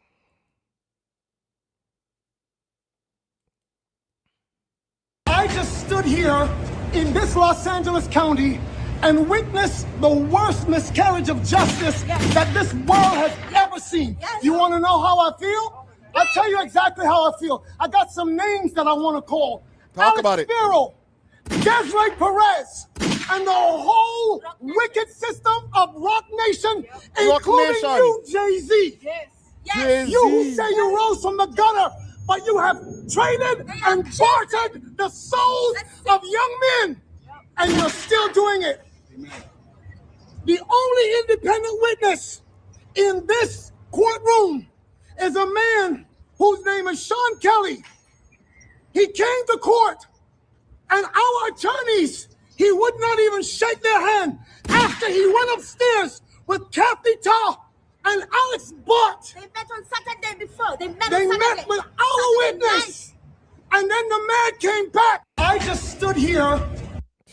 Free Tory, man.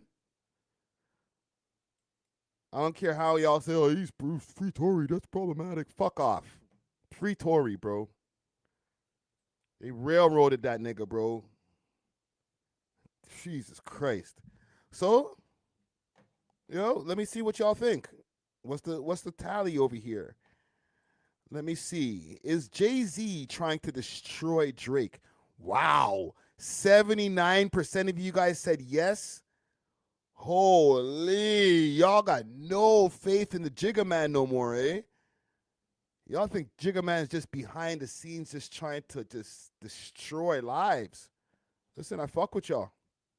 I ain't even gonna sit here and disagree with y'all. Jigga Man's moving dirty. So, salute to What's the Dirt. Great video. I think he broke down everything that listen, it sounds like a theory. Yes, it's a theory, but I believe your theory, bro. I believe your theory. So salute to What's the Dirt. I want to get to the killing that happened in Mississauga the other day. Okay. R.I.P. to the young gentleman that passed away or that was killed by police. There's been a little bit of some mixed feelings from the people who've been reviewing this, okay? I'll play the news story. 19-year-old man shot. Yeah, I'll play the news story first, and then you guys can give me your opinions because it's kind of a mix of, it kind of goes into the teen killers thing that we're talking about over here too. So a 19-year-old man shot dead by Toronto officer during firearms investigation. This was a Toronto police investigation that ended on someone's driveway on this quiet residential street in South Mississauga. A 19-year-old man behind the wheel of a Mercedes was shot by a police officer. What led to that deadly interaction is now being analyzed by the Special Investigations Unit. I can tell you I spoke to one neighbor who said that she was already on the phone with 911 when the shots rang out, and other witnesses describe a very chaotic scene. I heard that loud scream, "Get off of me." And then a huge crash. Like I thought maybe these guys were speed racing and they hit each other, like because they usually burn the tires up and down the street. But anyway, there was that huge crash. Next thing you know, I come outside, the officers giving CPR, and holy, blood everywhere. Bullets shattered the driver's side window of this white Mercedes that was being surveilled by undercover Toronto police investigators. Will lives one house over from where the 19-year-old man was shot dead by an officer. He tells us just after midnight, he heard the sound of crunching metal and ran outside. I didn't know it was the officer. At first, I thought it was one of my neighbors giving CPR. So I ran up, and then he started yelling at, get in my line of sight, get in my line of sight. So I moved so he could see me. And then I figured out when I saw the sidearms that it was a police officer. Across the street, a couple was in their backyard hot tub when they heard the chaos and then 3 shots going off. I came down around the side of the house and I could see a commotion going on. There was a group of people. People were yelling someone had been shot, to call 911. So I ran back to the backyard to get my phone. And we came back out front. We saw that somebody was receiving first aid, CPR, like chest compressions. According to the SIU, which is now investigating the interaction and the officer's use of force, there were 5 unmarked police vehicles on this dead-end residential street in South Mississauga. 3 were involved in a collision with the Mercedes. It's unclear how that happened and at what point the officer opened fire. The SIU says right now there is no evidence to suggest an exchange of gunfire. The officer who discharged the firearm was standing outside on the roadway and then shot into the Mercedes vehicle through the driver's side. Any reason to believe that the vehicle was driving toward the officer? It's very early in our investigation to know that. We have 4 investigators, 3 forensic investigators, and a collision reconstructionist who are assigned to the case who will determine what exactly transpired leading up to the shooting and after. The 19-year-old driver was pronounced dead at the scene, and cameras captured 3 other young people from the Mercedes being handcuffed and taken into custody. The SIU says 2 guns were found in the vicinity of the suspect vehicle. Toronto's police chief only made brief comments. I'm gonna give you guys a little bit more BTS info as far as the vicinity of the vehicle, but we'll get back to that. Comments on the incident, telling media the investigation allegedly involved a person who was armed. Our police officers will go where their criminal investigations lead them. That is an investigation that started in Toronto concluded in Peel. Now, the 19-year-old man who was killed has not yet been identified. As for the 3 people taken into custody, at last check, no charges have been laid, but Toronto police say they are in the process of conducting their own criminal investigation. Shauna Hunt, City News, Mississauga. So, an RIP to that young man. Now, there's been a couple of different things that have been floating around about this, right? One, people are saying, okay, this is a criminal investigation.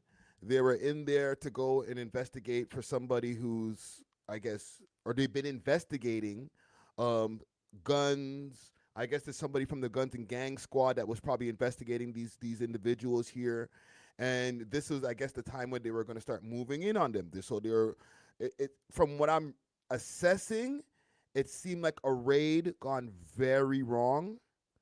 Right, like they said that they've had unmarked cars on the block for a multitude of time, while I guess weeks and stuff like that. So they've definitely been investigating these individuals that were in the car on their way back. As far as they said, what they said in this news report about guns being found in the vicinity, the guns, from what I heard behind the scenes, is when they started doing their search finally, they found 2 guns in the trunk. Okay? Now, I'm not trying to excuse the young individuals, especially, RIP to the young man that got murdered in this incident right here. But at the same time, it was an investigation. It wasn't, these guys were driving reckless and the cops just were a little bit overzealous in the way that they were trying to apprehend them. But you guys can let me know. Were they a little overzealous? Like, we covered this not too long ago with LNC Capo and LNC Grind when they got hit by cops while they were on their scooter. And they're okay, yes, there was an investigation going on. These guys were on a scooter, and then these guys hit them with the car, and they got their charges dropped. But in this situation, there was a collision, and then there's a video, and I might be able to find this video online somewhere, where the cop jumps out the car and then starts wetting up the vehicle. So are the cops wrong in this situation, or were they just trying to be as careful as possible for their own safety while apprehending people that they feel might be dangerous suspects? Let me know about that. And like I said, there was some mixed opinions. I wonder if El Jefe still has his post up here. Let's see. Yes, a taser could have been used. All right, so listen, he posted this. I'm just putting. Suta El Jefe, the Pollo. Says, unfollow me if you support thieves. Straight up. I woke up and y'all ruined the world. Get from around me. I've been seeing it for years now, and I'm sick and tired of it. Stop supporting thieves. They ruin the economy. They make business slow in the end, and hard-working hustlers and businesses suffer. It's the trickling effect. Now, we also covered him because he owns a card store that has like exclusive Pokemon cards and all types of things that are very high value. So they have to be very, very diligent with the way that they bring the inventory in the store and stuff like that. So I feel like he might have been coming from the perspective of, oh, these guys are just like thieves because, he's dealing with his own personal stuff. But let's let him cook. This out there because I don't understand the world I live in anymore. When was it cool to support thieves? Like, I'm reading these comments and everyone's like, yo, the cops did a terrible thing, this and that. Bro, when people break into your house, aren't you there screaming, please help me? Why aren't you there? They finally getting rid of these pieces of shit.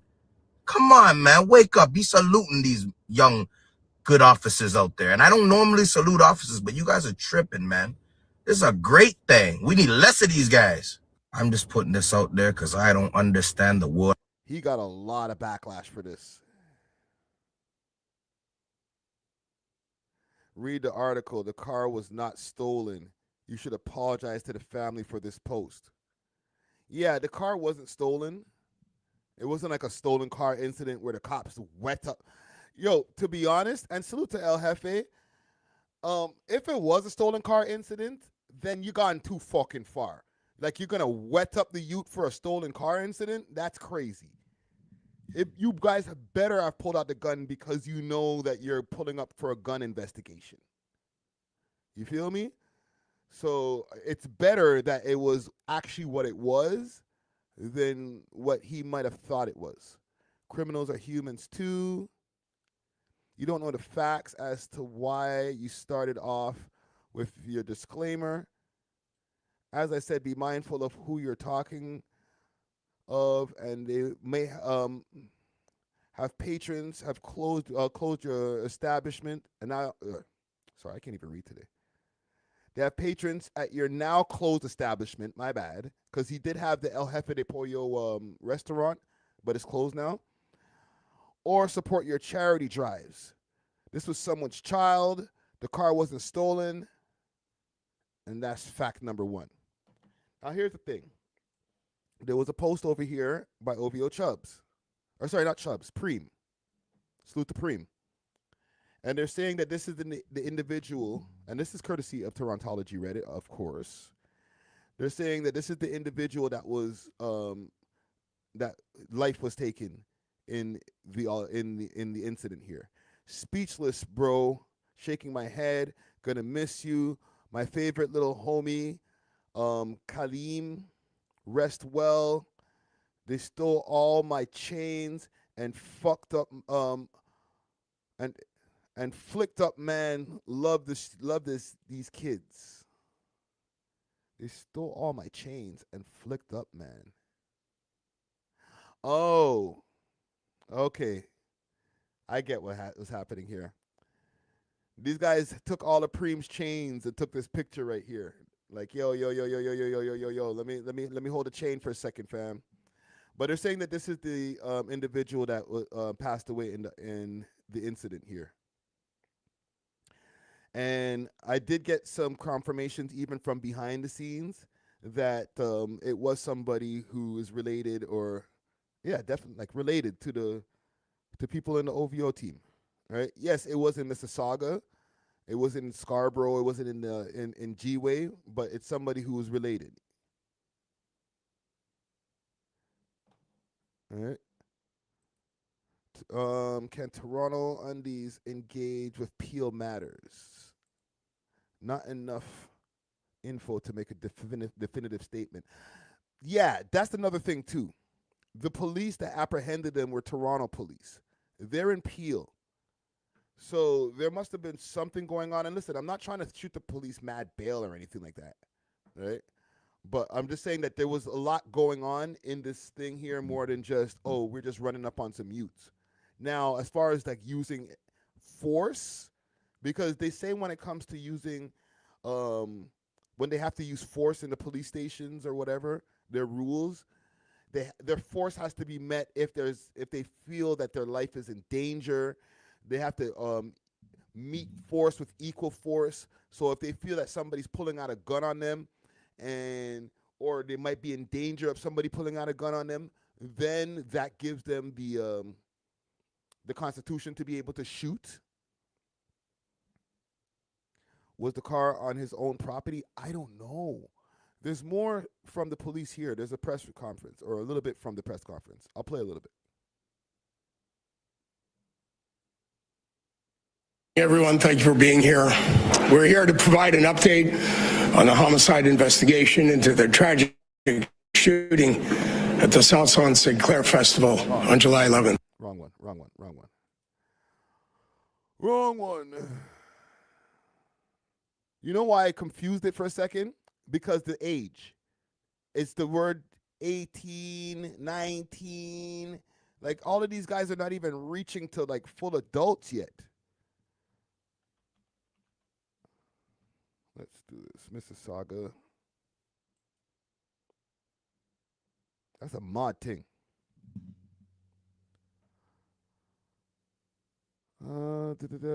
Driver shot dead, auto theft. That's misinformation. Misinformation. That's nasty.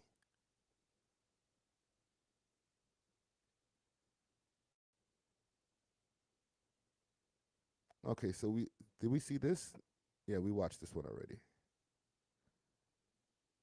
That's some nasty misinformation.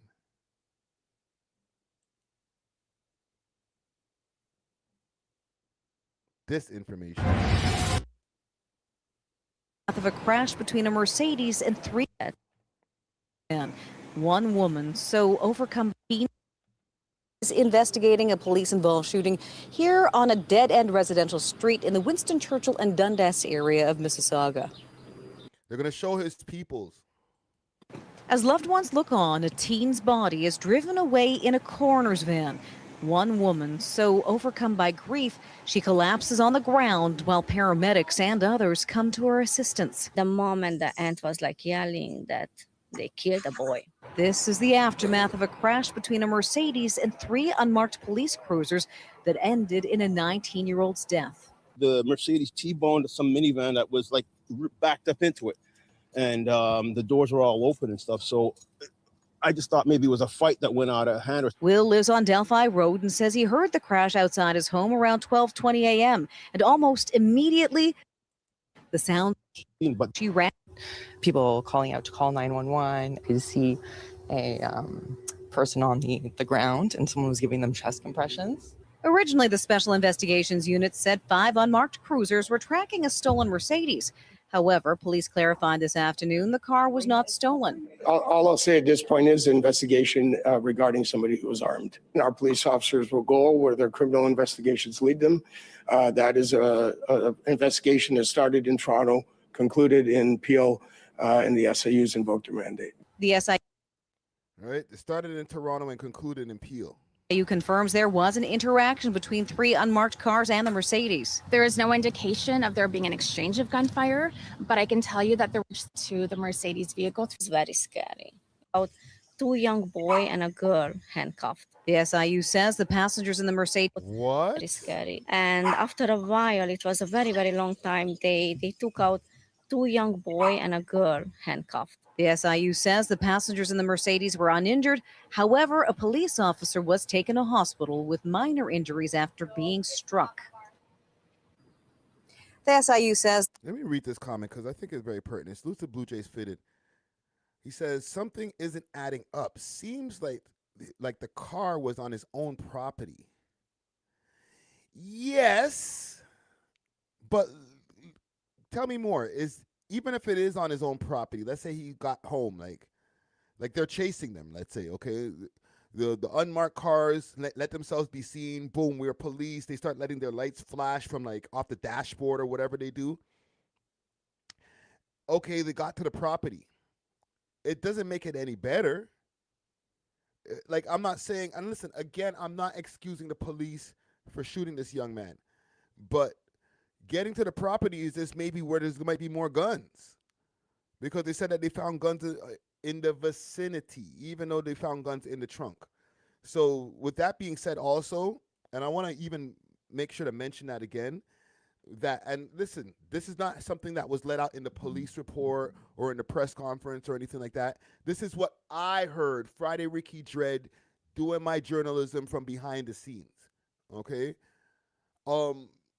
Yeah, there was the guns were found in the trunk. I'm not saying that it makes it any better. These guys are individuals, young individuals, moving around with firearms, and firearms kill people. Okay. We're dealing with an epidemic right now, which I wish would cool down, but I don't know if I'm the one that people are going to listen to, where we're seeing a lot of young teens or people who are about to become adults that are moving around with guns, and they're not just moving around with guns, they're being hired by organizations that are not just criminal organizations, political organizations, to go carry out shootings. All right, we're going to get to it in a second, but they're using encrypted messaging and all these different, hold on. They're using encrypted messaging and all these different types of things to communicate, to send orders to young teens to go do shootings, whether it's to go hit something or hit nothing, just to make sure that something, people see that y'all let it off last night, and then send us the photos back through encrypting messaging. I'm just saying, it does sound very tinfoily, but it's happening. The officer whose actions are being investigated, namely the officer who discharged the firearm, is not the officer who was struck and taken to hospital. Reporting live, I'm Janice Golding. Now back to Nathan. Thank you, Janice. Toronto's police chief says 2 arrests have been made in the deadly shooting at Salsa on St. Clair last month. Myron Demkew told... We'll get to that in a minute. Let's do this. Let's go to their website. Toronto Police, or their YouTube page. The TPS. The TPS. You know they got their own YouTube channel, right? Man, them go to the TPS YouTube channel. Go watch videos over there. Y'all, they're in the algorithm for y'all. They be posting. 1 day ago, 2 days ago.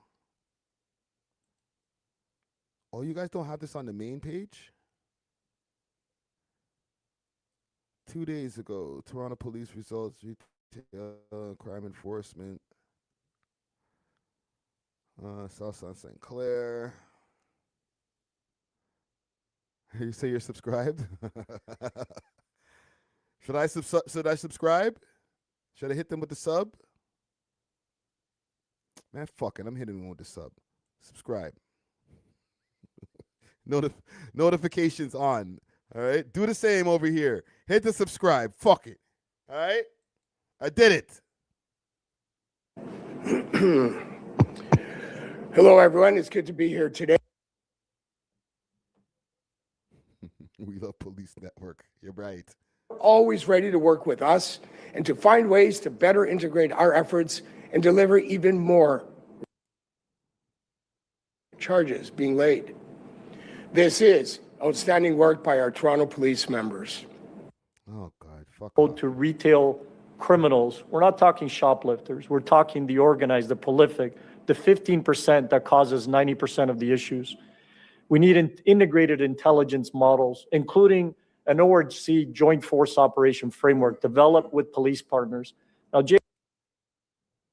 investigators, it's retraining them, because when you're interacting with someone now and you're making an arrest, if they choose to do so, the level of training is different. You have no idea what the reaction of the individual is going to be, whether they're going to produce a weapon, put that person in harm. Okay, I think they're talking about this here. Other forms of crime? Is this a bigger situation? Yes, in the fact that we believe that money is going to fuel other types of organized, be involved in crimes. And then let's go back a little. You mentioned addressing these crimes at the root cause. What is that root cause, and how are those being addressed? So it all comes down, quite frankly, to money. These people make a lot of money from this. And that is really the root cause. And it's how they get this money by creating, by being involved in crimes and then distributing this property to others. What's up with my youth's hair, fam? I'm sorry. Sidetrack, no sidetrack. But your hair looks crazy, old man. Wagwan, just let it go, my nigga. Put on a hat. This looks nuts. The guy got the straight on the side and the curl on the top, bro. Like, you look crazy, old man. What is this name? What's his name? Taverner? Taverner, you look nuts, bro. Do you then connect the money involved in this to other forms of crime? Is this a bigger situation? Yes, in the fact that we believe that money is going to fuel other types of organized crime issues, yes. Just if you're able to explain a little of those impacts on your retailers that you're representing, what are some of the things that they experience as a result of this? Yeah, so I'll start with people first. Number one. Man, fuck off. Get to the shits. Hold on, I'll find one more. I just want to find one more video on this. Mississauga.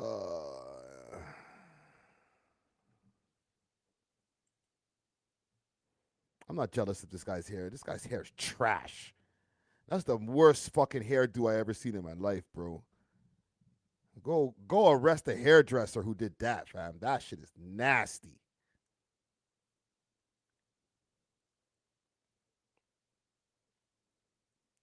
Holy shit, man.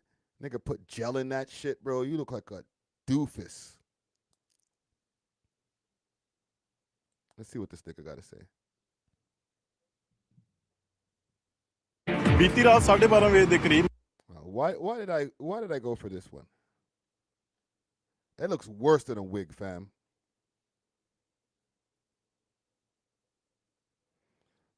Charges laid in connection to firearms probe. More details today about a Toronto police investigation that led to an officer fatally shooting a man in Mississauga. A 19-year-old man was shot and killed in the College Way and Winston Churchill Boulevard area early yesterday. Police say officers were attempting to stop a suspect vehicle. That's when it attempted to flee and then struck a plainclothes officer. The vehicle had been tracked from Toronto. Oh, shit. You heard that? Boulevard area early yesterday. Police say officers were attempting to stop a suspect vehicle. That's when it attempted to flee and then struck a plainclothes officer. The vehicle had been tracked from Toronto after police earlier received a report. As loved ones look on. More details today about a Toronto police area early yesterday. They struck a plainclothes officer? That's crazy. I don't know if they knew that it was a plainclothes officer, but like, you know what? I don't know if you guys have ever been raided before, but I as somebody who's been raided, but I was raided at the crib. I wasn't raided in the car. I had a friend that was raided in this car, but like people just start running at your whip. Obviously, you'll see like the plainclothes officer or the whatchamacallit, the ETF, right? Stop the car! Stop the car! Stop the car!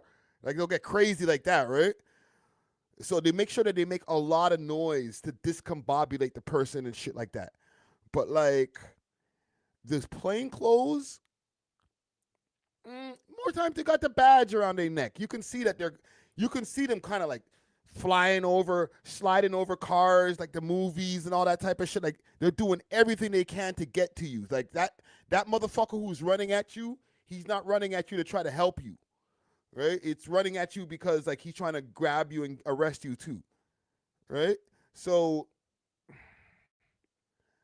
I don't know. I wasn't there. RIP to that young man once again. Him and the other people in the car, to be honest, are the only other people who would know what was the actions that happened in between them trying to stop these guys in the car and then the cops deciding, okay, we got to let off. All right? And listen, again, I'm not trying to shoot the cops any bail because the cops have let off on people who are pulling their cell phone out their pocket and not under some, let me pull my cell phone out of the waist side, out of my waistline. Like, no, like, man's like, get on your stomach. Go to take your cell phone out your pocket or whatever. Boom, shot in the face. Niggas getting shot in the back, all types of shit over the years. Okay? But like, this might not be one of those situations is what I'm trying to say. Please. We don't know if it was pulled out, their badge, plus no body cams. No body cam.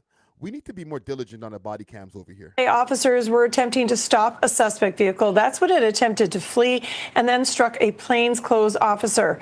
The vehicle had been tracked from Toronto after police earlier received a report about a person with a gun in the Esplanade and Lower Jarvis Street area.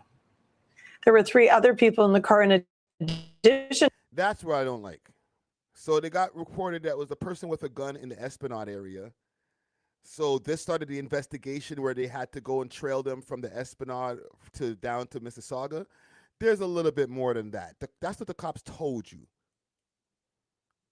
In the Esplanade and Lower Jarvis Street area. There were 3 other people in the car in addition to the man killed. All were arrested. 23-year-old Naquan Laidley of Toronto, 19-year-old Kahim Bailey Whitfield of Mississauga, and a 17-year-old girl each face multiple weapons and other charges. Ontario's police watchdog continues to investigate the deadly shooting. Oof. What do y'all think, gang?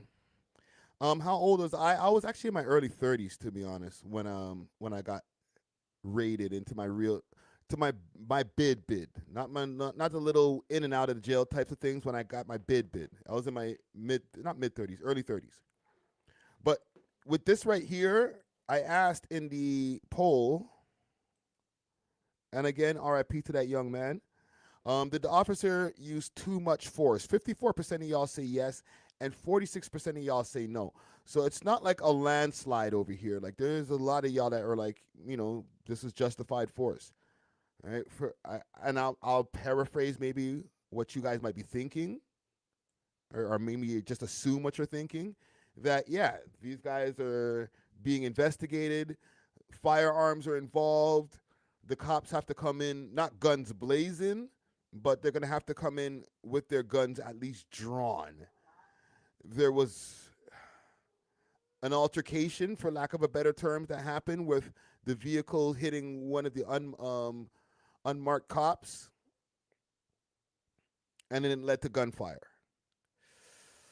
It's sad, but to be honest, these are the choices that happen when you get into the streets, fam. Like, if you guys have guns in the car, and I'm not saying that your lives had to be taken. I'm not saying that at all. But you would have way less chances of having to worry about your life being taken by the cops, by the ops, whoever else, if them weren't involved in that. And I'm talking as a man who used to be involved in that type of shit. I'm not trying to judge y'all niggas because I know it is what it is. But once you get into the lifestyle where there's guns and drugs in your car and thousands of dollars, and I want to drive the Mercedes and that, bro, a lot of shit comes with it. You know what I'm saying? So, again, RIP to that young man, but a series of choices got us into a extremely horrible situation to where we are now. And it's unfortunate for him because he's so young, but he didn't get enough time to make enough bad choices to learn from, unfortunately, right? So this is like a harsh lesson that people should learn from. But yeah, I'll leave that there. It's a touchy one. You know what's staying on these shootings? Because they have 2 teens that were actually arrested for the shooting that happened at the U.S. consulate downtown Toronto. Okay, the U.S. consulate is right there on University Avenue, right there by University and Armory Road, technically, but it's like more like University and Dundas.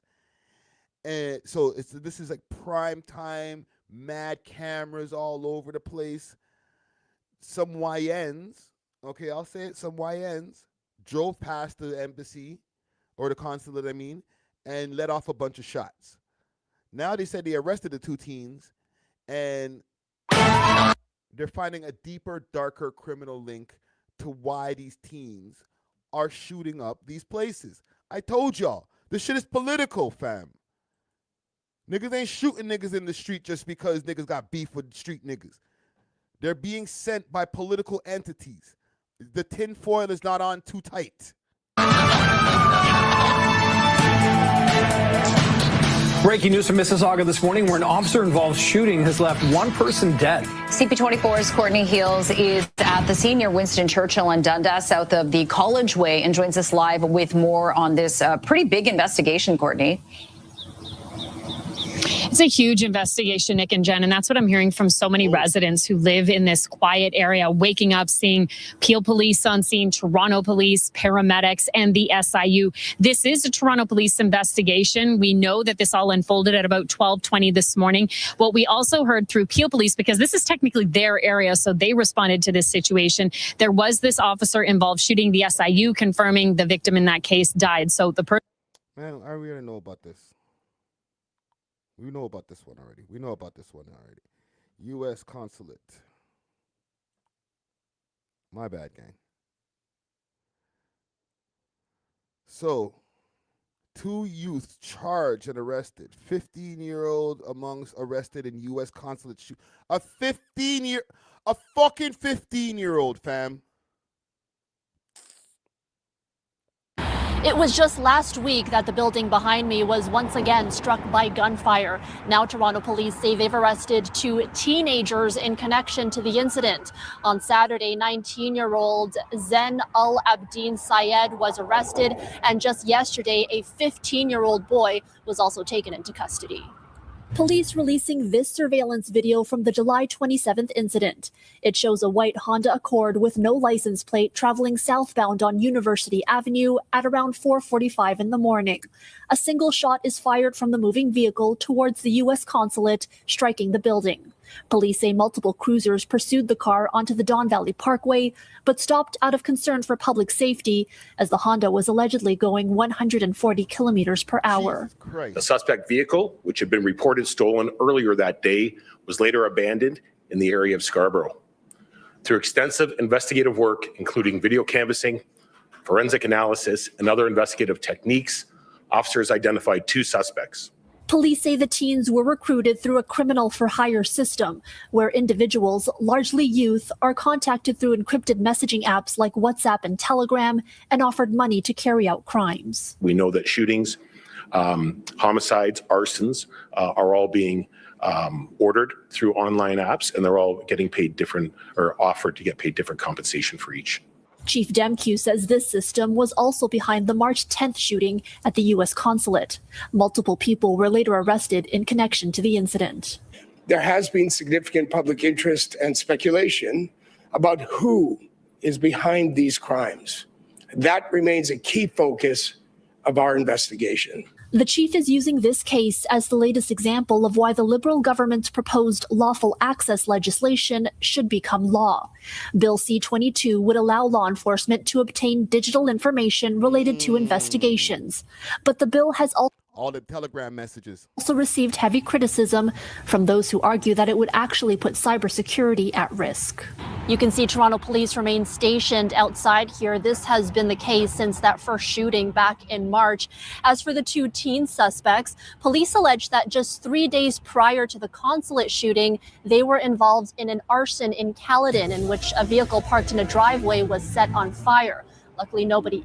Oh my God, those kids are getting bread. Holy, 15 years old. He's probably got at least 30 racks just from different things that they've been doing. Like they're putting cars on fire. We shooting at the consulate. What you need me to do next, fam? Send the EMT, bro. Send the transfer, bro. I'm outside. Catch me while I'm outside right now. I'll make it happen. This is what I'm talking about, fam. These kids is not like, they're not broke youths, bro. The youth them are taking these jobs, bro. I was watching a video earlier, fam. Or not earlier, yesterday actually. Where man was breaking down the encrypted messaging that they use and arrest made at the consulate. Is it this video here? Hold on, let me look up consulate here.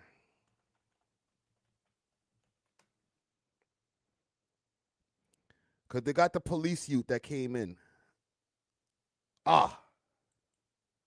This nigga right here.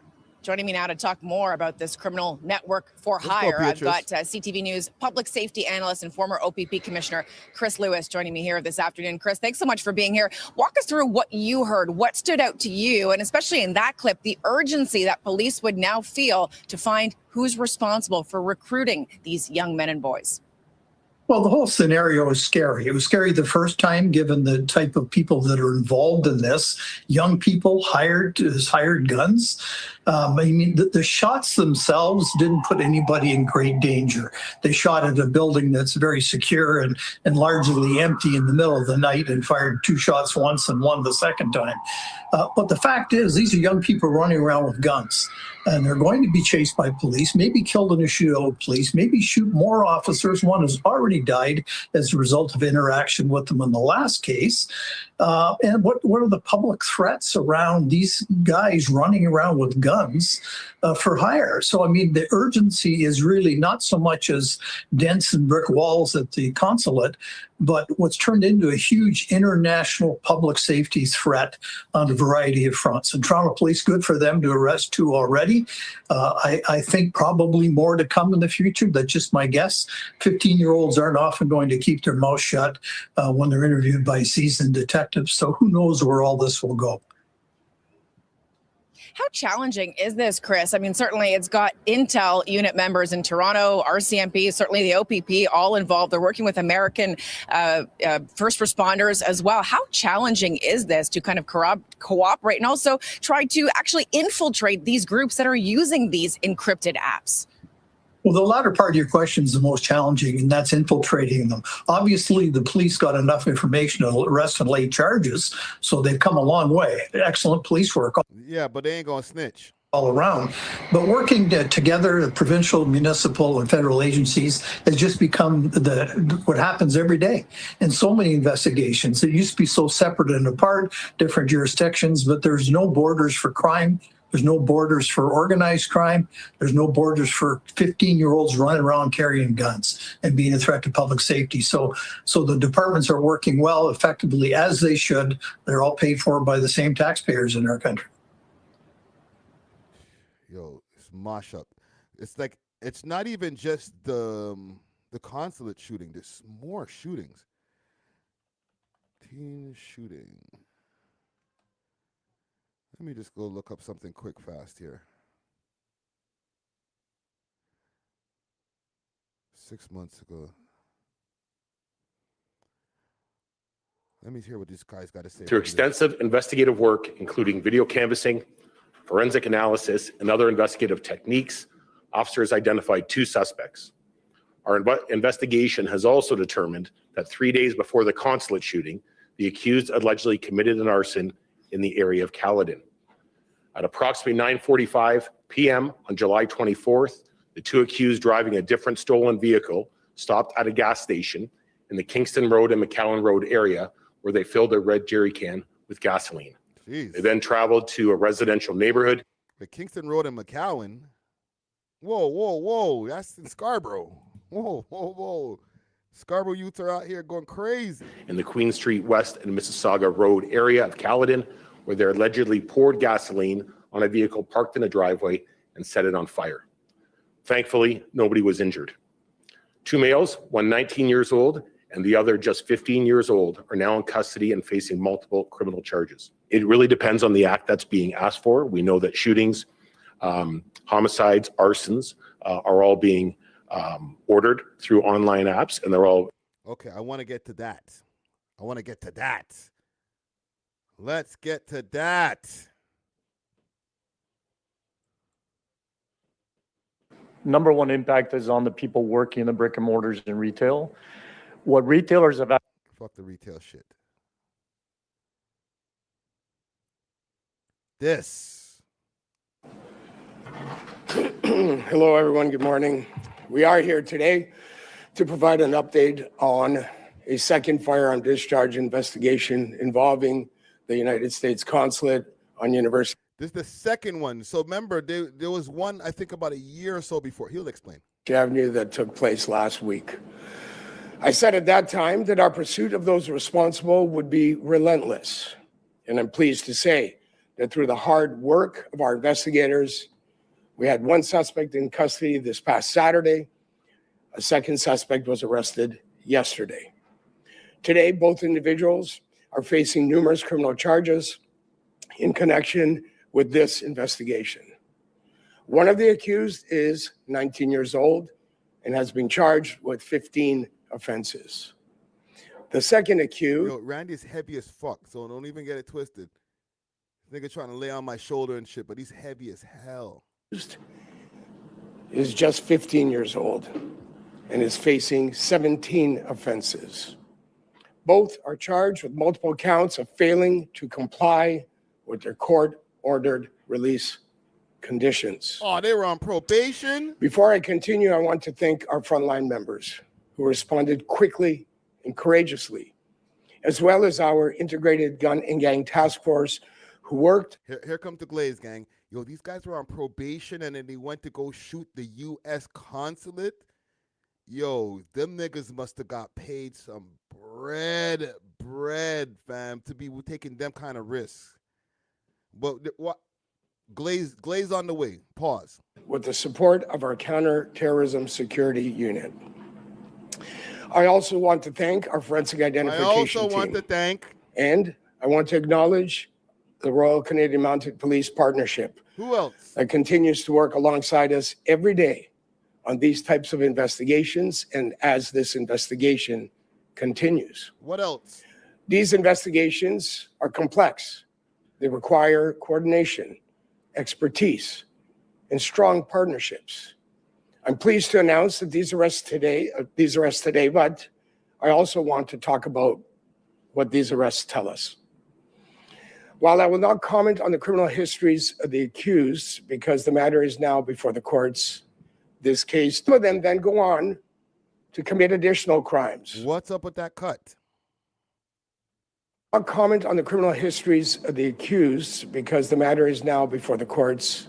This case, some of them then go on to commit additional crimes, sometimes even more serious offenses, including homicide. They continue to pose a significant risk to public safety. We also believe that the modus operandi in this investigation is consistent with what we saw in the previous U.S. consulate shooting, and that is criminals for hire. We believe that these two individuals were offered payment to carry out this attack through encrypted messaging apps. Let's go. There has been significant public interest and speculation about who is behind these crimes. That remains a key focus of our investigation. We continue to work closely with the Royal Canadian Mounted Police and other partners. Hold on, let me get y'all opinion in the chat. Who do y'all think is behind these crimes? And don't just limit it to the U.S. consulate shooting. They obviously had them go burn up a car in Caledon. There's other crimes that have been happening where there's not the Salsa on St. Clair shooting, where that's a whole separate incident, but the shootings that have been happening in different places, the Jewish bakeries, all these different places. Even in the last consulate shooting, there was like a bullet right near where the Trump's picture was. Like, huh? So y'all let me know, who do y'all think is actually responsible for the shooting? Y'all can say it in the chat. They won't come for you. You know what I'm saying? But let me know, who do y'all think is actually these entities, political entities and powers? Or maybe not even political. It might be just some gang shit, right? Let me know. Who do y'all think is responsible for this? To identify those directing, organizing, and financing these attacks. What we know is that criminals are exploiting encrypted technology to recruit young people and coordinate serious criminal acts. Law enforcement needs the tools to keep pace. That is why Bill C-22 on lawful access is so very important. If law enforcement does not have the tools needed to prevent violence that is planned and paid for through encrypted messaging apps, it ultimately is our communities that suffer.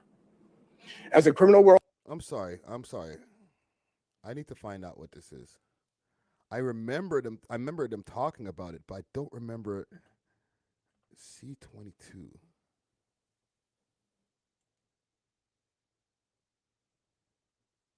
How Bill C-22 will create surveillance map of every Canadian.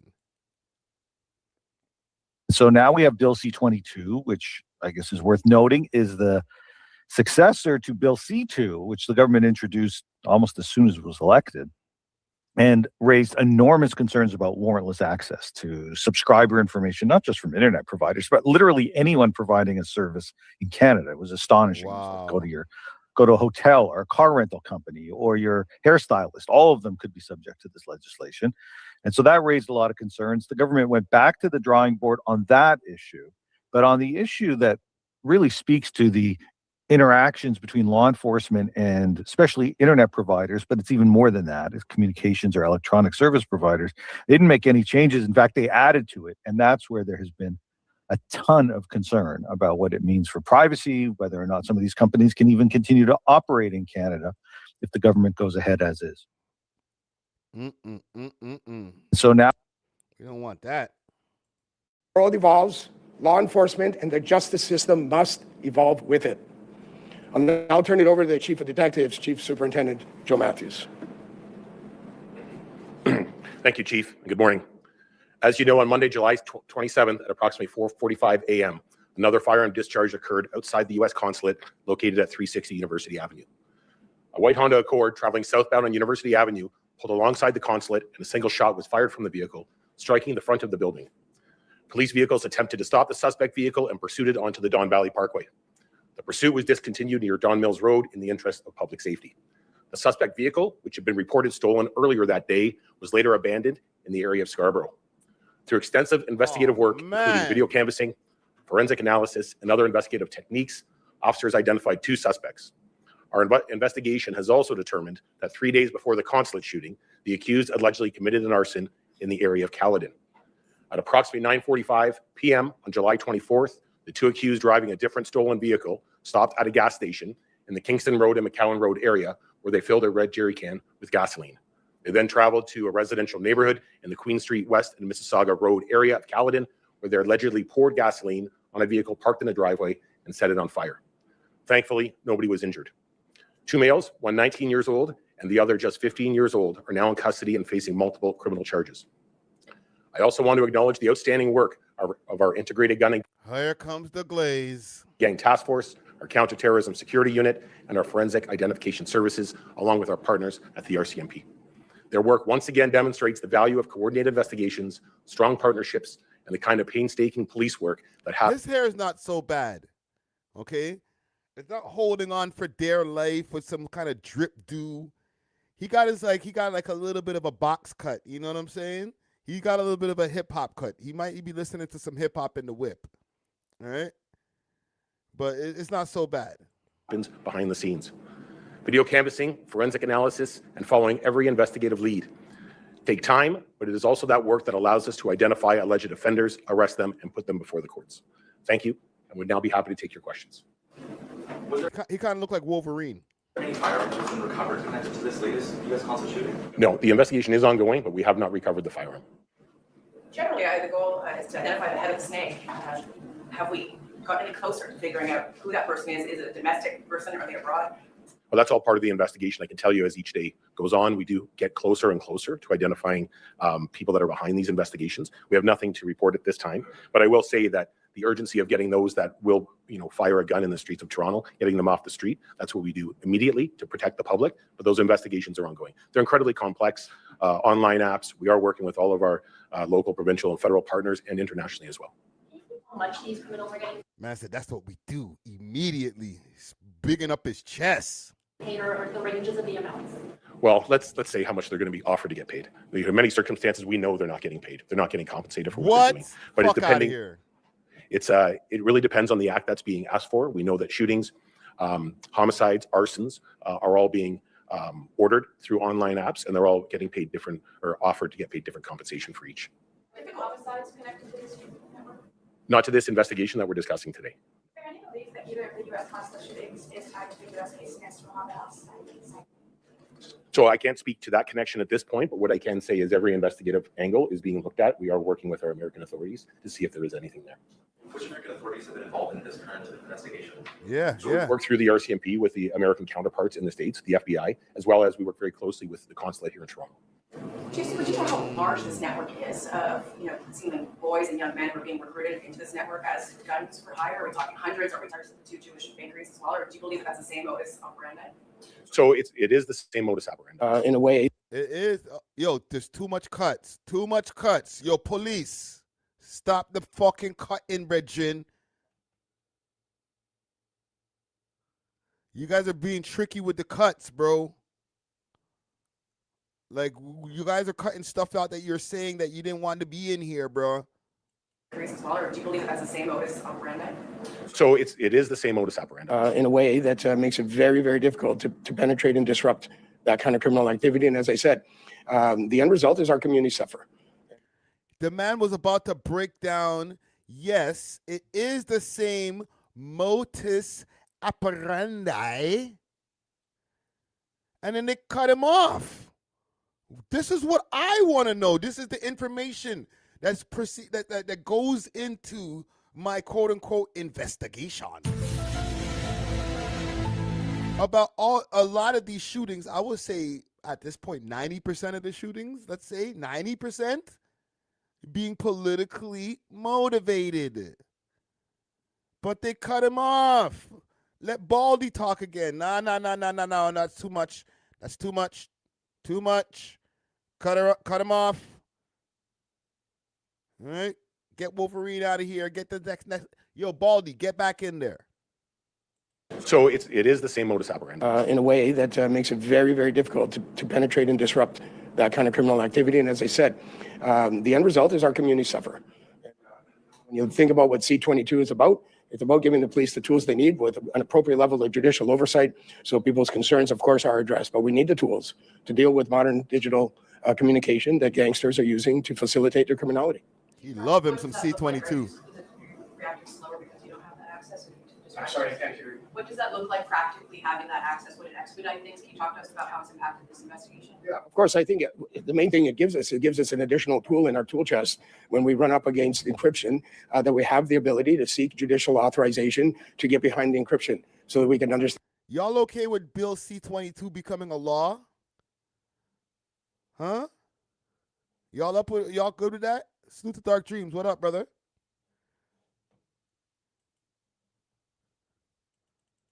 Bill C-22.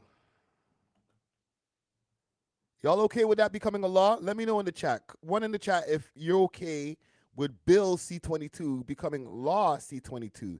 Bill C-22 entitles Lawful Access Act. Okay, it's the Lawful Access Act. Was introduced in the Canadian House of Commons in March of 2026. It modernizes police and intelligence powers for digital investigations, replacing controversial lawful access provisions previously bundled into the earlier C2. You can track progress. Okay, so now, let's see. Requires designated core electronic service providers and select telecommunication companies to maintain technical capabilities to assist lawful interceptions. Okay? Authorize the creation of regulations, required prescribed metadata retention for up to 1 year, including message content, web browsing history, or social media activity. Y'all good with that? Let me know. Let me know. Y'all good with that? One in the chat. They will be going through WhatsApp, thing of the past. iMessaging. Y'all think you're good with the iMessaging? Fuck that. We going in there. Yeah? Introduces narrow confirmations of service demands, allowing law enforcement or CSIs to ask a telecommunication provider a simple yes or no question on whether they provide service to specific identifiers or accounts. If you're good with that, let me know. It's just giving them more access to our information, in my opinion. I'm not doing any crimes. But I'm just saying, like, do you want them to have more access to the information? Do you? Stand the evidence that we know exists there. Right now, we don't have that ability readily available to us. These suspects allegedly used in this attack. You have specifics on the apps? No, we're not prepared to share any of the specifics on that. Oh, yeah. Ha, ha. Look at him. No. Ixnay on the app, nay. Which encrypted app did these suspects allegedly use in this attack? You know specifics on the apps? No, we're not. No. We can't let them know. It's fucking Telegram. Duh. Snapchat. Duh. WhatsApp. Duh. There's not that many apps. Signal. Duh. I'm not even ratting. I'm literally just naming very popular apps, guys, that everybody knows are there for the reason that people download them is because of the encryption feature. You know what I mean? I know WhatsApp is a little bit more the international capabilities and stuff like that. Oh, I could talk to my cousin in Barbados for free. But, you know, it's like Professor X and Wolverine. Is that what's happening right now? Professor X and Wolverine? Holy. For real. All he needs to do is be sitting in a wheelchair instead. That's crazy. These niggas need to make an album cover together. Yo, this sidetrack, no sidetrack. Y'all never noticed on the collars that they got the TPS logo on their collars of their shirts? That's hard. That's hard.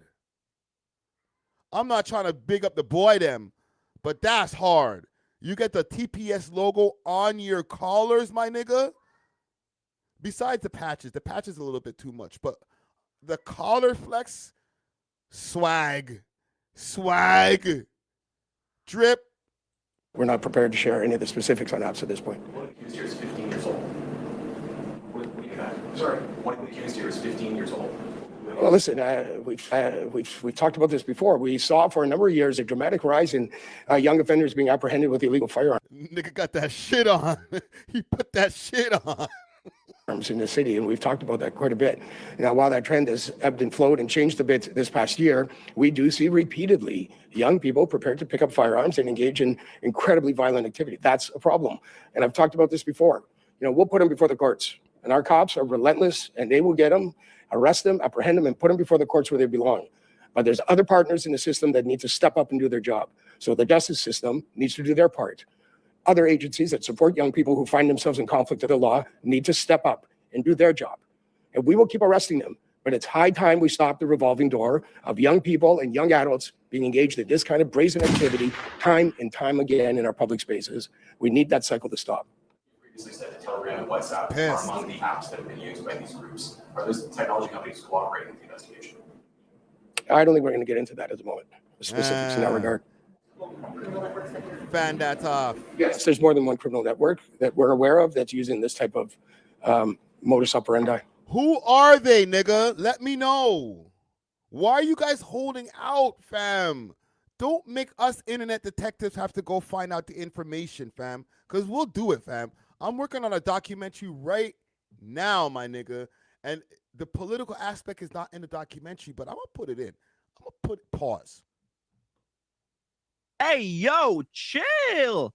I'm gonna add that to the documentary, fam. I'm gonna go do a little bit more research and try to find out the political angle on this, because there's no way, like even the one that I'm working on right now, I'll let you guys know a little bit more about what I'm working on, and I'm finished the writing part, but I'm gonna add a little bit on, okay? Because we got the U.S. consulate shooting that has a 19-year-old and a 15-year-old involved in it, all right? But as far as what I've already written, finished writing, I'll say, I'm talking about the young man that got only 10 years, 10-year maximum youth sentence for stabbing an old lady to death, an 83-year-old lady to death. I'm talking about the Mayute, KMR, right, is his name that they have as far as his rap name. KNR. Kiami. I'm sorry, I said his name, okay? The kid that was also convicted, actually, for stabbing another old lady, 71 years old. These say that these are kind of random with the KNR kid You know, he already got on the interview with Underground Nation. He said he saw the lady in the parking lot. He was trying to get her shit. She wouldn't give it up, so he chipped her. Those are his words. He said he chipped her. So that might be a little bit more random. The other one, and I don't know his name for the other one because his name is concealed under the Youth Act. He was waiting a week before he was staking out this lady, the 83-year-old lady, before he went and stabbed her to death. Okay, so that's two people. Both of these people, 15 years old, 14 and 15.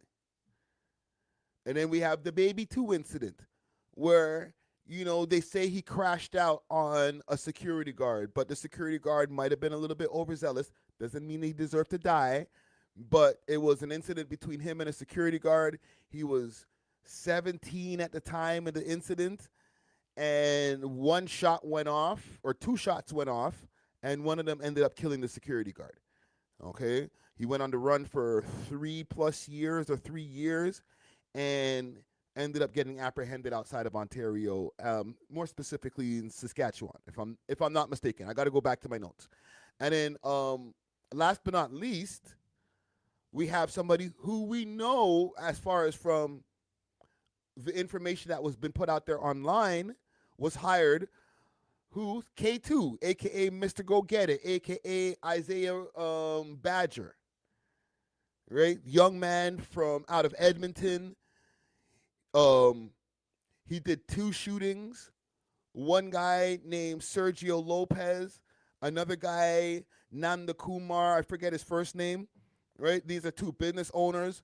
They said the shooting happened within a month of time of each other, and there was the Snapchat messages that got leaked, allegedly, I'll say, that were a Snapchat message between K2 and another individual saying that he was hired to do the hits. And he got burned on the first hit. But did he get burned, or did he not provide the evidence needed that they say in these different stories, that once they get the encrypted messages, they also need evidence back? Did you actually shoot the place up?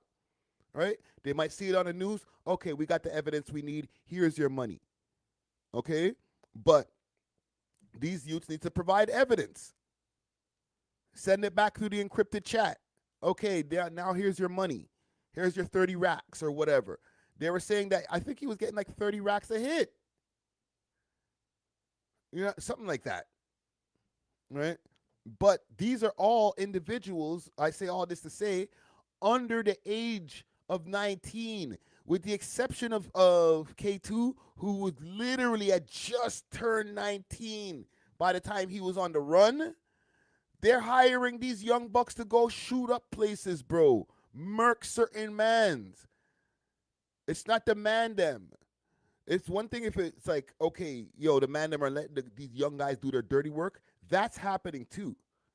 I'll tell you what I actually think. I think that they're hiring the man them, and the man them are taking some of the money off the top and then giving a smaller portion to some of these YNs to go actually do the work. That's my theory. I might be off. Let's, you know, for the people in the back, let me repeat. My theory is that the political entities, you know, major gang factions that are hiring niggas from the hood are hiring older mans, maybe mans in their late 30s, early 40s or whatever, who have access to all the YNs. They can go do it themselves, but why would I go put myself at risk? What do you got? You got 30 racks for me? I'm going to give the youngin' 5 racks. Thank you, bro. Go do that shooting for me real quick. All right? And then they can hold 25 in their pocket. If it's a head, if they need to go shoot somebody and murk somebody, go murk that for me, fam. I'll give you 10 racks. Boom. Lil YN, 17-year-old goes, murk that, gets his 10 racks. And the nigga who's enlisted to go do to broker the play, he gets the whole 20. The person who's paying, they don't care how you guys, you little nigglets, dibbity your shit up. Okay? Just get it done. Am I off with that, gang? Let me know. 1 in the chat if I'm bullseye with that one right there. 2 in the chat, yo, Friday. you wearing way too much tinfoil, bro. Okay, I'll repeat it one more time. The political entities or big gang factions are taking the money for these hits, paying the older mans. The older mans are taking their cut off the top, and that cut off the top is like more than half. And then giving it to one of the YNs to go do the hit. Go handle that for me. Here's the 5 racketies, brethren. Here's a couple of pounds, bro. That's the loudest of the loud. Go handle that for me, fam. You're part of the gang. You want to get like me? This is how I got this way. All right? Man goes and handles it for him. Super mentioned that let's call them kids, teenagers, are not being paid nearly enough for the price they're now going to pay with a criminal record. Are we talking hundreds? Are we talking a couple $1,000s? No. We're not doing specifics. No, Wolverine. No. Can't tell you that neither.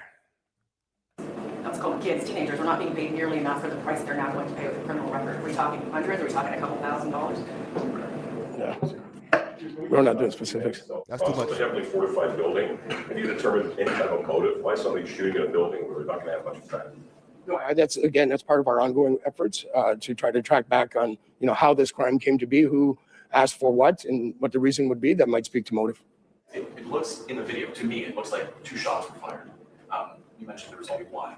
Can you talk us through that and why you think there was only 1 shot fired? Or was it that there was 1 shot that hit the building? One shot that hit the building. So that part of it's under investigation. We're still looking at a bunch of different evidence to see. There were 2 shots, but at this point, it looks like only 1 shot struck the building. They had to let off more than 1 shot. Don't tell me that the 15-year-old and the 19-year-old are such marksmen that they just used 1 bullet and that's all it took. And they hit the freaking U.S. consulate. Them niggas like, got. Actually, they might have been trained. Who knows? We already found out about one man who had military training over in Mexico. So who knows? 1 shot, bang. That's all I need, bro. I'm not wasting no grains.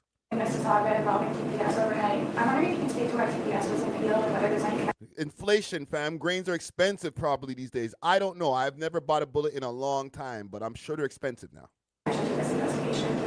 It's not connected to this investigation. Our police officers will go where their criminal investigations lead them. That is an investigation that started in Toronto, concluded in Peel, and the SIU's invoked their mandate. Can you tell us how the officers? I'm sorry? Can you tell us how the injured officer is doing? The injured officer received some treatment and is doing well. What was the nature of that investigation, Chief? Was it a G&G investigation? Was it a drug squad? I saw a cruiser from 51. All I'll say at this point is investigation regarding somebody who was armed. Do you believe use of force was necessary in that investigation? I'm sorry. Do you believe that use of force was necessary in that investigation? Oh, this is perfect. This is from the last story that we're in. I'll cut this into the last story. The last story that we were covering is with the 18-year-old young man that was shot by police. So this is the part of the press conference where they ask about that. It's an SIU, and I won't be commenting on that. I'll let the Special Investigations Unit do their oversight role. Charges been laid against the 3 people arrested? There's very much an active investigation on our behalf at the moment as well. Can I ask about Salsa on St. Clair? It's been almost a month now since that happened. We've got Taste of the Danforth happening this weekend. Salsa on St. Clair was a month ago, and we haven't heard an update on that probe. You've got 2 dead, thousands of people who ran for cover. What's the latest in that investigation? Okay, we get to the latest on that just now. Okay. Again, I'll close this story here because I've beaten this to death. I've told you guys multiple times. It's all political now, man. All right, I'm gonna give it. I'm gonna up it from 90%. I gotta say like 95%. The streets is the streets. Obviously, even in the the Salsa on St. Clair one, I think that was just street motivated, and we'll get to that in a couple. We'll get to that just now. But as far as this right here, and all of the other shootings that have been happening, I would say like, even when you intertwine all of the tow truck wars, y'all remember tow truck wars? It's still happening. It's just in the background, okay? All of that shit, when you follow the money all the way to the top, you're going to bump into some politicians, all right? That's all I'm saying. I asked, are political parties hiring these youths? 91% of y'all are saying yes. And only 9% of y'all are saying no. So I'm not wearing that much tinfoil, all right? I'm just saying. Salute to everybody who's involved in Like the people who are like feeling pain through this, not the criminals, okay? Let me just do a quick check on something over here. I just want to check something here. Daily reward unlocked. Okay. I'm just checking on some shit on my Kick and stuff like that. Because last week, I'll tell you guys, just to be transparent, the last live, $0 made. All right. I'm not trying to be one of them complainers. And we're going to get to the Booggz video right now after this. We're about 5 hours in. I'm not trying to fuck up 5 hours of streaming, bro. Kick, you guys need to fix something. Okay. There's something called a multi-stream option on Kick. And I'm going to say this just for maybe the Kick people who are listening. Kick, clip this, okay? For the multi-stream option, don't make it where every time we go live, we got to click that shit. There's a multi-stream option in Kick, gang. This is just some shop talk, behind the scenes, BTS shit, okay? There's a multi-stream option that you have to click on your Kick dashboard every time you multi-stream. If you don't click that feature, they get cheesed. Y'all, the kickers, y'all seen, they were like, warning, hey, you're multi-streaming, violation. And it's like, how the fuck is multi-streaming a violation? You guys need to fix that. So I didn't toggle the shit to make it to multi-streaming last stream. I streamed for like 4 hours, 3 hours and 49 minutes to be exact. They tell me, you know what, the money that you were supposed to make off of that stream, they showed me the amount that I made, and then they said, we're going to have to reverse that. I said, oh, fuck. Reverse it? I eat that thing. Wait, hold on. What's going on here? Hold on.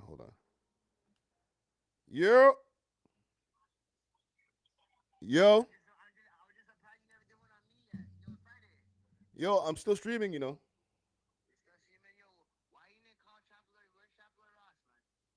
Hold on. Let me put on my speaker. Yo. I've been streaming. I'm on 5 hours right now, my nigga. Yeah, you're going to Kick me. That's the thing. Kick. Yo, shout out to Kick. Kick was a great thing that Kick fucked with Friday because Friday's putting on for this shit. You know what I'm saying? I was just kicking their back in actually. Oh yeah? I didn't get paid for my last stream, bro. Fuck, bro. I streamed for almost 4 hours and they dissed me. Holy fuck! But you know how that goes. Sometimes you got to give them a free one. Okay, the first one's free. Yeah. One's free.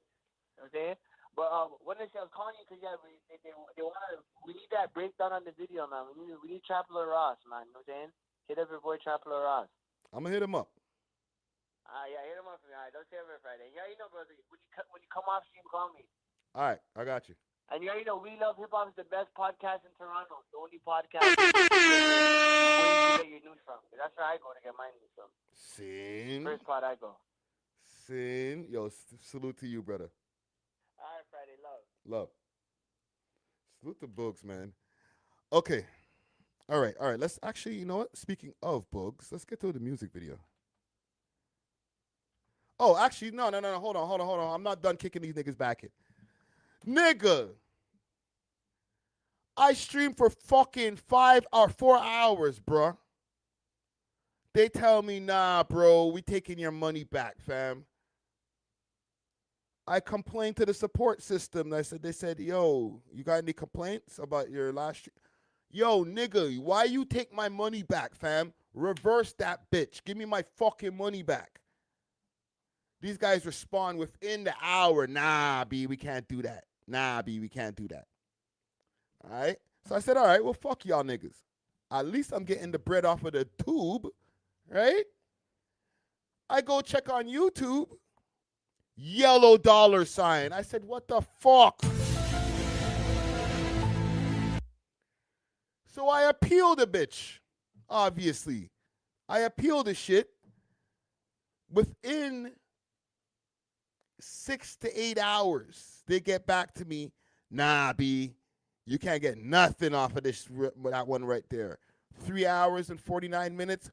Fuck you, brethren. There's stuff in that video that advertisers are not trying to advertise against, brother. So not only does Kick give me their ass to kiss, so does YouTube. My nigga. That shit hurt my feelings, fam. Listen, it has nothing to do with nothing. It's just that shit hurt my fucking feelings, B. It's not about the cursing neither. It's like, man, you can curse on YouTube. You know what I'm saying? You don't go too far. I'm trying to think, what did we cover? You know what it was? I pulled up mad Chromazz music videos. There was a little spot on the screen when like one of the thumbnails had like her titties swinging and shit. I think I was just doing a little bit too much on the last stream. There was something else that we covered. Hold on. Oh, also the neon thing with neon running over the girl's foot. I think we just went we flew a little bit too close to the sun. But yeah, let me get to this Booggz music video. Let's see what I go on here. Oh, 24. It's not a music video. It's 24 hours with Booggz. Oh. I know I got back. These niggas never seen me. So when I popped out, they was like ghosted. They all froze. Bow, bow. The judge gave me 3 years, 8 months. Marathon stream. My lucky shit, right? Scum.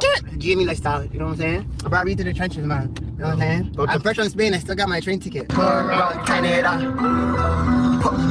the train. We touring my hood today. Yeah, we touring Canada today, bro. Camera. On the camera. Sorry, brother. You're on this side of the road. Do you love hip hop? Do you love hip hop? Like read on the camera. Pull up in the Porsche, got me living lavish. The first viral Oz in Toronto? Yeah, the Toronto anthem, they said. What's the story with that? First million views? See, this is smart. This nigga's not playing checkers. Why? Even me, myself, okay? I got to apologize to Booggz on camera. Because, you know, you crash out on somebody on camera or publicly, you should apologize to them publicly too, okay? Yo, I'm sorry, Booggz. I underestimated his chess playing abilities because this interview or this vlog dropped a day after the interview that he did with me. So this is not like he locked this in already. He already recorded this shit. But he made sure that the We Love Hip Hop interview dropped first. And then, boom, this dropped right after. And he's not just dropping it just for some empty clout. Keep me on the timeline. No, the nigga got new music out. I wish it was on YouTube Music. I can't find it over there for some reason. Maybe it's there now.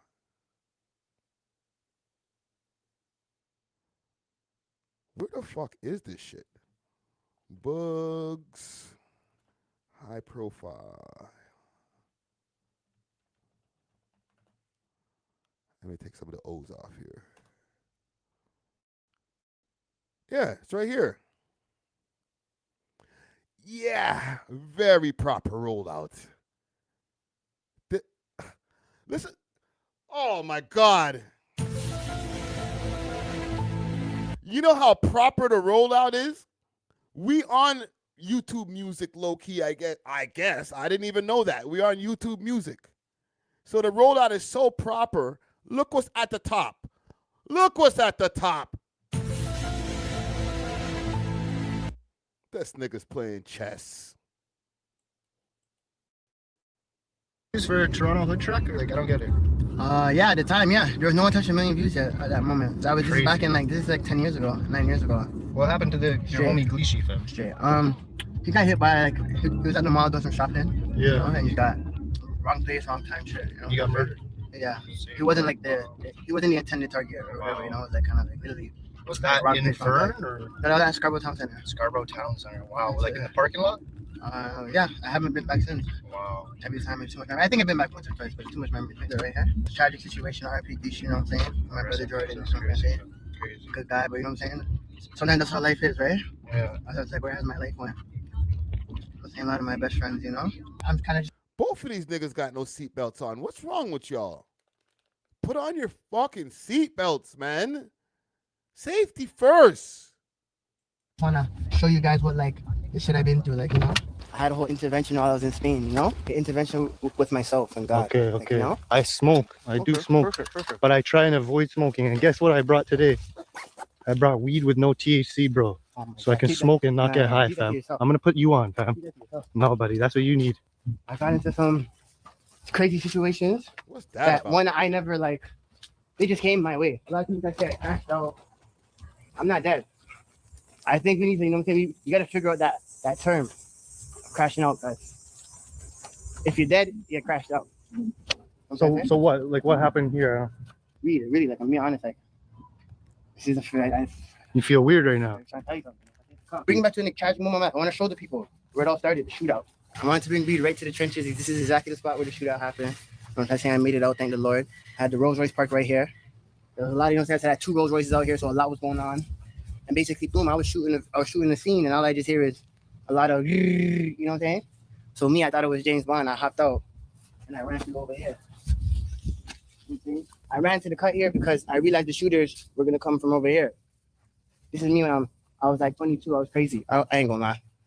Hopped out the car, blitzed them right here, literally right here. They did or you? Me, come on, man. Oh, so you shot back? Come on, man. My gun jammed after 2 shots. These niggas never seen me. So when I popped out, they was like ghosted. They all froze. Bow, bow. But you know what I'm trying to say? Like, the craziest part is, I always say if I wipe those guys down, there's a camera right there. And that's the craziest part, Reed.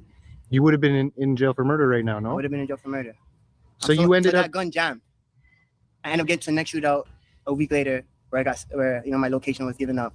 And you know what I'm saying? Thankfully, that gun never jammed. But you know what I'm saying? Gun violence isn't cool. This is why I'm here explaining this story to the kids. You know what I'm saying? I don't support gun violence. I just did almost 5 years for this shit. You know what I'm trying to say? What was your charge? Attempted murder and 2 gun charges and discharge firearm. Are you talking about this? Ooh. He's right where the shit happened. But I guess in the winter. Interesting.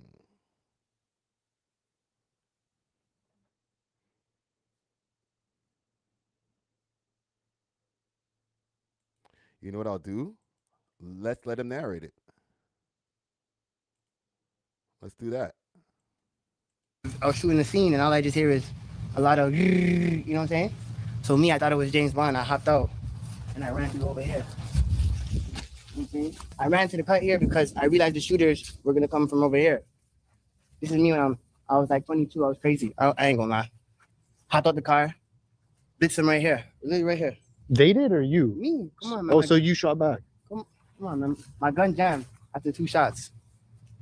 These niggas never seen me. So when I popped out, they was like ghosted. They all froze. Bow, bow. But you know what I'm trying to say? Like, the craziest part is, I always say if I wipe those guys down, there's a camera right there. And that's the craziest part, Reed. You would have been in jail for murder right now, no? I would have been in jail for murder. So you ended up... that gun jammed.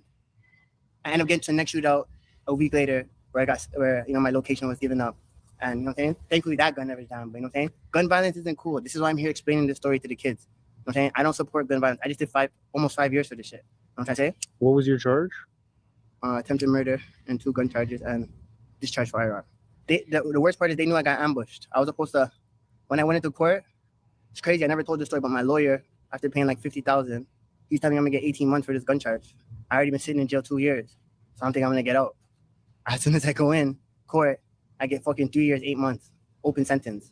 I don't advise anybody to do open sentences because the judge picks the option. I had in between 18 months and 4 years, and the judge gave me 3 years, 8 months.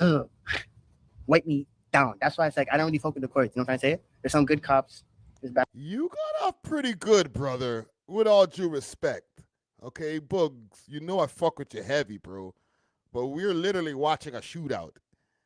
And you're home, fam. On the Reed video, on the We Love Hip Hop podcast. Judge had mercy on you, brother. Do you regret anything about the situation? You're trying to take my life 2 times. Sorry, the sun just, you know? Yeah, I mean, you're trying to take my life 2 times, dude. Like, I know, like, mans are trying to take his life. We're not going to get that twisted. But, like, the fact that you have a firearm, you discharged it, they can use attempted murder, all that type of shit. Like, the man's gave you 4 years, 3 years of change. Bruh. Said, thank you, God. I'll be home just now. Yo, shorties, I'll be home just now. Fam, that's what I got. I got 3 years, 9 months. I ain't let off nothing. I have no videos of me in a shootout. Nigga. No word of a lie. Okay? I've told this story way too many times on this fucking platform. But I got APR, accelerated parole review. So I got to come home in 1/6 of my time. It didn't mean that I didn't have the time that I had. And if I didn't get accepted for APR, I would have had to wait 2/3 of 3 years, 9 months. You know what? Fuck that. I got 4.5 years, nigga. Are you sick? They just gave me 3 years, 9 months because of my dead time. What? Brother. They gave you the lighters. Oh, fam, I'm not trying to be in comparison or whatever. You know what I'm saying?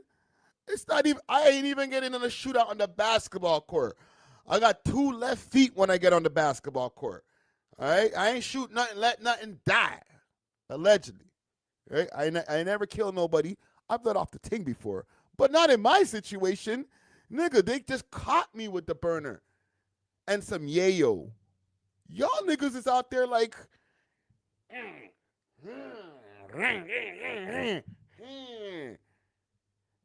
4.5 they gave the old man. Maybe, you know what? Personally, because they kept on saying my lawyer is a plea lawyer, right?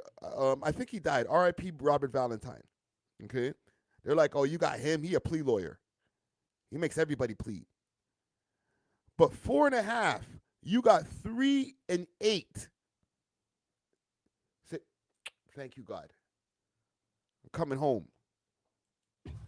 I don't regret anything. You think So wait, yo, did you get hit that day? No, I never got hit. I got hit like a week later. So after my gun jam, I said fuck it, and I end up running back over here. And then like, you know what's this Melbourne? It's just a small circle, you know. So niggas go back on the gram and niggas be doing a whole bunch of shit, like saying, oh, you know what I'm saying? Niggas be doing a whole bunch of shit. I said niggas could have chased me down. They ain't know my gun jam. Oh, they ain't no wow. real shooters. Crazy. Okay, so after this, you're saying a week later you got shot at again. Yeah. You got shot. And did you get hit My that luck time? my luck is shit, right? Did you get hit? Yeah, I got hit that time. Well, I mean, you're alive, so your luck's not that bad, brother. I shot him first, right? See, I got into the next shootout the next week after. A location was given. I was with some people. Where were you? Yeah, like what happened that time? My location was given up, and then when I hopped out, the niggas were waiting for me. You know what I'm saying? I just started blitzing. Pow, pow, pow, pow, pow, pow, pow, pow. Holy, bro. Well, I'm glad you're alive, brother. Exactly. Give me a hug, My man. fucking Come dog, on, bro. man. Come on, My man. dog. That's why I told Reed. Reed's more safer in the trenches than me. He's the president. Yo. Booggz is like, brother, you, with all due respect, you need to go and talk to somebody, okay? You need to go talk to a mental health professional. And not because you're crashing out or you're acting crazy. We've already established that Booggz is not crazy. But there's no fucking way that you're not dealing with PTSD, my brother. There's no way. You got into 2 shootouts in the space of a month, you have PTSD. There's something that's coming out on the other side in a behavioral matter that you're probably not realizing, that if you speak to a therapist about it, and listen, I'm not trying to, no funny shit, nothing like that, bro. I'm being super serious, bro. You got into 2 shootouts in the space of a month, go talk to a therapist, bro. You need to, there's things that you need to work out. I don't even know what they are. I can't see them. They might expose themselves behind closed doors, but something has to be happening.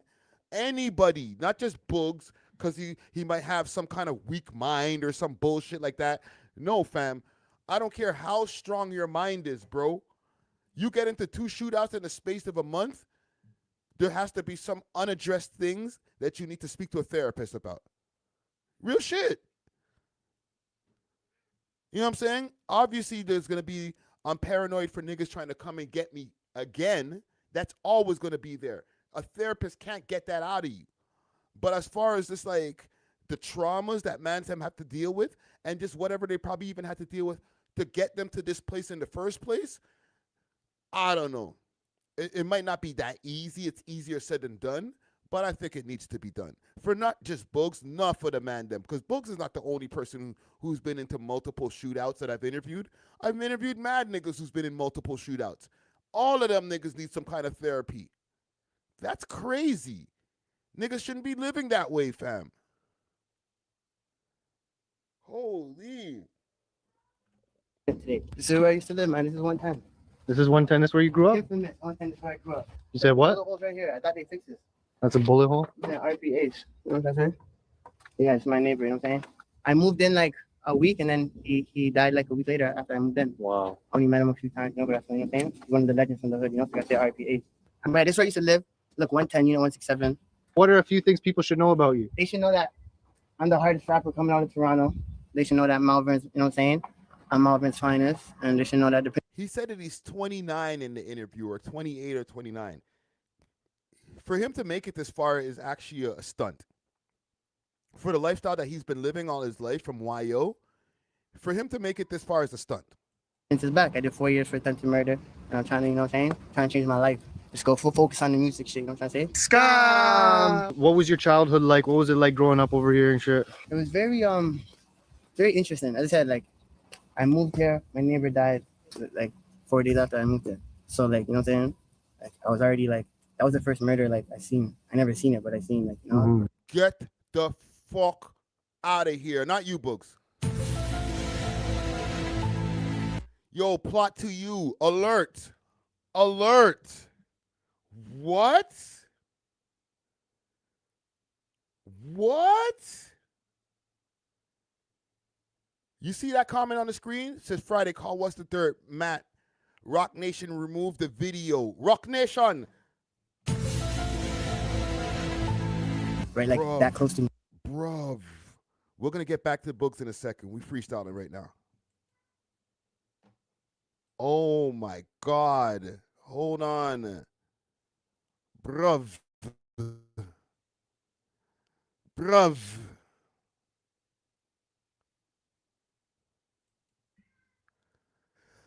Let's go through the history. Yo, Randy, forward.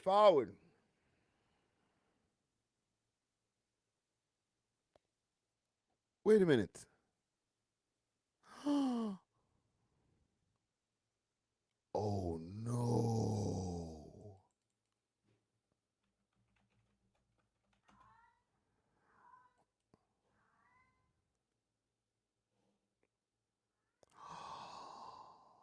Oh shit. Yo, Roebuck is talking about it right now. I did react to it. Oh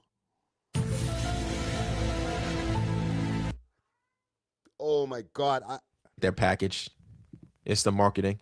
We got I three. have no strikes right now. So listen, I'm okay. I could deal with one strike. I don't want one. Please, I don't want one. What's the dirt post about the vid being removed on IG, on Twitter? Some damage. Oh, of course. Oh my God. Yo, this is the marathon stream of streams, brothers and sisters. What? We've been here long enough to watch the video and then the video get taken down? What is happening out here, fam? The internet is interneting right now, bro. This is heinous. Rock Nation. Is this it?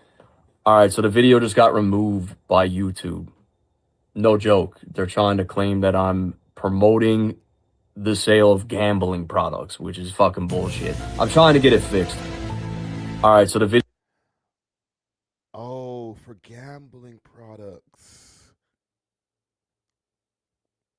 Look at it. Look. Freaking keeps it solid. The jig is up.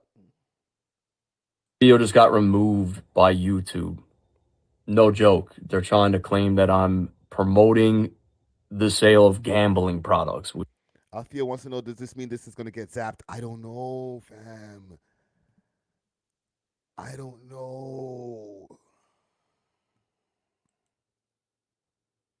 New video. Yo, fam, the man just advertised it. All right, guys, wait is over. The video is now on YouTube, and that video is me going over all these Drake Steak Academics lawsuits and really uncovering who I think is behind it. And before you even watch it, I feel like anybody who watches this video, if they have logic and rationale, by the end of it, they should all be able to admit that there's something clearly fucked up about these lawsuits. At a minimum, they should come away from it saying that. I got to give a huge shout out to O.V.O. Docket too on Twitter because he did help with the research. But yeah, enjoy. Give me the feedback. Oh my God.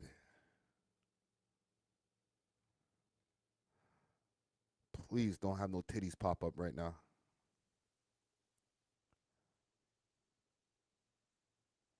Let's go to J. Roebuck. We'll get back to the book stuff in a second. Man, you got to go to my YouTube. Go back and search my videos. Salute to J. Roebuck. We love hip hop. Actually react. Next time, folks. Salute y'all. Peace. Oh, you done?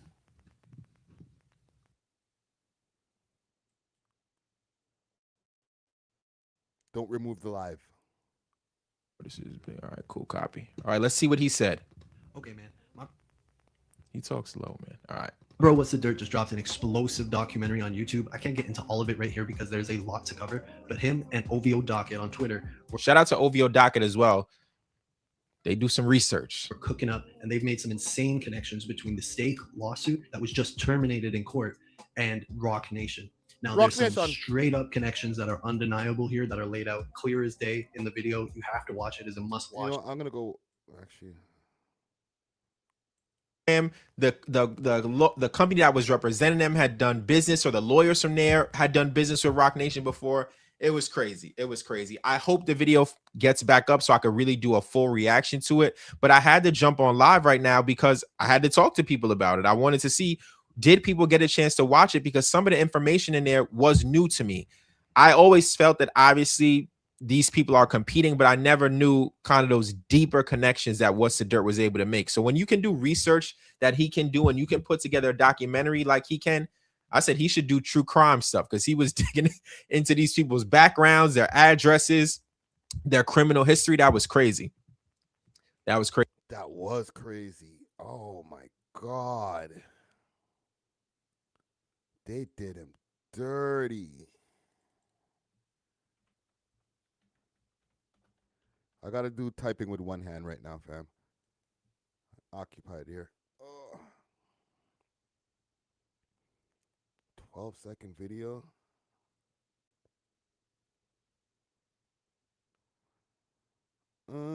It is pretty tight. April 17th, Drake's lawyers filed their final brief. Yeah, this is the video that we were watching earlier. Two-piece biscuit or two-piece no biscuit. Fam, we watched for like about an hour. We reacted to a What's the Dirt video. It's actually in this live stream video of him breaking down why Jay-Z and those guys have been conspiring to take down Drake and how they want their gambling interests to be pushed forward in front of the gambling interest and the companies that Drake and those guys and academics are aligned with. It was a whole deep dive, and he was connecting the dots from the legal representation that Rock Nation had for certain cases that later on went on to another law firm that were actually setting legal actions and class action lawsuits against the boy and stakes in them. He broke down, he exposed the whole thing, fam. We watched it on live. The live is still happening, and they fucking got rid of the shit. That's insane. That's actually insane. There's no way that I'm not even going to say I'm wearing tinfoil anymore. Now it's just like straight up. When I'm having my conspiracy theories, we don't even need to call them that anymore. This Friday's cooking. Fuck all that conspiracy theory shit anymore. Here that are laid out clear as day in the video. You have to watch it. It's a must watch.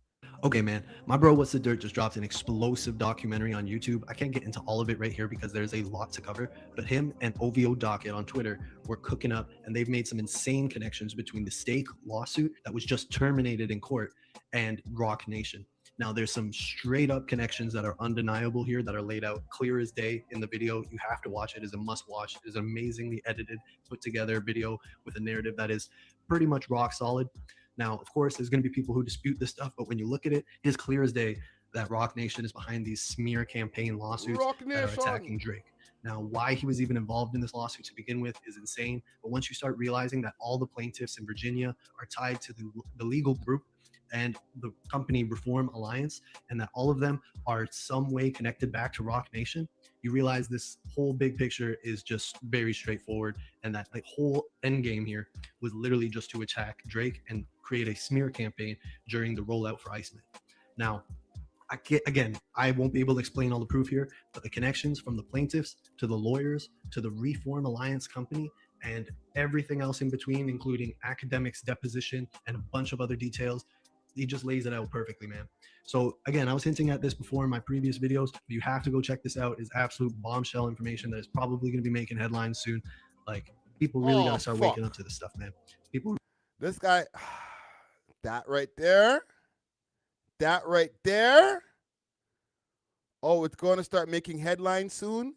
Well, not if these guys snuff it out. Get that off of the freaking YouTube. Get that off of the internet, bro. The man making too many connections right there, bro. Get that shit off the internet, bro. Yo, Jay-Z probably got on the phone quick, like, yo, what the fuck? Did you see this shit? Call Desiree. Get this shit off the internet right now. Call Lior. Don't Lior handle YouTube music? Call Lior. Lior, you see that white boy over there in Canada? Yo, Matt. Where's the white? The white vans are outside of Matt's crib, yo. The white vans are outside, fam. The fucking white vans are outside, bro. Matt. I'm live right now, fam.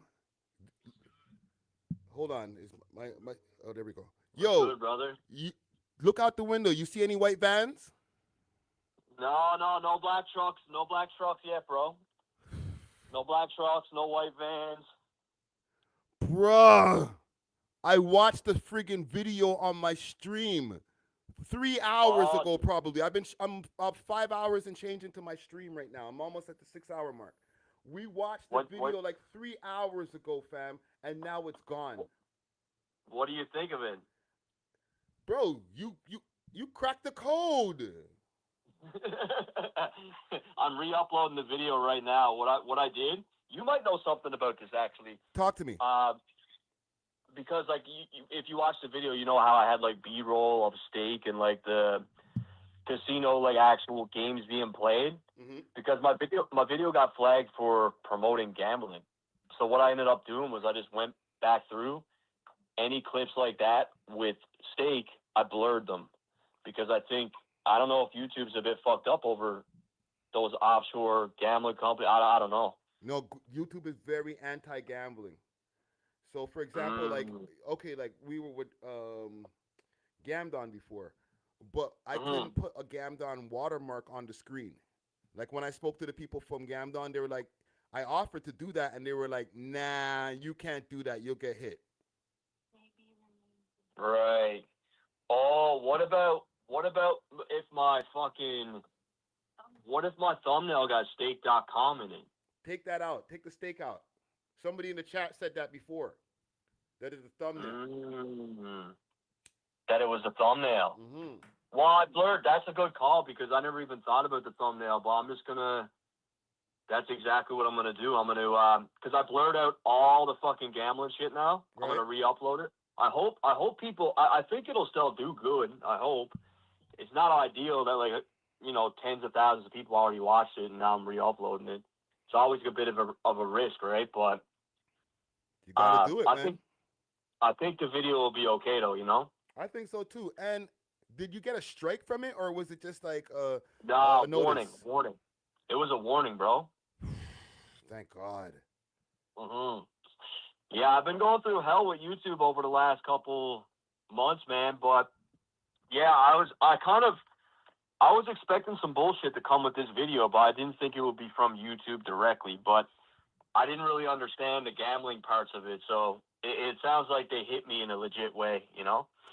You know what? I got to call a little bit of cap, not on you, but on the reasons why YouTube is getting at you, because you're not the first time. And to be honest, it's not the first time that you yourself has covered gambling on YouTube. No, like even when I looked, it's funny because like all the B-roll I used of Stake was shit that I got off YouTube. Yes, I've seen other YouTubers, and again, you yourself have covered. You've talked about Stake in your past videos. In like the pocket watch video that you did on Drake. You mentioned Stake. Oh yeah, no, I've definitely mentioned it before, 100%, bro. And it was on the screen. It wasn't like, oh my God, you got zapped for that video, bro. I call cap because you're mentioning the gambling companies, and who else are you mentioning at the same time, brother? A lot of people who are pretty powerful for sure. No, not a lot of people. Not a lot of people. Yeah. One person. Yeah. Oh, you know, man. But yo, like, I think at the end of the day, even if people are skeptical about who is behind the lawsuits, I think just watching the video, at a minimum, people should be able to admit that there's something really fucked up going on with these lawsuits, right? Every time you get a problem with YouTube, who the hell's on the other side of it, bro? Yeah, it's usually the other. Yeah, exactly. And this has all been in a series of like the last 6 months, fam. Come on, the writing's on the wall, man. I know, man. I'm glad I started the Patreon, man, because that's been a bit of a saving grace on this video. Like quite a few people went over to there, so that was perfect. But I do want to, YouTube's still my thing, right? So I gotta try and figure it out. But that's a good call. I'm not gonna take out the fucking Stake logo, but I'm gonna take out, because the logo I put up there it says stake.com on it. Right. I gotta remove it. I gotta at least take out the .com. One last question before I let you go, bro. There was a part of the video where you were showing images of Jay-Z and from the GQ interview, and you specifically put across the screen, this is from the GQ interview. Did you do that on purpose out of paranoia? Yeah, of course. Didn't you notice that I used stick figures for Jay-Z? Oh shit! Did you know? Like I'll be like, this is Jay-Z investing in a gambling company. It's just like a stick figure. This is Jay-Z failing to do those things, and it's like a cloud with rain over his head, like a stick figure. Yeah. So when I put this belongs to GQ, I didn't include one single photo of Hov in that entire thing. And because I looked it up, and I'm like, this interview does belong to GQ, right? And based on my research, yeah, they own that content, right? So, not to say he couldn't, not to, maybe he could hit him up and be like, yo, hit him, but, Damn, it is bro. what it is. But of course, bro, because they've been known to do that. They're flagging people for using pictures from Google, just pictures, right? Which is fucking criminal. So what I did was use stick figures. Wow. Yeah. Listen, man. I made sure to highlight that too. The copyright stuff. Yeah, you got to stay on your P's and Q's right now because, bruh, like the way that they're hitting, like they're targeting your channel, bro. I'm convinced. Yeah. Yeah, I am too, bro, at this point. Like, I mean, I already knew about it from the Iceman shit, right? Like, because from that last video I put up, the episode 4 one, I knew once they hit that. And they hit me before that too, remember? Yes. So, yeah, I tried to do whatever I could to at least make it so I do make some money off of it, but yeah. Well, listen, for the people out there, go subscribe to What's the Dirt Patreon. And Matt, like I started the phone call, just keep your eyes open. You and wifey, when you're driving around, you know, just have her checking the rear views, look for any white vans. She's standing right next to me on speakerphone. She's laughing. Right? We need to to be careful. We need We to live keep pretty What's the remote. Dirt safe by all costs, man. Well, Grant told me they literally had 3 black trucks outside of his fucking crib. Crazy, right? Bro. I didn't even mention that in the video, but yeah. There's more to come. There's more to come. This is just the beginning of a longer investigation, I feel. You're going to have me looking out the window, my window tonight when I get off of the stream. Holy shit. Just because you talked to me. Yeah, bro. They're like, you guys are a little bit too close over there, man. You got him on the phone a little bit too quick. Yeah, exactly, right? Yeah, this call is being recorded. Yeah, we live. No, I mean, not by you. They're listening in. Right? So listen for the scratchy sounds and shit, you know what I'm saying? Yeah, a little clicky click. Heard some clicking. Yeah. Well, listen, all right, man, bro. I'm gonna holler at you later, brother. Okay, bro. All right. Okay, peace. Peace. Yo, salute to What's the Dirt, man. Wow. What is happening, yo? Niggas is losing their videos, claiming gambling companies. Oh, yo, Jigga Man. Why, bro? This is getting out of control, fam. The video didn't even get to live 24 hours before y'all niggas zapped it, bro. Yo, I pray when he uploads that again that he has no issues, okay? Because YouTube will tell you one thing, you re-upload the shit, and then it'll be like, oh, nah, zapped it again. Or the dreaded yellow $sign. Like, bruh, yo, you know what? Let me stop talking about this shit because they're probably watching me now too, bro. Let's get back to this book shit here. I was probably like, we at the 6-hour mark now. Holy. 8 years old, 9 years old. I used to think after a kid, after that, like, when you get shot, does it hurt? I remember asking my mom that, like, you know? Like, shout out my mom, man. My mom did the best she can, you know? After my mom, it's her birthday, like, tomorrow, you know? No way, yo. Yeah, you know what I'm saying? What? My mom, you know what I'm saying? So it's like, my mom did everything she can for me. That's why I'm such a nice, like, I'm a gentleman, you know? But I'm a gangster and a gentleman, you know what I'm saying? I've been in the streets at 12 years old, Reed. 12 years old when this shit all started, like, you know? I caught an attempted murder charge at 12. At 12 years old? Yeah, oh, my God. It wasn't a situation, like, that I even did. Like, you know what I'm saying? Yeah, It was a situation where it's like, you know? Wrong place, wrong time. Wrong place, wrong time. But when you're just a young nigga, sometimes you got to hold shit down for the block. Like, you know what I'm saying? If you had to describe yourself in 3 words. Handsome, wealthy, and intelligent. Yeah, yeah, I like that. I like that. Who are the 3 Malvern goats? Me, Buck, and Scobin. And Let's say you can't include you guys. We'll say Cappy, Sanji. We'll say that third spot get tricky now. RP Digo, we'll get at the Digo, man. My legend. RP Millie. I said RP Ace, RP Geeky. RP my nigga Villain, you know what I'm saying? He got shot. He got shot right there. You know what I'm saying? It's a sad story, man. Emperor Ham is a lot of, you know what I'm saying? Yo, when you look at it, it doesn't look that bad on the outside. Well, that building don't look too great right there. But there's a lot of shit that goes down. Like, but people will see, oh, trees and grass and stuff like that. And they're like, oh, there ain't nothing going down over there. Like, at one point, niggas was driving over there just shooting innocents, bro. This is the hood that these mans live in, bro, or from. Don't live in it. I said RP Ace, RP Geeky. RP my nigga Villain, you know what I'm saying? He got shot. He got shot right there. You know what I'm saying? Oh, right? Yo, do you think you're still the biggest rapper in the city? Come on, man. Who's bigger than me?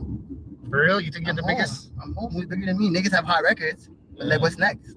Because I was going to ask you, who do you think's the biggest in the city right now for the underground? It's me. I've been home for the last month. For the last month, I'm like, yeah, man, it's me. Ever since I came back on the scene, man. So who next? And it's facts though. Like, read it. Hold on, read it. It's not me. Like, No, I think it's Casper right now, fam. I'm not gonna lie. yeah, but that sounds biased coming from you. How's that biased? No, fam. No, Even if if I Casper's didn't hot, he choose the has hot videos, I records. would I never say said he that. doesn't have no hot songs. I'm saying he's hot. Yeah, he has the hottest That songs song in is the like city right that now. song's a year old, broski. No, but it's consecutive I'm not even hits. saying nothing else. It's cool. I'm not even saying he's not hot. Yeah. I'm just saying that's my opinion, you know? Other than Casper and other than me. Let's take me Other and than Casper and other than you, Who who's says the hot, hottest and in I'll the say, city? and I'll say who I think Shit. Honestly, 100 man, fam.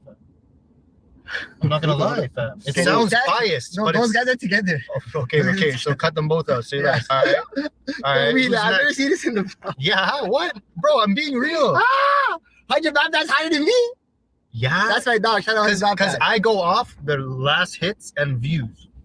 Niggas not even doing more views than my Instagram. Right now, even though, like, I don't have. Yo, Reed's trying to keep it a thou wow with him right there. He's like, nah, 100 Band playing harder than you. That's crazy. Have all my music out. I'm the most talked about rappers, like, you know, and I'm inspiring the city to turn up. I'm inspiring a lot of people to rap. I'm inspiring a lot of people to drop videos. No one was dropping no music until I started dropping my one song. You know what I mean? Yeah, I don't know about that statement. Who was dropping music? I never see anyone dropping no music. Look at this guy, bro. Oh, hey. I don't back in. Don't? Oh, no backing in. I thought you would have wanted me to back in. Oh, it's a main strip, so you don't back in. Holy. Because the main strip is playing. Yo, do you have PTSD or what? I've been in a lot of things in my life. Who's the hottest artist in the city? The hottest artist other than those guys will give it to Sav. Yo, so how does it feel to be back on the road? It feels good. This is my first predictor. I realize it's more like it's crazy. Like I feel like it's more safer out here. Like, I think everyone realized like it's trying to get money. Wake them down. I never had this in like a long time. Last time was really me and Chromazz. I'm not gonna lie. Seeing you reminiscing on Chromazz every day. Are you crazy? I honestly sometimes cringe. Like, honestly. Sometimes what? Sometimes I cringe. You cringe? Yeah. You let me know. When I see Chromazz, I cringe. Cat. You see her on your gram every day. She's on your gram. Why you not on my gram? Don't do that. Don't do that. Yeah, but that's just like I'm an artist. I still make money off Chromazz to this day. Fact. Okay. And the songs, like any song she put out while she's with me is under me. Actually. Fact. So it's like I'm just doing a little promo run, but who cares? That was just for a mixtape. Not to say, but that's just over now. Like, you know, it's high profile. So you're saying that's not real feelings, you're just using that as social. I was just showing the story. That's it. Real feelings. I went to jail for 4 years. I got shot. You know what I'm saying? You see, look. Oh my God. I'm still running and playing basketball, right? Oh, you play ball? Come on, we should go after. We should go to the court. Bro, I'll smoke you. Come on. What do you want to play till? Let's go. There's a ball court around this area. You want to play till 4? Play the 7. I mean, I was just in jail playing basketball every day. I run the yard. I'm Steph Curry. Serious guy. But yeah, though, it's like honestly though, that Chromazz stuff though, that shit was all fake. That's just like Instagram fake. None of that shit's real. That's it. The real feelings I have is that I went to jail 4 years. I lost all that time away from my family. My location was given up. What's going on? Like, everybody has a part to play. I have a big part to play in it too. But my part was just saving my life. I was just trying to go home. You see all of this after all of this time. Booggz is a smart nigga, bro. And I'm saying this after giving him mad criticism. I was on him. Don't get it twisted. If Booggz does some stupid shit, I'll still call it out, right? But he actually used his brain with this one here, fam. Look, it's gone. Everything's gone. The man cleared his page. When you go and you do a quick Torontology search, because they have a lot of these postal up. Let me just see if there's anything new here. Chromazz response to Booggz GME says he's a snitch.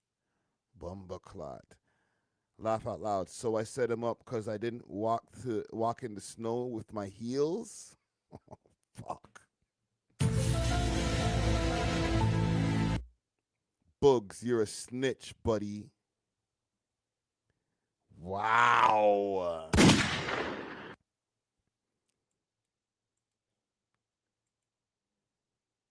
They just posted this like an hour ago on Torontology.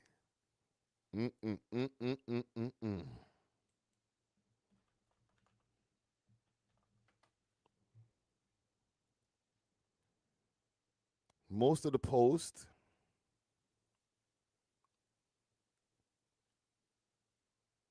They have a lot of him just like running around with the phone. Where's the Chromazz post? I don't want to put her name in this shit because it's going to be like NSFW post. Look, see? Right away. NSFW post to blood clot. Oh, my God. No mercy on this girl, bro. Chromazz dancing with Booggz in Paris.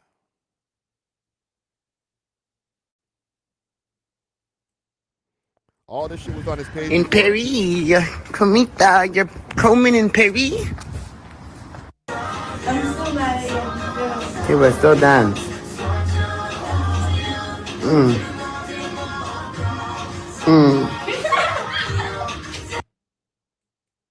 Right?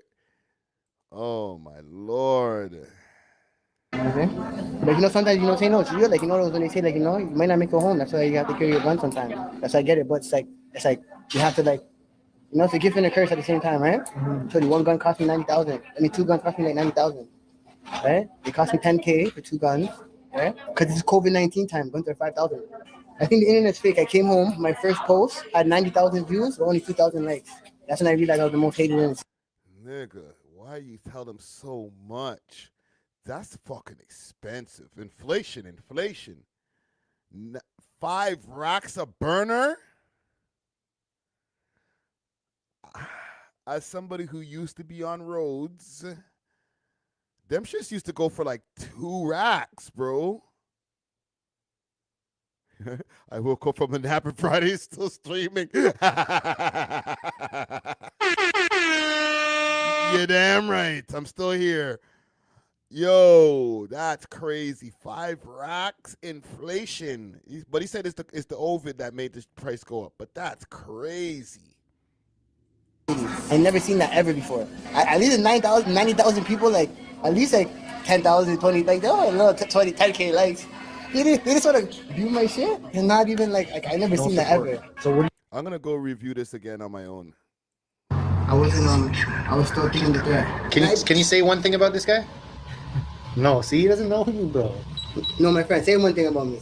He doesn't know you. He said, No, don't disrespect the thing that I had on me, fam. The 38. If you want to get him to 5K. If you had a 38, if you want to get a Gen 5 on him, it's 5K. For a 38? I had a 45. I had a 44.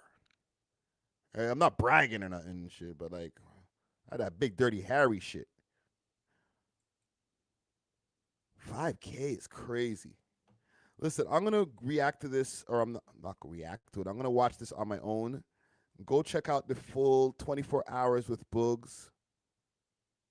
All right, this is why we saw them downtown. Okay, he went downtown. They did a few different things, so I'm gonna go check this out on my own. I do have one more story I gotta get to. Okay, I'm gonna be back tomorrow, Kick exclusive. All right, just a quick reminder for anybody who's watching still. Kick exclusive tomorrow. I'll be back at 9 p.m.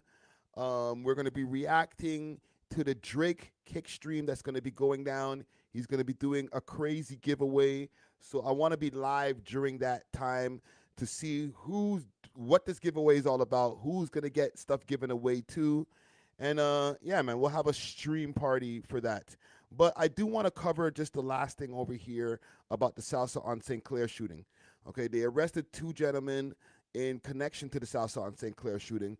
We touched on it a little bit before earlier in the stream in the police conference, but I want to just get to the story. Good morning, everyone. Thank you. Right, because they did ask them in the police conference about that. This is not another police conference.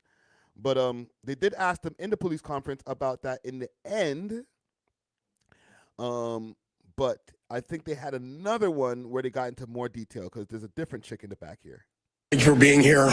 We're here to provide an update on the homicide investigation into the tragic shooting at the Salsa on St. Clair Festival on July 11th. Today we are announcing that the Toronto Police have arrested 2 18-year-old men in connection with this investigation.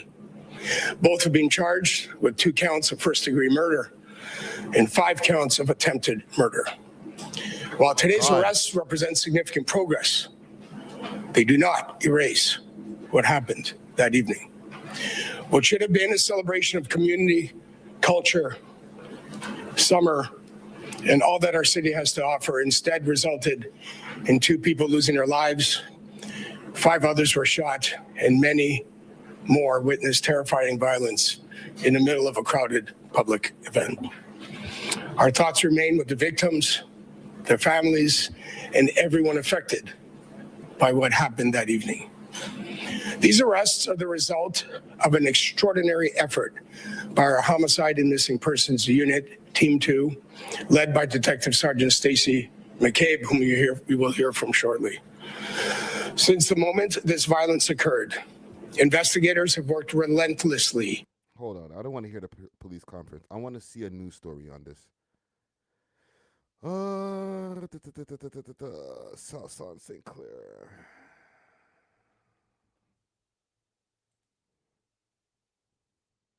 These police conferences be putting me to sleep, bro. Niggas get up there, glaze, talk so much shit. Like, shut the fuck up. 2 18-year-olds arrested. 2 18-year-olds, man. Shit. A significant update from Toronto police. We're learning 2 18-year-olds are now in custody facing dozens of charges, including 2 counts of first-degree murder and 5 counts of attempted murder, all related to the gun violence that erupted here at the busy street festival back on July 11th. There were thousands of people at the festival that day, hundreds of hours of video to review, countless witnesses to identify and interview, and significant forensic evidence to analyze. That work led us to identify 2 suspects. Nearly 4 weeks after multiple shots rang out here on St. Clair West, killing 2 young men and wounding 5 others, 2 18-year-olds are now behind bars. So I'm trying to figure out what happened. They got 2 18-year-olds. From what from the information that I thought that happened with this shooting, I thought these guys were shooting at each other, or these guys' teams might have been shooting at each other, and then one man or both of these guys got hit. But maybe there's a whole different story we didn't realize. Killing 2 young men and wounding 5 others. 2 18-year-olds are now behind bars, facing 37 charges related to the violence that broke out at the crowded street festival. On Wednesday, members of our emergency task force executed a warrant at a building in the Weston Road and St. Phillips Road area, where they arrested 18-year-old Josiah Mazzaro Gill.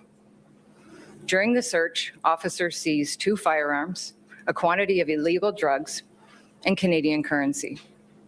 A short time later, officers from our mobile support services arrested 18-year-old Lewis Downey in the Church and Wellesley Street area.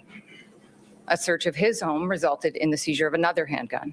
It's alleged the 2 men who were killed were the intended targets, and despite initial information released by police saying there was an exchange of gunfire, Detective Sergeant Stacy McCabe says a forensic examination of the scene has revealed this was not a gun battle. Although 2 firearms were recovered at the scene, forensic testing determined that neither had been fired.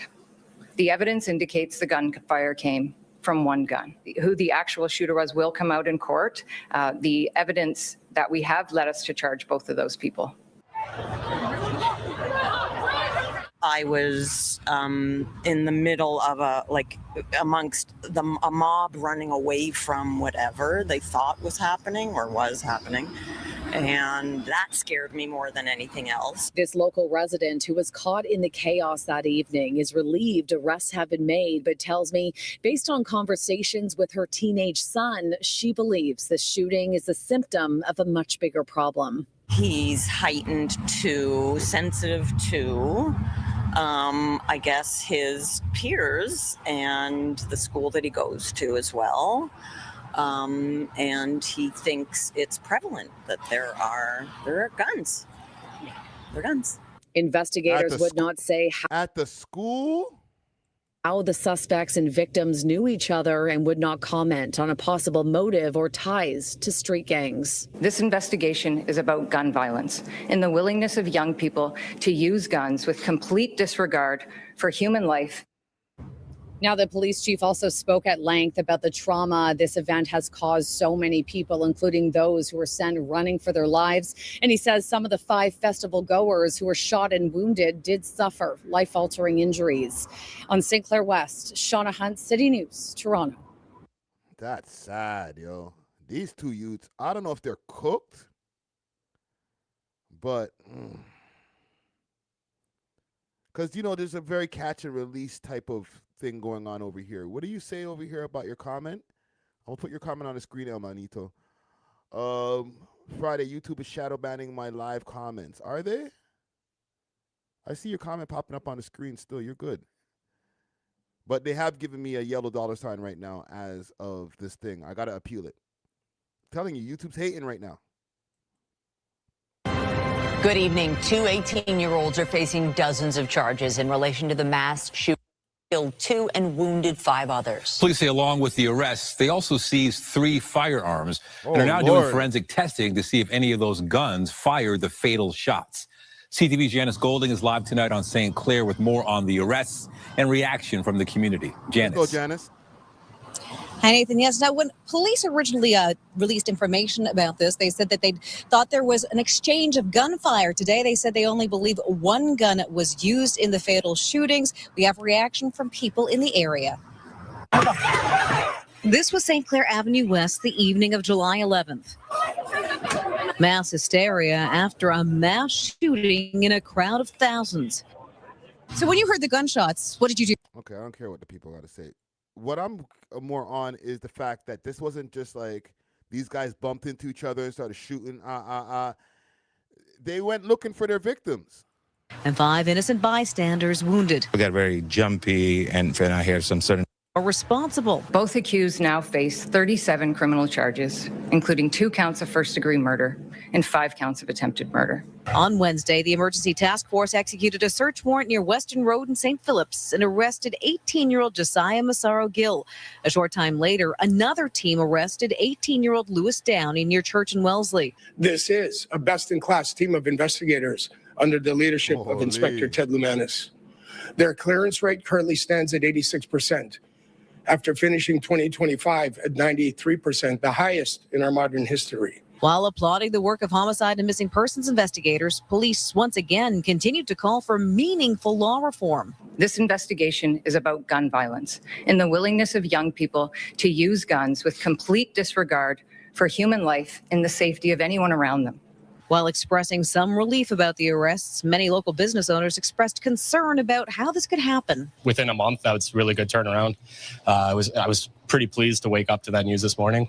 The fact they're so young, it's troubling. I don't know how that they think that it's okay to be carrying guns in the first place.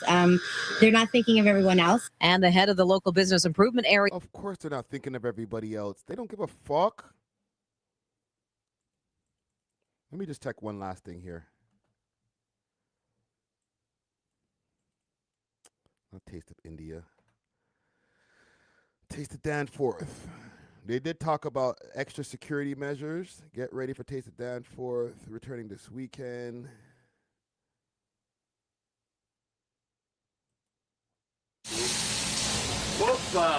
The hype is back in Greektown. After a 2-year hiatus, the Taste of the Danforth returns this weekend. We want it back for another 30 years. The event has been off since 2023, after that year's festival resulted in a $250,000 loss for the local BIA. Coming out of the pandemic, rising costs on every aspect of the event that I don't think anybody at the time could have foreseen. In June, the province and city both put up $200,000 to help ease the burden. And Nice. extra money from corporate sponsors meant they could go big, with 4 different stages featuring artists like Paul Ingwa of the Tragically Hip. He said they have a strategy to run the event next summer without depending on government funding. But they could use more, especially to cover rising security demands. The deadly shooting earlier this summer at the Salsa in St. Clair and crowding concerns at Do West Fest have prompted police to increase their presence on the Danforth. We're working very closely with organizers as well as private security and the community there to make sure we do everything we can to secure the event. But you can expect to see more police officers present. An open letter from current and former politicians, along with members of the community, called on the federal government to pitch in to cover the added costs. And just 2 days before the festival, it did, announcing up to $100,000 to help and calling the event a symbol of Canada's multiculturalism. After this year's festival, organizers plan to meet with... Jeez.